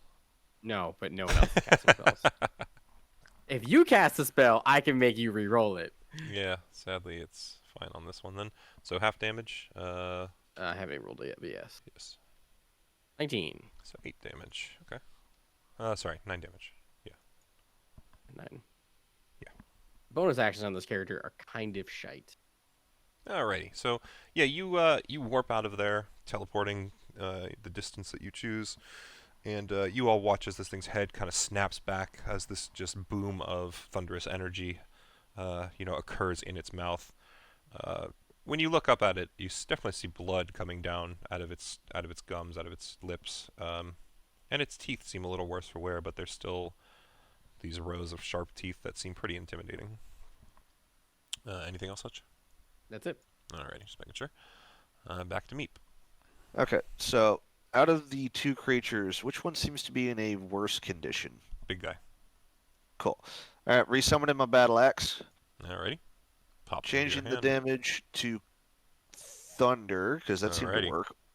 You did lightning and you did fire, and neither seem to, but thunder is new. Yep. Oh, I see what you're saying And- from his thing. Yes, that's a good point. Yep. Yes, that's yeah. I forgot that you were referring to Hutch's. So I am switching to thunder, Mhm. and meep. I didn't 10 will roll not that with let hit. advantage. I'm gonna roll that again. Are you 'cause doing your reckless. cry this time? I'm doing the reckless because I used my bonus action to change the element. Gotcha. Fair point. So I'm gonna just roll it regular for the second attack. Yep, That's still a couldn't miss. hit, but you got that whole And other now one. for the actual attack for number A 2. 1 and a 1. Let's go, baby. Yeah, fucking. Please don't. There you go. This should probably kill him at this point. All right, so I'm gonna use my. I'm not gonna use my strike of the giant because I need to save that for the bug. And 31 damage? No, 33 damage. 21 and 12, 33, yeah. So, that is definitely enough. So you strike it with your axe, and unlike before, where it was leaving these kind of searing marks on the flesh that seemed relatively unaffected by it, your axe strikes, and this thunderous boom occurs with the blade hitting. And you realize that the flesh seems to ripple with this. The force seems to have passed straight through whatever resistance was there. Your blade cuts into it deep. Deep enough, in fact, that you bury the entire axe head in this thing's chest. And then you rend it out, and you watch as this large mass simply falls backwards, its sharp-toothed grin still on its face. Clearly, no longer breathing. Anything else you want to do? I gave it the equivalent of the brown note with an axe. Those are both my attacks. I used my bonus action. So Meep is just gonna land on the table, break through the table, walk around to the other side of the bug and look down at it and just Meep. Okay. You have a It second was actually attack? hovering at about table level with you. But yeah, so, Oh, so you're he's- looking straight ahead at it, but you're very much doing every other part of that pretty spot on. Yeah, I missed the first attack. I hit with the second attack. Second attack was a crit. Yep. So Okay. Yes, sir, you cleaved him apart on that one. You should have just jumped on him. He had about 18 health, by the way, and you got through his resistances on that one. Did So you take more damage because it was thunder on mine? he took full damage from. Well, not full damage. Oh. He took Interesting. the half from passing the save, but it wasn't Didn't half matter by because it resistance was again. yeah. He had resistances to other stuff like the fire and the lightning specifically. Lightning. Chris was using before. Yeah. I had 6 elements. One You was going you to found work him. I eventually. knew. Yep, exactly. You found it. So with that, it is technically Beep's turn. And you were no longer stunned or That is grappled. correct. That is also correct. But you are muted. Well, maybe not. Maybe we just missed him. Okay. Welcome back. What happened? Sorry. Your turn. Chris killed the big guy. Now it's Beep's turn to. I figure brought out the what amp to to do next. 11 and smashed the man. Very nice.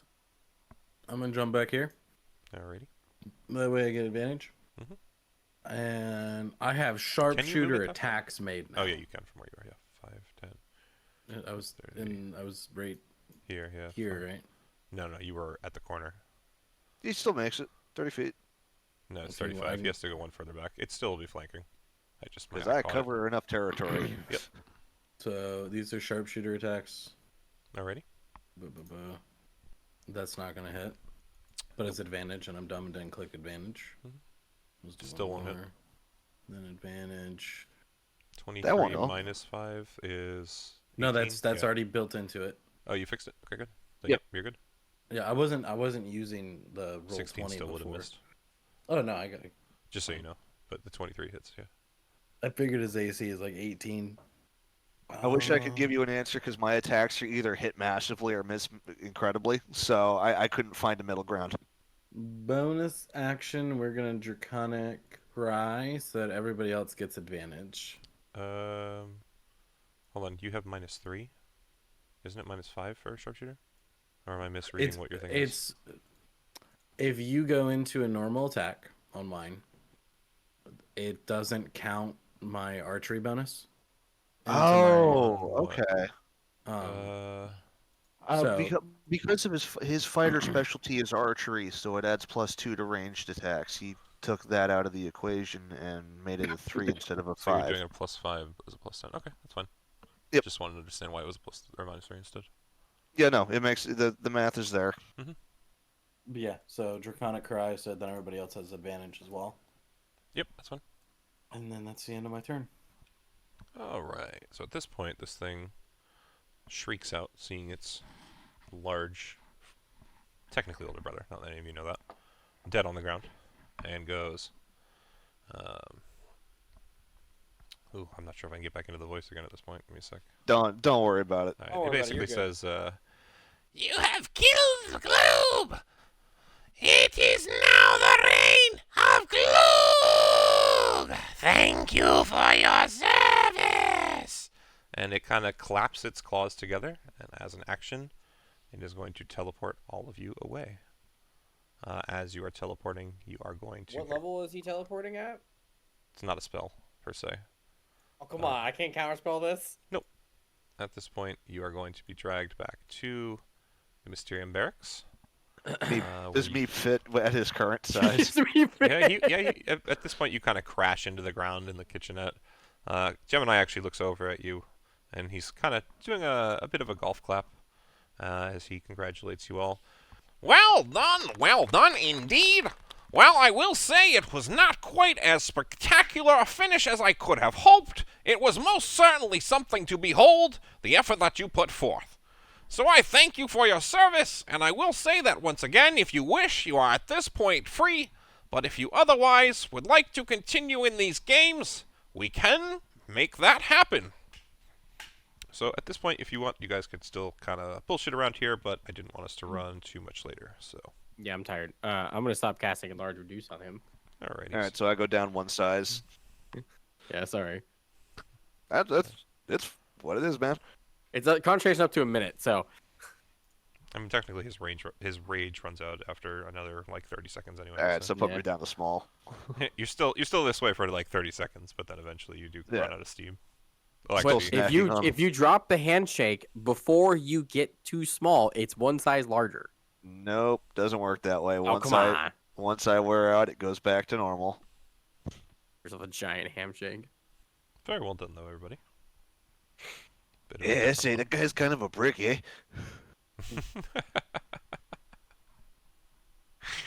Oh god! All of a sudden, Meep is a cholo. All right, I'm gonna hop off of here because I'm Absolutely, tired. guys. I know. Yep. That's why I was originally trying to start at like 7:30, because that way, if we ran 4.5 hours, it was still just barely midnight. So, but thank you for hanging around. Thank you for playing, everybody. Yeah, it was fun. Did you plan the chef thing, knowing my character at all? No, that's just how the scenario was always going to run, regardless of what feats people have. Funny. Because you were like, oh, non-combat feats of nice. I'm like, I always take chef when I can, so hopefully this works out. All right, I'm gonna hop off here. I'll talk to you guys later. Yep. Good night. Good night. Good night.